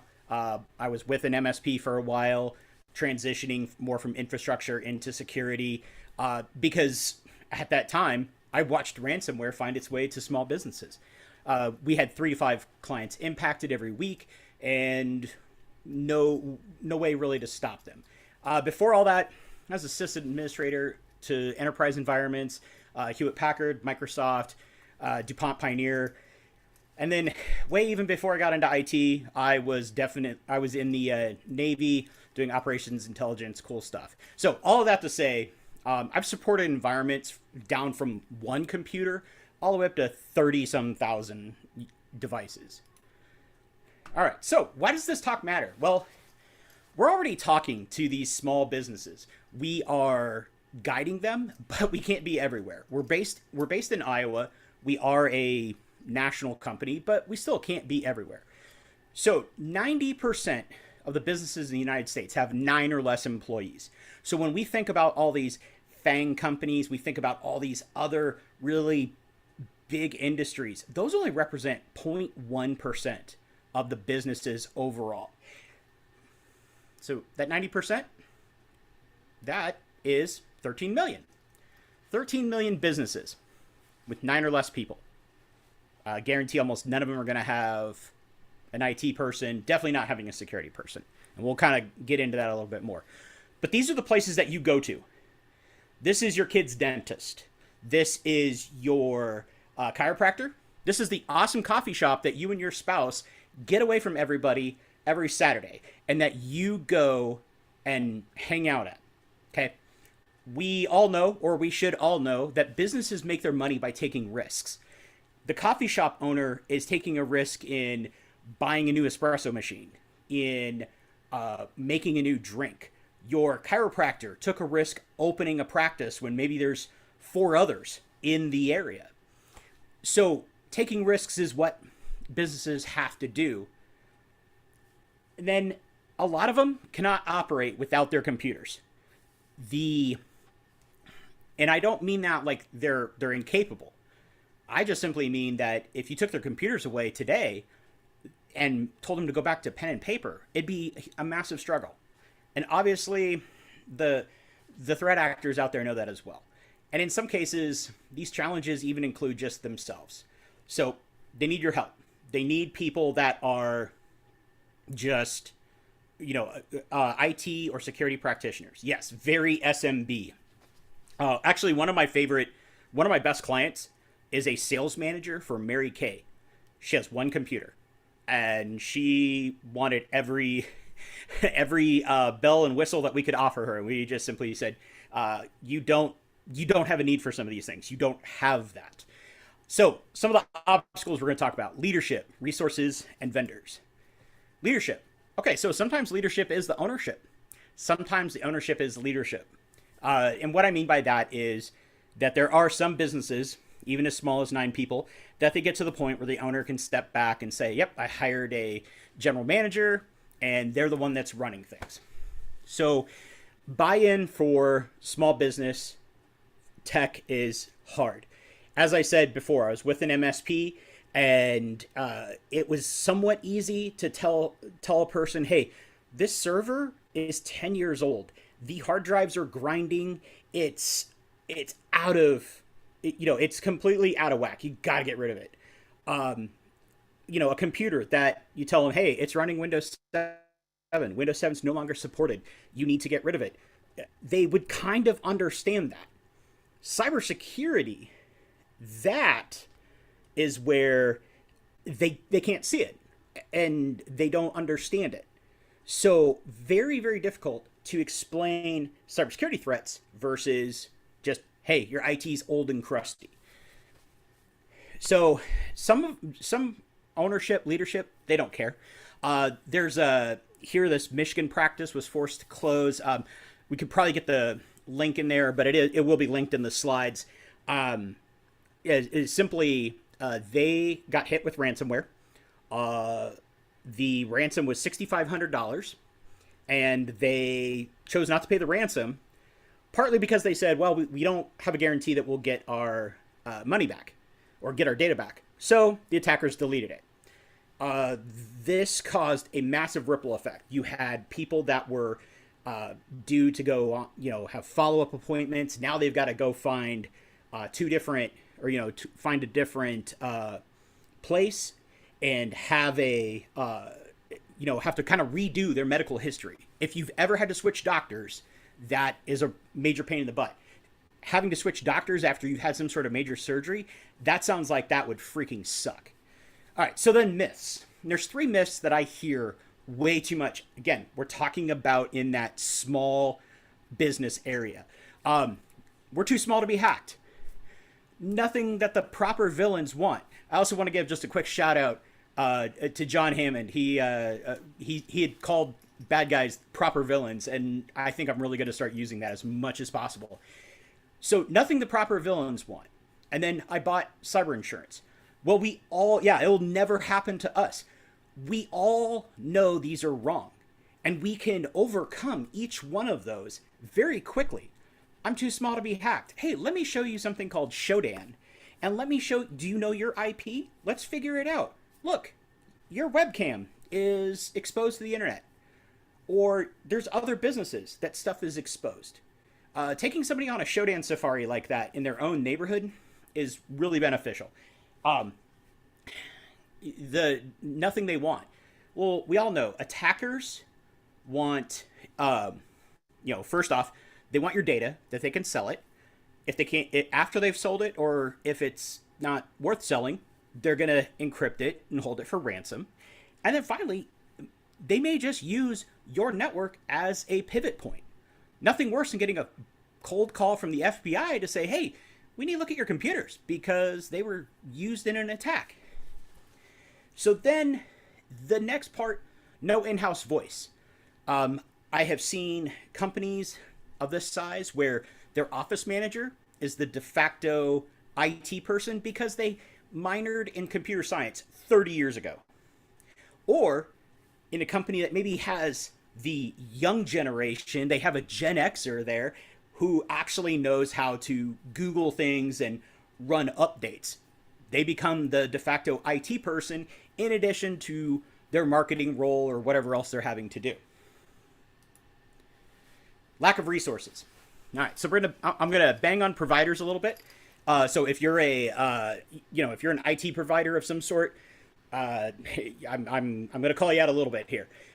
So first off, minimums. A lot of managed service providers offer or have minimum prices, minimum costs for their services.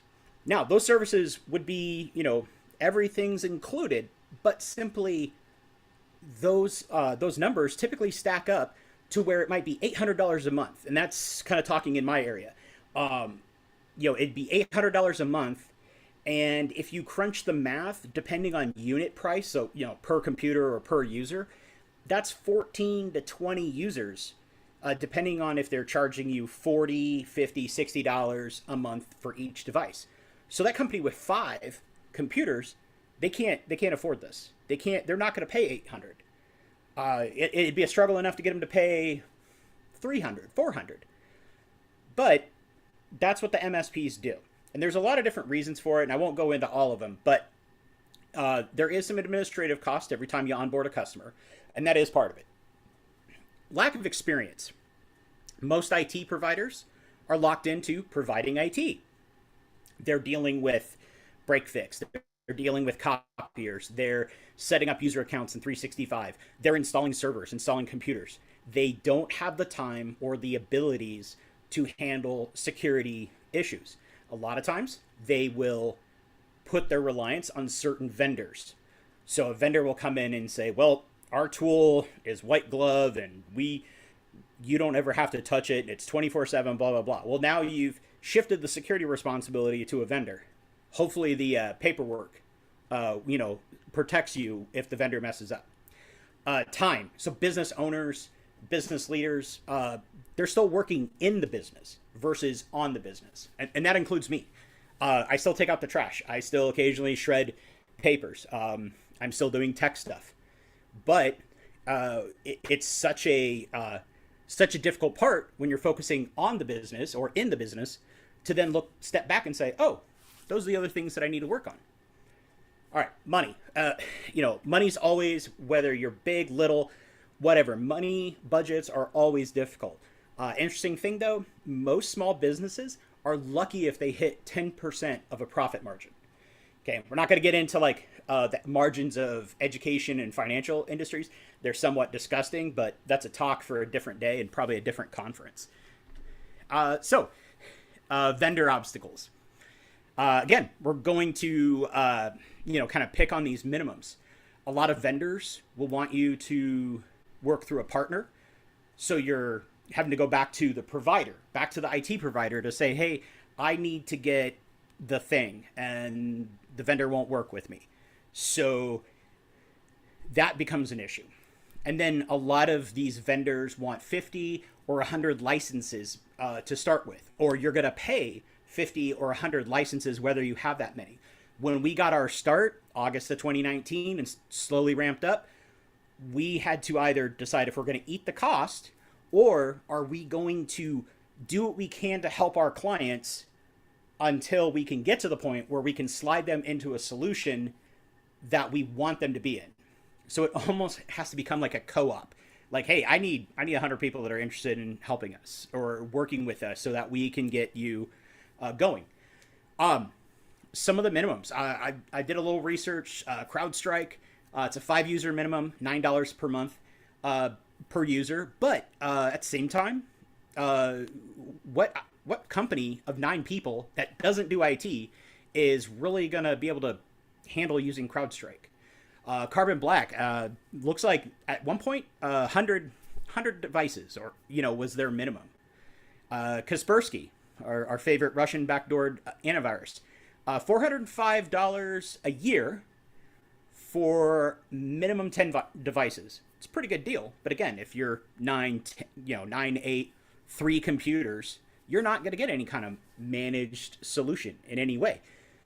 So then we talk at long contracts. And yes, I'm going to call them out. Kaseya is probably the biggest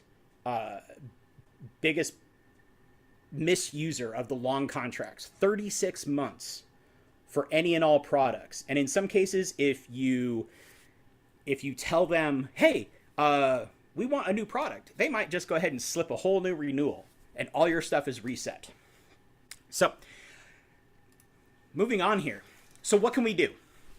Well, a couple things. And this I both love and kind of, a little freak that I had to follow Alyssa. She had so much energy, but I love that she kind of talked about all those soft skills, because no matter what we do, we have to find those soft skills and we have to align them to the companies and the businesses that we do work with from day to day. So speaking of common language, I have found that, it acts as a bit of a Rosetta Stone to relate things back to a car. So I have actually walked up to people and said, hey, got a question. Have you ever tested the airbag in your car? And they look at you like your head's on fire because nobody would test their airbag. That would really piss off your insurance company. You'd probably be out all that money on your own. But we in security have the ability to say, hey, would you like me to test your computer? Now, I'm not saying you're going to launch some full pen test on a business of 4 people. But if they say, well, we think our antivirus works pretty well, if you know how to use Atomic Red Team, say, hey, I'd like your permission. I'd like to sit down and run some testing. Yeah, as somebody said, fire extinguisher or first aid kit, those kind of things. So I have found that car safety and security have a lot of parallels. I actually talked about this in a pre-recorded talk like 2 Wild West Hacking Fests ago, where the idea was, hey, steal this talk. And I want you all to steal this talk as well, because this is an important one for those people that you work with and you do business with day in and day out. So both car safety and security have laws and regulations, okay? With car safety, don't speed, don't drive drunk. Those are illegal. With security, it's things like don't store, PII in open S3 buckets. Don't store credit cards or when you shouldn't. That will get you in trouble with PCI. Proactive and reactive tools. We have a variety of tools, EDRs, SIMs, all those tools that we know about, and cars have the same thing. There are assistive sensors, your backup sensors, front crash sensors, lane sensors, all that. I mean, the cars almost drive themselves, even though they don't want to say that. But then things that are more reactive, seatbelts, brakes, airbags, those all apply back into security. And you can use that back and forth to help there. Also, that explains the need for layers. If I take away the brakes in your car, you're going to have a bad time.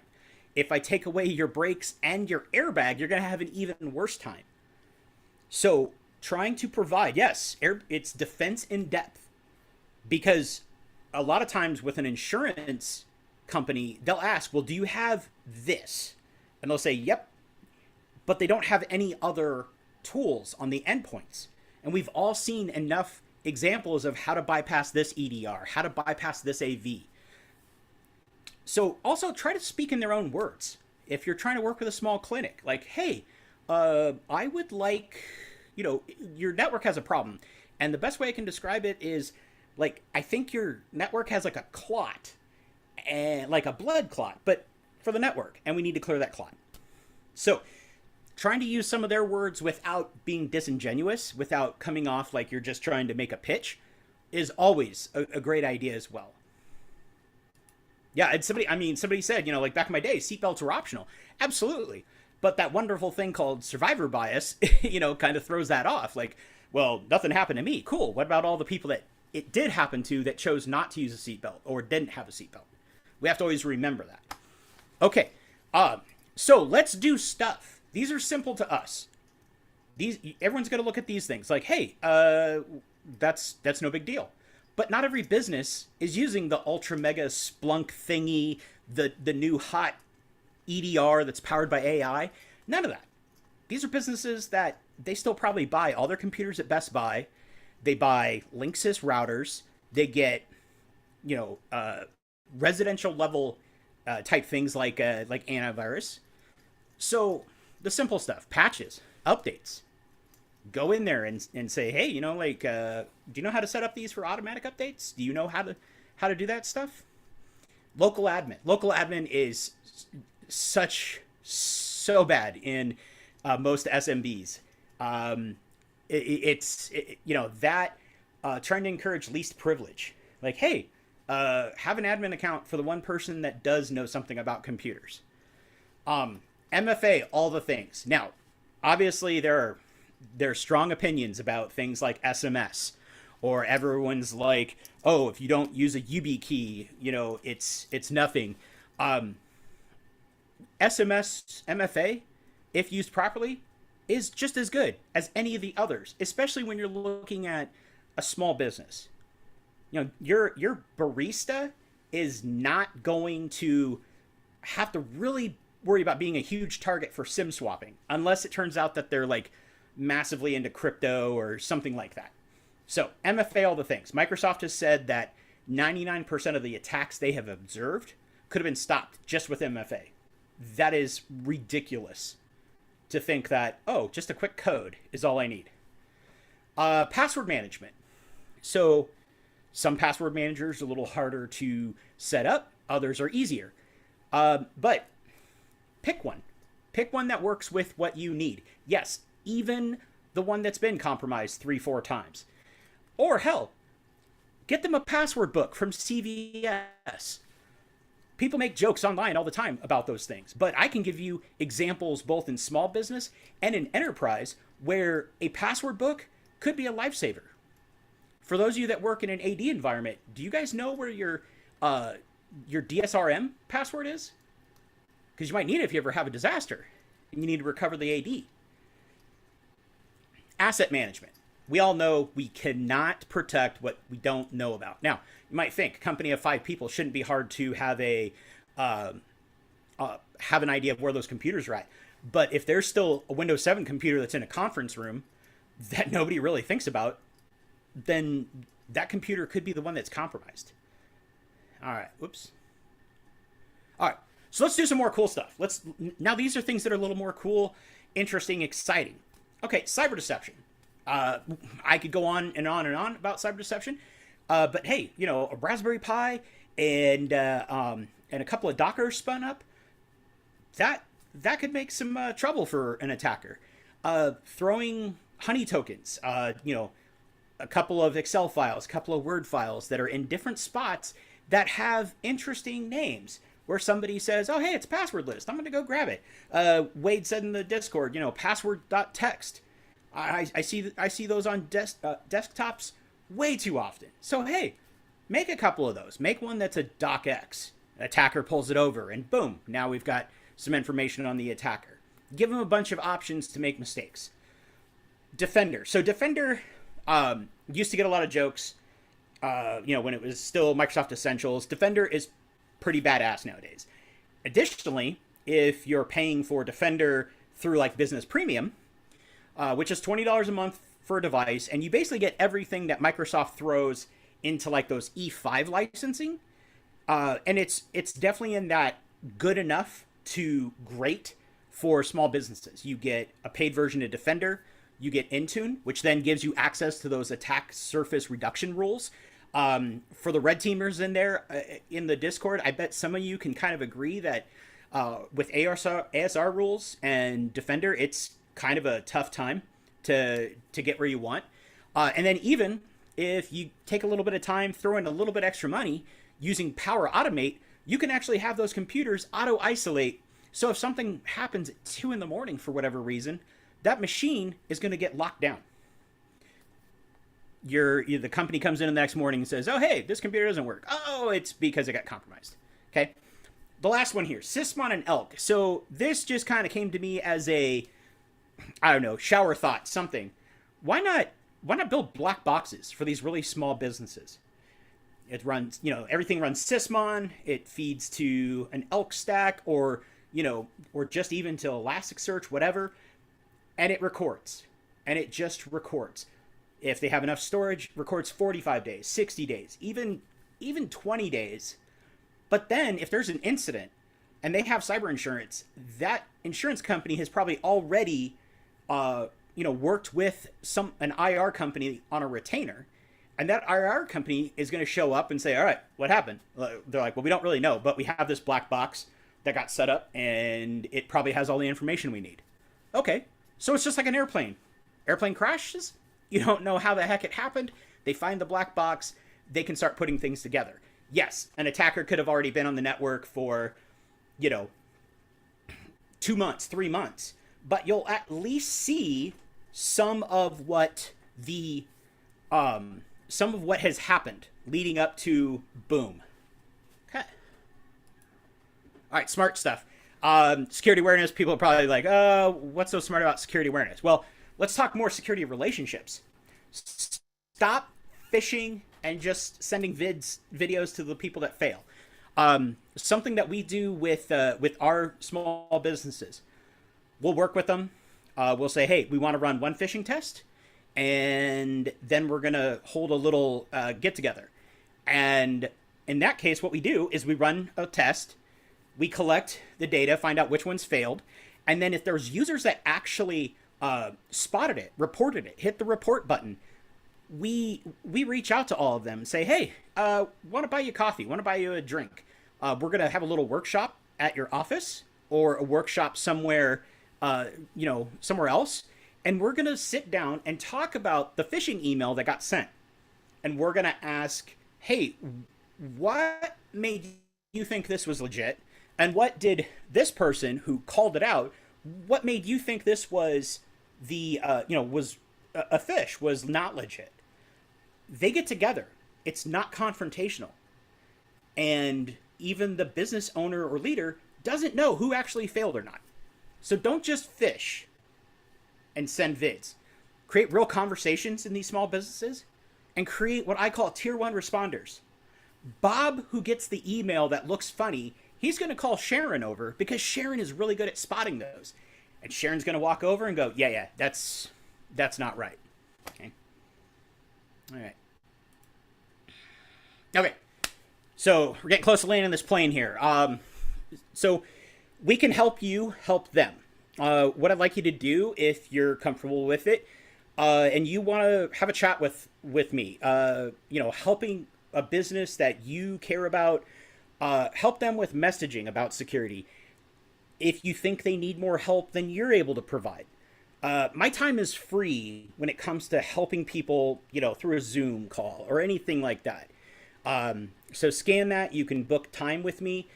You can email me there at the address set up. We're happy to help. We're happy to do that. So I'll leave that up there. Obviously, it'll be in the slides as well. Any questions real quick? I do have one more slide after that, but if there were any questions thrown that I haven't seen.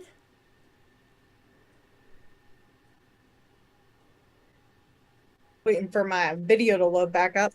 I haven't seen any questions, lots of comments, lots of appreciations that's being thrown out in both Discord and here. Lots of good conversation that's coming out of this. Good. I think you hit kind of the nail on the head there that social engineering is great, but what do you do after? How do you figure out the after effects of social engineering, and how do you approach it with your company in a way that doesn't make people feel like a failure and also teaches them something? So all right, I have one more slide.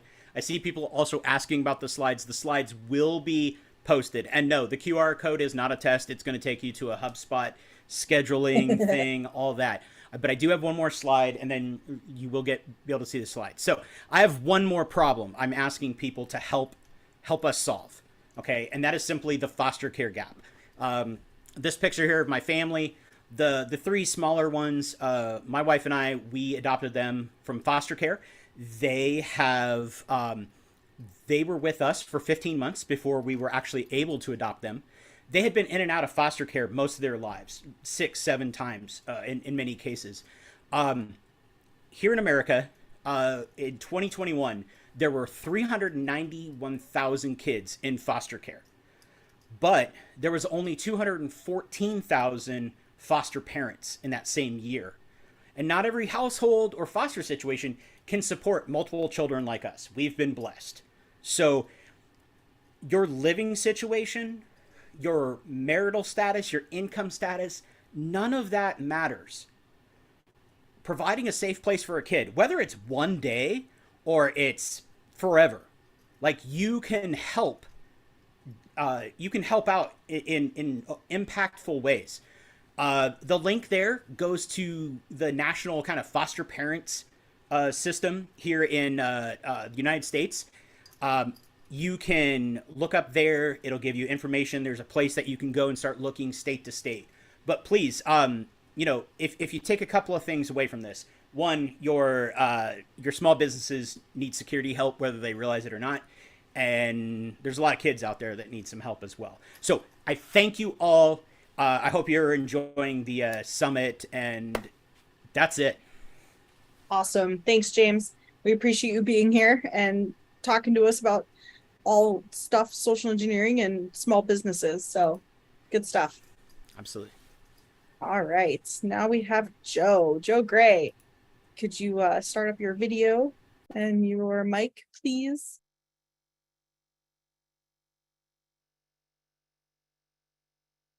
We can see your slides, but I can't see you or hear you. I was having to find my mouse. Okay. They do hide from us. I will agree. And this Bluetooth mouse that I use is going to be the death of me. Yeah, like, and when your Zoom screen comes up and it shares, like your computer just like glitches out, and oh man, don't get me started. So anyway, we're a couple minutes into your talk. I want to give you as much time as possible. Joe Gray, we talked about him actually just this morning. You were mentioned quite a bit by Ed Muro on his little social engineering talk this morning. So I'm excited that you're here now because lots of people asked about your class and the class that you teach. And so we had a lot of interest, and I will let you take it away. Okay, sounds good. So thanks everyone for taking some time out of your day to hang out with me while I present probably the most important talk that I will ever give. But side note, this is also probably one of the most boring, non-technical. If technical is your forte, this may be boring, but it's a conversation that needs to happen. So with that being said, I really hope that your ears are wearing seatbelts because I'm about to take them on the ride of their life. So I had to get the joke in. Here comes my obligatory, I've got a face made for radio joke, just to keep the attention on the slides. Let's go ahead and get started, shall we? So about me, I run training through the Osent, but with that being said, starting in January, I will be teaching a little bit more primarily for Antisyphon. I've got a class going on this week, Thursday and Friday, that I'm sure you've heard about. I'm sure I'll drop nuggets about it during this as well. It's the Osent Mastery class. But today we're going to talk about social engineering. Those subs were very well navigated, excruciatingly navigated. I was never subject to any critiques from hitting anything. I am not a Navy nuke. I failed nuke school miserably. It's the greatest mistake I ever made. Anyway, the material from this course is actually part of a passage from the book Practical Social Engineering. I am working on the companion course to this. It will be called Applied Social Engineering to avoid any copyright or intellectual property issues with course titles and people. But with that being said, we'll just go ahead and get started. So, standard disclaimer, the thoughts and opinions in this presentation do not reflect those of my employers, past, present, or future. The objectives, we're going to talk about some current general metrics associated with InfoSec in general. Then we're going to pivot into some social engineering specific metrics. And then we're going to have some problems with metrics. I'm going to introduce and apply some new metrics, give you some analysis models, and some food for thought for potential future integration. So when we talk about metrics now, I've listed a few here on the screen. We've got password metrics. The standard password length is this. The most reused password of insert year here is this. All of those things. We've got breach metrics. On average, a breach has how many victims within it? How many, how catastrophic was it? What kind of information was breached? We have response metrics, which goes into dwell time. How long did the adversary hang out undetected before someone found them or they made their presence known? And, being kind of managerial for a moment, we always have to look at the ROI, the return on investment. What other InfoSec metrics can you think of that are valuable?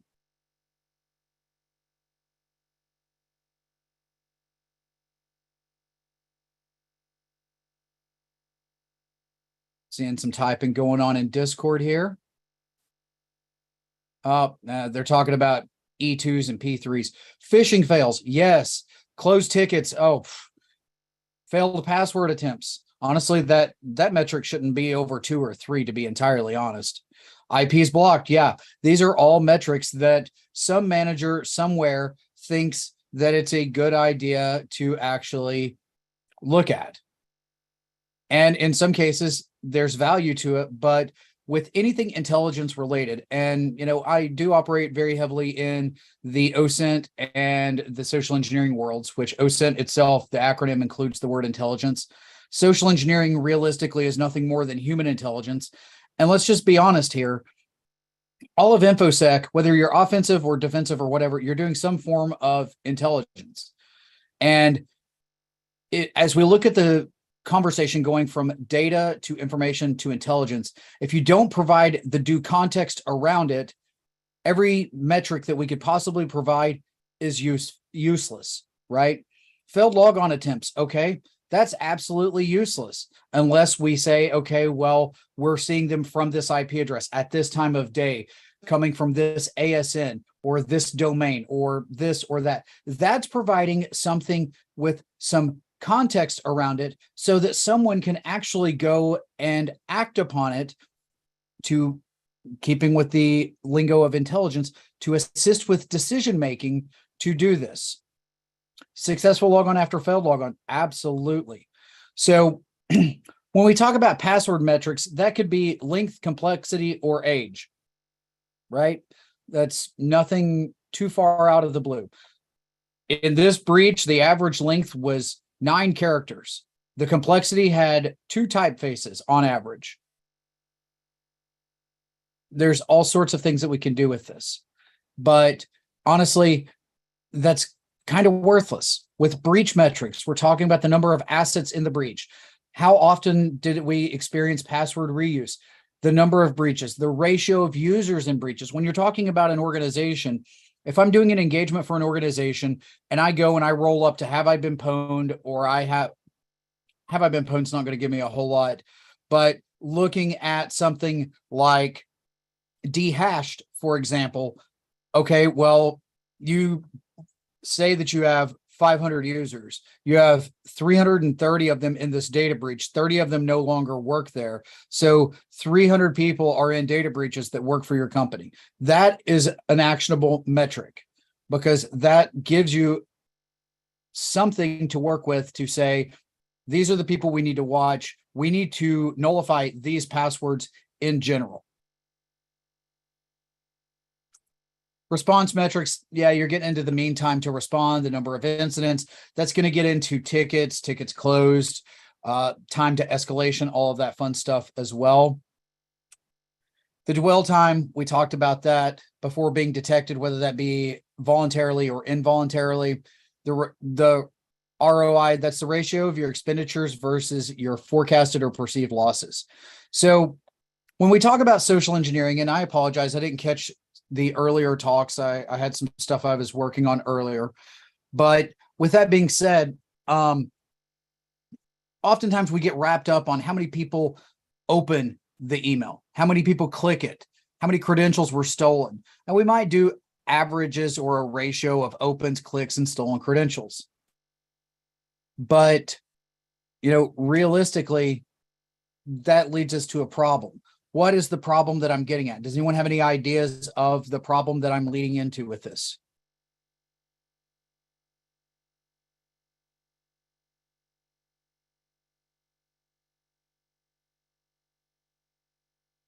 Humans are not the problem. In fact, with social engineering engagements, I will tell you, a social engineering engagement, while you are hitting the human element, you shouldn't be testing the people. You should be testing your technology and your processes. If your security team cannot build infrastructure resilient enough to handle someone clicking a phishing email, they have no business calling themselves architects, and they need to go a little bit further. I mean, Joe should be, you should click on every email I send, because honestly, I will never send an email, or I will never send a fish claiming to be me. I will always go as someone else. If nothing else, it'll be Dave Kennedy. Or in this case, I'll send emails from John Strand. But no, the problem is those metrics, they really don't measure much of anything. They stroke the ego of the tester, and they give a manager something to, more often than not, from my experience, browbeat their employees. You fell victim to this phishing test during this pen test. It's your fault that we got compromised and we lost PCI accreditation. No, it's not their fault. Because honestly, everything should have been handled from a technological perspective. And for things that got through, there should be something, a process in place to handle reporting of this. So emails are meant to be opened. That's why measuring opens is useless. It's pretty close to garbage. Because with a good subject line, it's going to get opened.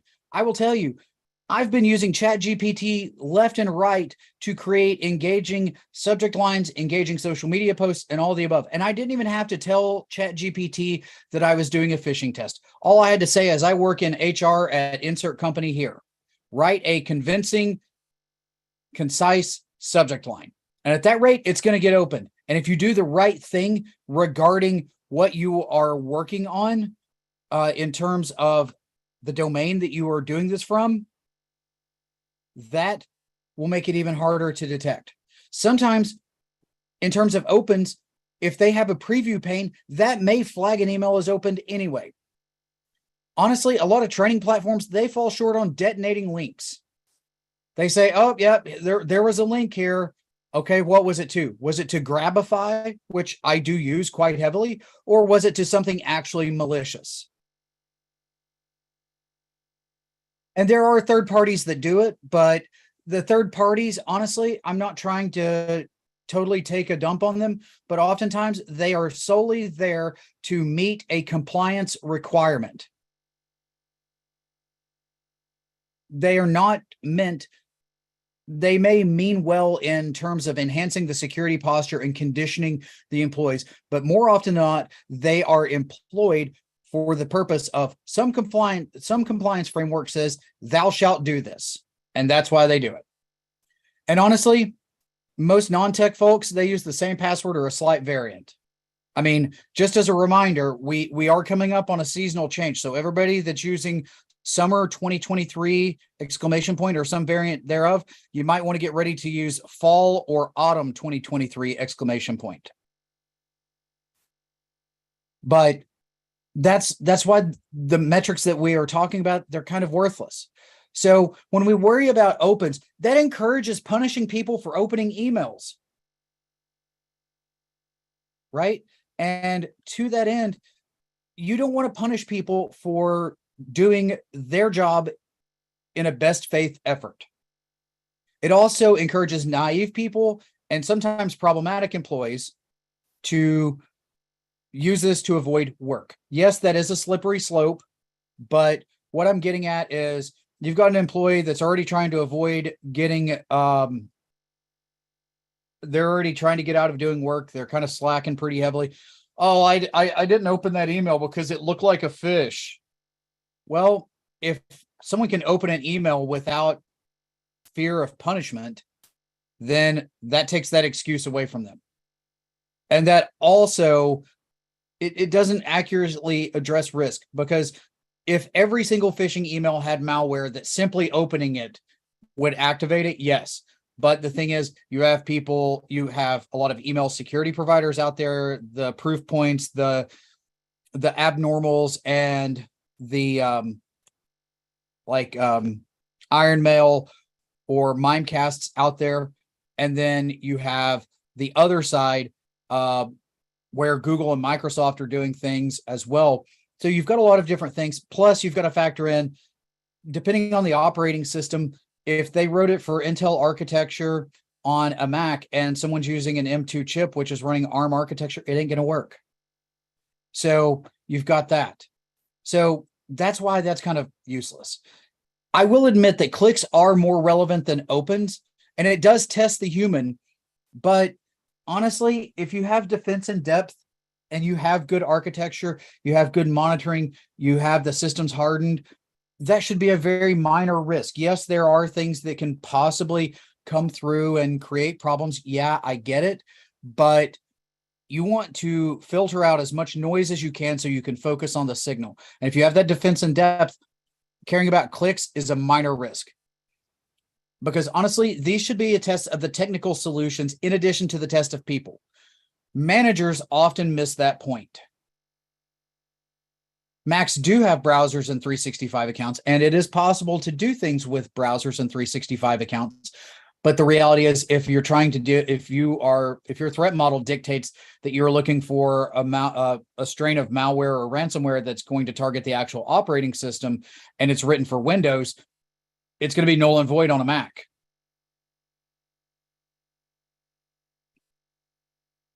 And it is possible to attack the browser. That is absolutely a possibility. And to that end, that's when you exercise defense in depth, and you have content filtering, you have web filtering, you use things like sinkholes, pie holes, things of that nature. You have an allow list of acceptable browser plugins. You have certain browsers that are allowed to be used and not be used. You have a secure configuration. So that still takes out, it's not Sheila in accounting's fault that she clicked on something if she was not provided the training for it. If she was unsure about it and the organization has a culture that would punish her for asking the question, that's not Sheila's fault. That's the company's fault. And I would say that to the CISO to their face. Like, I would choose violence that day.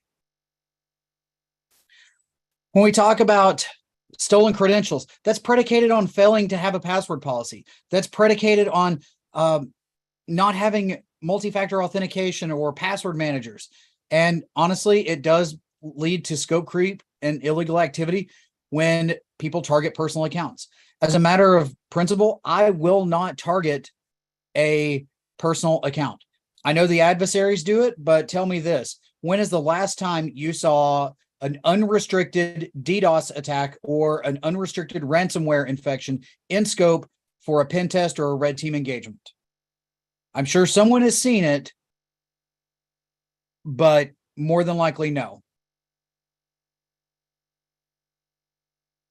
That's my point. We don't do everything that the criminals do.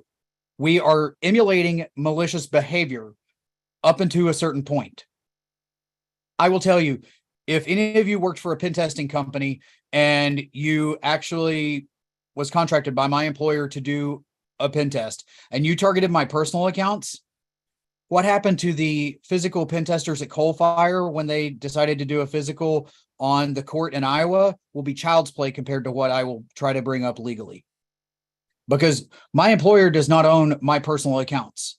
They do not have the authority to authorize that within scope, period. So caring about stolen credentials, whenever I do tests, I don't even give the credentials. I may say, okay, well, these passwords should be denied. No one in your organization should use these.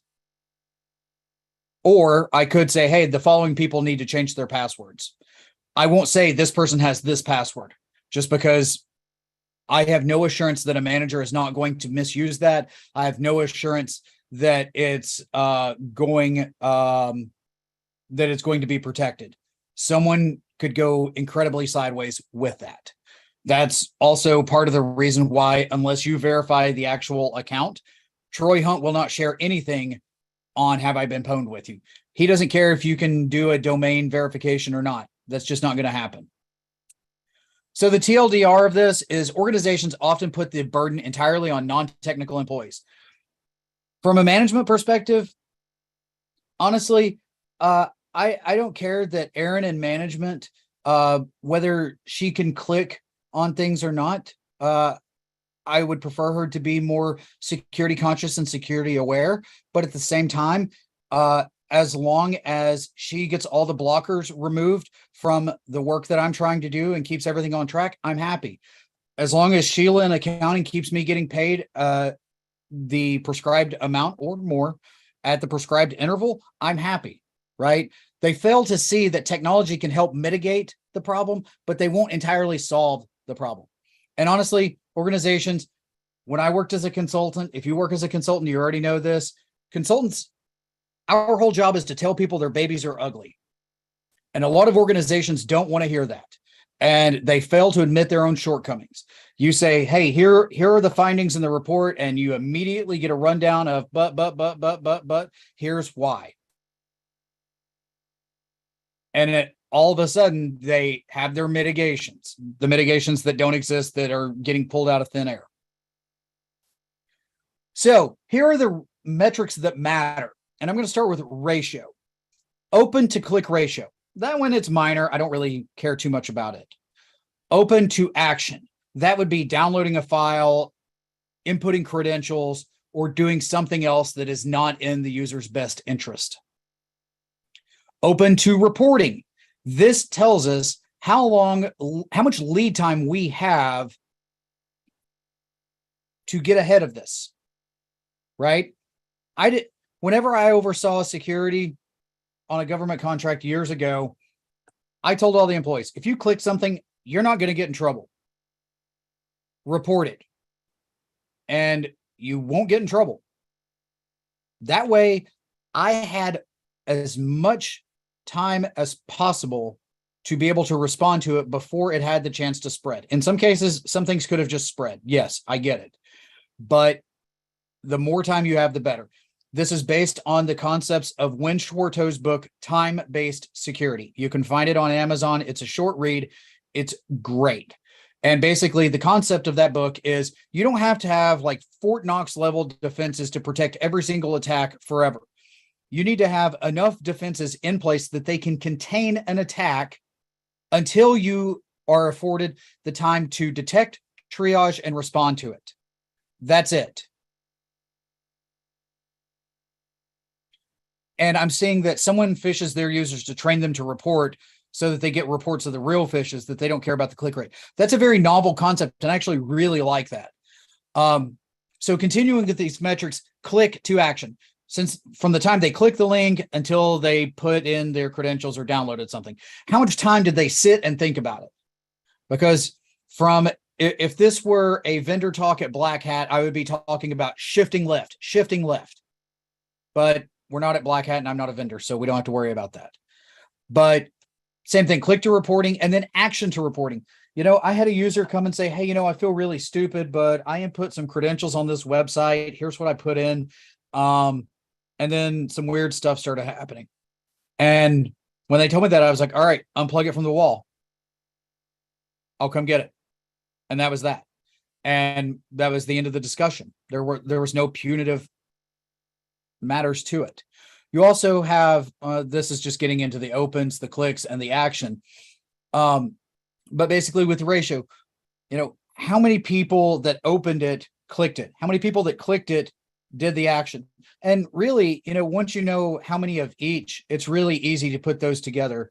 And I mean, it affords you the ability to understand which departments and which teams need additional mitigations or additional training. So when we talk about distance, Distance in this concept is time. So this is the one that's dealing with how much time do I have from the time someone opens something until an action is performed or until they report. Because at the end of the day, just like from the Discord, the goal of this should be to get people to actually report. Obviously, you don't want them to act on it at all, but at the same time, you want them to report. Whenever I oversaw the security on the contract, I went and I bought scissors and I zip tied them very loosely to network cables. And if you've ever worked with the US federal government, you know, they're very sensitive about the colors of network cables. But I would not use black cables because it's kind of hard to see under some people's desks. And I ended up using yellow. And those of you who have been in that situation, you know that yellow means something. And this was a purely unclassified contract. The auditors came in and they lost their mind. And I explained, hey, you know, yellow sticks out. And also we have 2 people on this contract that are colorblind, and yellow was the easiest color for them to be able to identify. So what I did as well is the scissors were zip tied to the network cable, but I also had, if you were ever in the military and you know about the bomb threat worksheet, I had one of those laminated with a grease pencil stuck to it as well. And basically what that was like a bomb threat worksheet in the military is, who are you? Where are you calling from? What's going to trigger it? Why are you doing this? Blah, blah, blah. In this case, who sent the email? What time did it come from? What time did you get it? What did you do? Did you click any links? What website did it take you to? Basically, giving the IR team a heads up. That's exactly what it did. And I told people, if you feel comfortable unplugging the computer, go for it. If you don't, take the scissors, cut the cable. I can replace the cable. There's not enough voltage in it to shock you. And that was just that, because I did not want them to power the system down. I wanted to preserve the memory for forensic analysis. So that's why we did that. But basically, this right here gave me an idea of how much time we actually have to approach this. And as we talk about the distance metrics, you know, we want to avoid the incident altogether, but we want to be notified as early as possible. We don't want Brian Krebs, the FBI, or a ransom demand to be what tells us that we've been infected. And this is talking about time-based security. We don't want to focus on complete eradication. You need to have your defenses that will protect until detection and remediation can occur. So how much lead time does the team have to enact incident response? And shift left. So what if you're a consultant? If you're a consultant, you are in an especially special position because you can provide even more value to your clients within the community. You can do per engagement metrics based on client only. You can heavily anonymize that or get it approved for release by the client. But basically what you want to do is say, hey, based on your performance, this is how you as an organization, you look. Or you can do sliced metrics across all clients. This particular type of engagement under these conditions had the following outcomes. Population metrics, you can get samples per client. So all engagements with a single client or the full population, all clients, all engagements. It's totally your prerogative with how you go with it. So I'm making a quick change here. Okay. I was just making sure I knew how much time I had to go. But to that end, that is something, it's not at the level of like, say, the Internet Security Threat Report that comes out or the DBIR that comes out, but it is giving something of value to the client and all clients in general, so that you can actually say, this is the metric and this is how much you've been able to improve. It's really very similar to what I do with students that have taken the Intelligence Investigations People course. After a Trace Labs event, I will email students that have taken that course and say, hey, how'd you do? And I have metrics based on people who take the class and how they perform in competition. this is really no different. And to that end, you've got your basic statistic measurements. And within these measurements, you've got your mean or average, your median, and your standard deviation. And to that point, the average, that's your central tendency of a data set. You have the median, that's the point directly in the middle of the data set. In some cases, for very normalized data sets, it's going to be very similar to the actual mean. In some cases, it may be wildly different. And we could get into statistic discussions about, well, if the median is greater than the mean or is less than the mean, there's that. But you also have the standard deviation here, which is going to be the amount of variance between the data points within the data set. So when you're talking about things like time, and you're talking about things like ratios, these are things that are numeric in nature. So because they are numeric, you can somewhat anonymize them to a degree. And to that end, you can also go further and really get good statistic measurements, regardless of the size of the organization. You could be talking about the mom and pop place that has 5 employees, or you could be talking about the IBMs and Microsofts of the world with over 500,000 employees. Ugly babies, that was the ugliest baby you could find. Oh, I'm glad my baby picture is not on the internet. That would have totally topped that picture. But anyway, with these, regardless of the size, whether you're talking a mom and pop place with 5 or fewer employees, or you're talking the IBMs and the Microsofts of the world with 500,000 or more employees, you can still provide good statistic analysis to say, you know, you don't have a problem with people entering data in here. You have a problem with people who click it and never report it.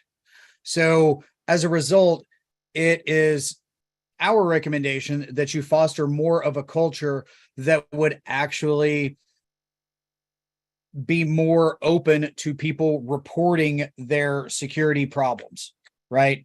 Because at the end of the day, if somebody fears that they are going to get in trouble, they're not going to report it.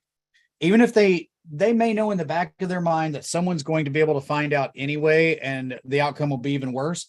But if they fear that confrontation, they fear getting yelled at, they fear anything coming beyond that, they are going to hesitate to report.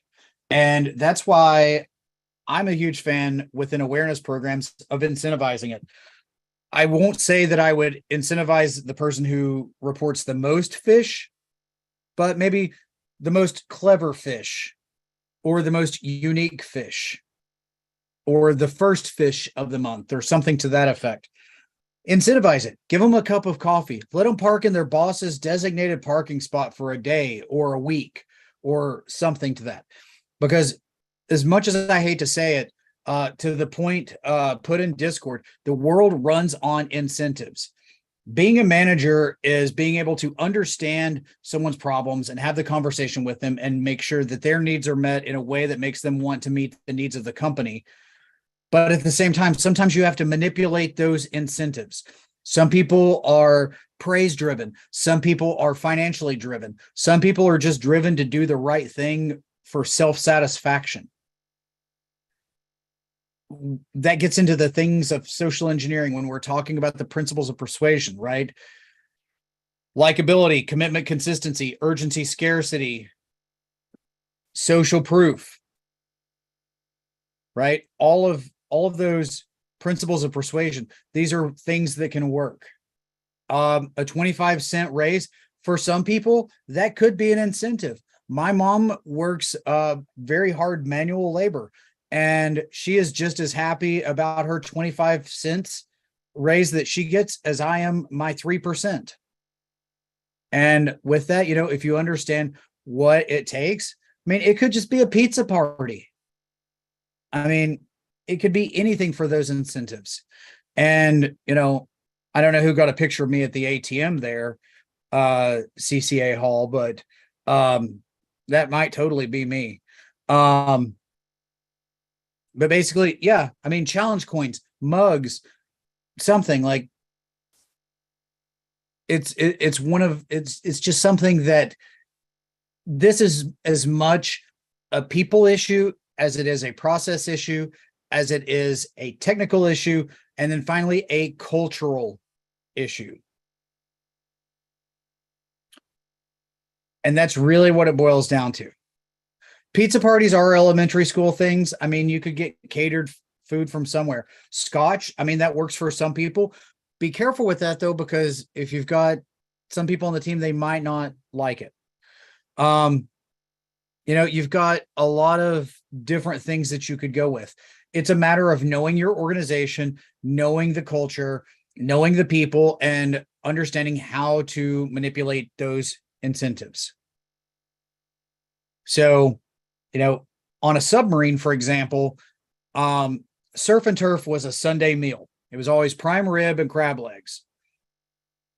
When you're deployed and you get a surf and turf on a Tuesday, something bad's about to happen.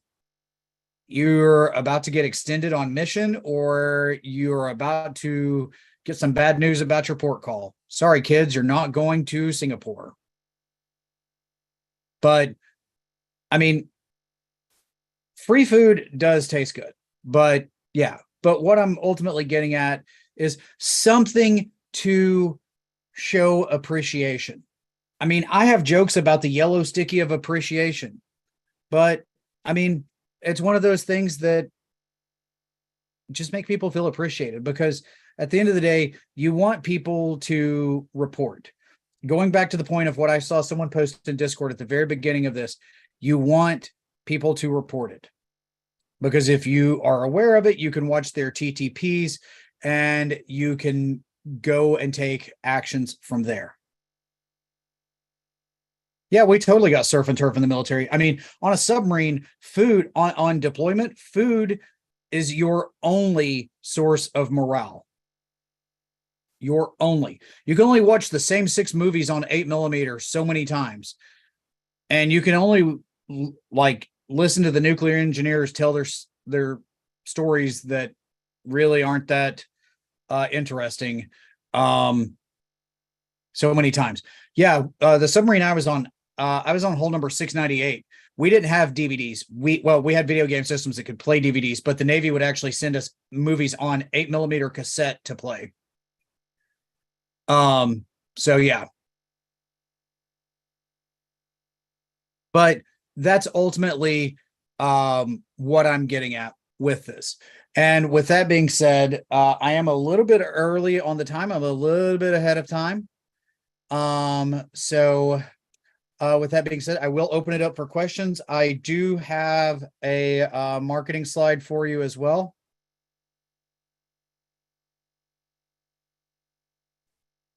No, I mean, some of the nukes were hilarious, but the ones that would be on the mess decks telling stories, I mean, it was the epitome of this could have been a text message.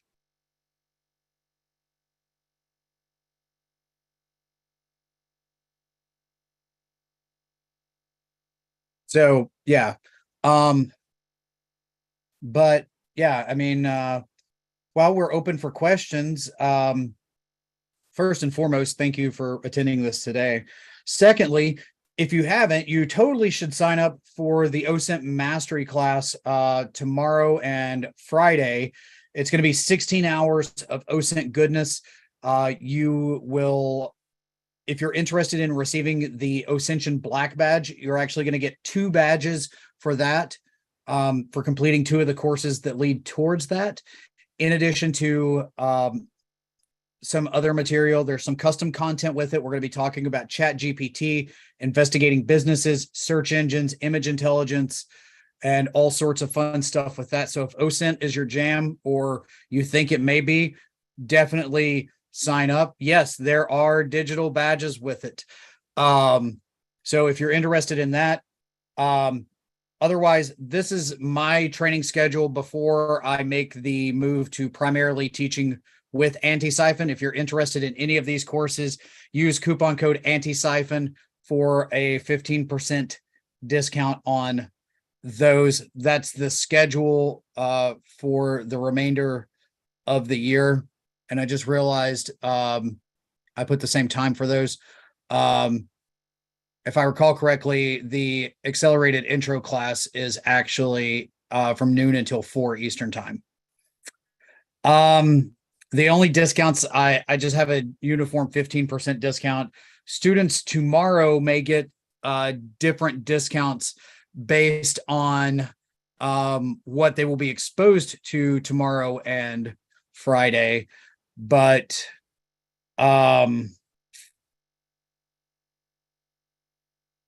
Space Tacos, I'm going to have to defer to Antisyphon staff with that. I don't know if it's going to be recorded or not. I don't know the answer to that one either. Let me find it.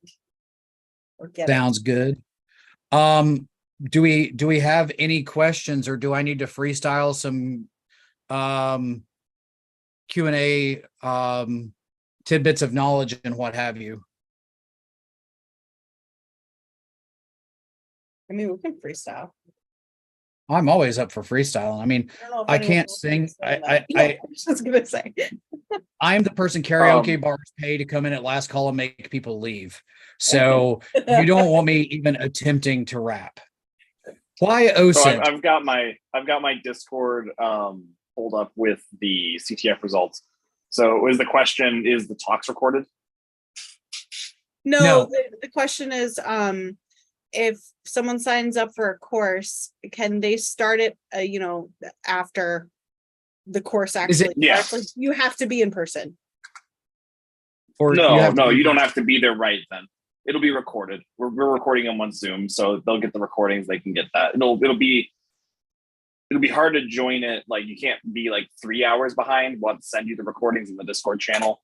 But once you usually that's a couple hours after we get it ended. So is Ian real, or is he recording? Ian is real this time. Oh, okay. I don't know. Am I ever real? I don't know. Hey, Ian. Yo. I wonder if we walk over to the No Starch booth if they have any more books left for us. Right. I was going to say, Joe, the last couple times you've seen me, I've been in costume. I don't know that Joe knows me in regular clothing. Joe does Osent. Joe definitely knows. I was going to say, do you even own regular clothing? No. He doesn't. No. I think I saw him once in non-branded t-shirt and shorts back in my early exploits with the B-sides. I used to be president of. Yeah. Was probably wearing So one question I am seeing from Discord, why Osent? I gravitate towards Osent because it comes very natural to me. I'm very inquisitive. I'm going to shift the slide to my contact info for anyone that's interested, so I'm not perpetually schlepping here. It comes very natural to me. I'm very inquisitive. I structure questions a certain way because often the same goes for social engineering. It's not necessarily what you ask, but it's how you ask it. So if you take the course Thursday and Friday, you're going to hear me say that so many times that if we play a drinking game of every time I say that, you could potentially have alcohol poisoning. And I've just learned several different ways to ask different questions to achieve different results with Osent. And I really like the thrill of doing the investigation. I like the thrill of looking for the missing person or finding out who this organization is or who is behind this bad act that happened somewhere, or who is in charge of this stable of trafficking victims so that they could get brought to justice, something like that.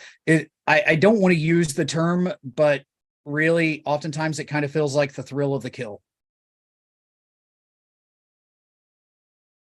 There is a huge proponent to InfoSec of I don't want to say like adrenaline rush, but I feel like it totally is.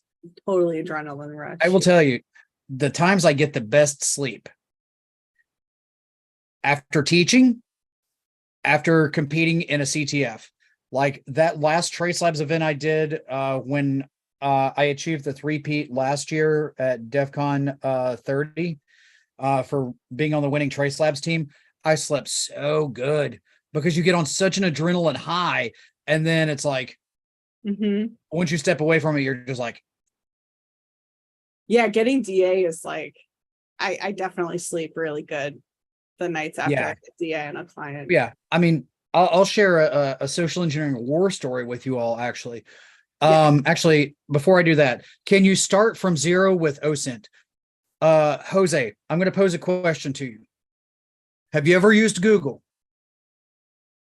Are you capable of using a web browser?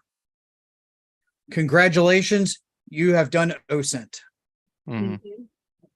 See, that's the starting point. I was going to make a joke when he asked that question, but I was like, that's not helpful. I was going to be like, no, you can't start with a 0. It starts with O. That is true. Which is exactly why I use Courier New when I'm giving links on slides, because some things are case sensitive. But anyway, so a social engineering war story here.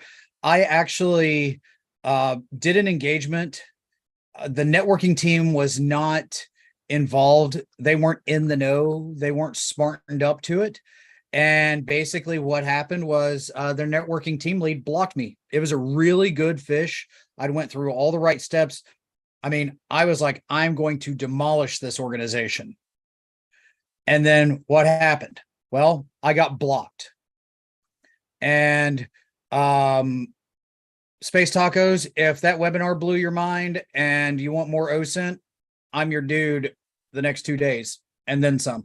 Anyway, I got blocked and I was like, well, that's it. I left my architecture up for a couple of extra days. Here's what happened. The networking manager forwarded the email to the entire company. They did not defang the link or anything. And they said, don't click this link. My success rate prior to that was about 6%. When I wrote the report, it was 79%. All it took was the network manager doing my dirty deeds for me. He had blocked my email address, but he sent my link out and people just started clicking it and putting the stuff in there. So, it was just one of those cases. That is, it's funny. That is so true, because I was doing a phishing exercise a few years ago with an intern, and we were told by the CIO, not the CIO, it was the CFO. He only wanted VPs and up targeted. He wanted the executive teams targeted. And so we did that. We targeted just the executive teams. And within minutes, they had all delegated this email down to their directors and below to say, can you all look into this and find out what's going on? We're like, no, don't do that. Click on that. Oh God. But yeah, that's exactly what happened. And we had to try and like deconflict. Well, the first click was this, so that was maybe the executive, and then the following 30 clicks were their subordinates trying to figure out what the manager asked them to do. Oh, yay. Yeah. And I will tell you also, kind of in the matter of fact type of perspective, my favorite people within an organization to target would be the C-suite, because there's one simple reason. They tend to have more access than they need, and they tend to delegate things, and people tend to not ask them questions. So as a byproduct, they are usually, we'll just say, saucier targets, in my opinion. Yeah, agreed. So, I mean, I want your opinion on this, because this has always been my opinion, but I like the C-suite not necessarily because of that, because in small businesses, I 100% agree. You've often got the CEO, the C this, the C that, and small business can be a fairly large business. But they're still in the servers. They're still writing the code, especially if it's a technology company, or they were the only person doing it, so they maintained access. But my favorite is the administrative assistants that have their email boxes delegated. So that executive that never answers their email, that an admin assistant does, and they're super helpful. And on top of it, the admin assistants, in my opinion, are the most powerful people in the organization. They often are definitely power brokers. Provision. Yeah. Oh yeah. I mean, if you're an internal employee and you're trying to get in the right manager's ear to get buy-in on something, 100%. They are the power broker. You don't want to worry about schmoozing the exec. You want to take their AA out to lunch. That's who you want. And same thing with the social engineering. If you can get in and, go for the name of the game, rapport, and build that rapport with them to be able to actually get them to do your dirty work, even better. Because, I'll tell you, I'll give you my most sinister fish, and then I'll give you the one I didn't think would work that did. Okay. I had a chain letter that worked. So basically, that's exactly what I did. I wrote a chain letter. It was just a goofy chain letter. I looked up people on social media. I may have done some profiling based on demographics, age, all of that fun stuff. And I sent the chain letter, and they were like, oh no, if I don't send this to 7 people, I am not going to get good luck. My car's tires are going to go flat, or whatever, I'd put in it. I really didn't expect that one to work. That was more of a, okay, let's see if this goes. But honestly, the most sinister one I've done was I sent an email out every day at the same exact time for 13 days. It was the most absolute garbage, spammy email on the planet. Do you know what happened on the 14th day? No. 5 minutes before it was supposed to go out, an email goes out saying, I'm sorry, it has been brought to my attention that the emails you have been receiving are in violation of the USA Can Spam Act. As a result, we did not have an unsubscribe link or a means of getting off the list. So therefore, I'm providing you with this unsubscribe link. That's awesome.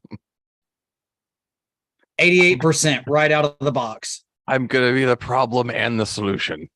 Look at me. Yes. I'm an entire situation. Round circle, just me right there. Yep. And that is exactly what got it. And it's like, yep. So, anyone else have anything to go with? Any other questions, concerns, complaints, grievances, thoughts, opinions, or otherwise? Not that I rehearsed that phrase. Sorry to cut you off there, Noah. No, you're all good. We're actually at the point now, I think, getting ready to kind of either surface the sub or land the plane, one or the other. But I do have. We can surface. Okay, let's surface. All right. Land the plane on a surface sub. Ooh, we could do both at the same time. We're going to surface the sub and then land the plane on it. I'm pretty sure, like, during World War II, the Japanese had one of those. Anyhow, so I have, to start with here, I have the winners for the CTF that we were running during this event. So one thing I would like to say before we announce those, if you liked this summit, we have another one coming up. We have the Snake Oil ? Summit. We're not selling snake oil. We're calling it out. So with that will be, I believe that's December 5th. We have a link for that, though, that we will drop into Discord. And I know Velda has also dropped it already. Cancel the snake oil order. Yeah, we're not selling snake oil. We're just calling it out. I'm sure we can probably get Wade's mustache there if we need to as well. You can also find that on the Antisyphon training.com as well. This week we're running a bunch of training classes tomorrow and the next day. So if you like what you saw today and you'd like to get some training, check out those. You can register for those until the end of the day, I believe.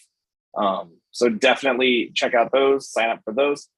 And so with that, we can now announce the CTF winners. So the prizes for the CTF were third place is getting a $50 Spearfish General Store gift card, which should allow for at least 2 to possibly 3 Ian shirts. How much was it? 50. Yeah. And if there's a shirt you're in love with, let us know. I'm sure we can get that. Yeah, we'll work it out. And then second place gets a $100 Spearfish General Store gift card. And first place gets a free Wild West Hacking Fest ticket, either in person or virtual. It does not include your airfare or hotel, though. I have to disclaimer that now. So to start with, if we can get our drum roll going, in third place, we have, we really need like a drum. There we go. Ian's got it. In third place, Wade just changed his camera. That was all we got. So hard. In third place, we have Swamp Rat, who came in with 2,050 points. 25 points above that, we have Edith. I'm gonna go with Edith.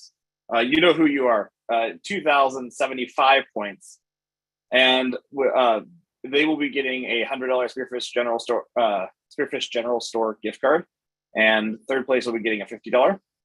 And for the total winner with 2,175 points, Toad is our winner.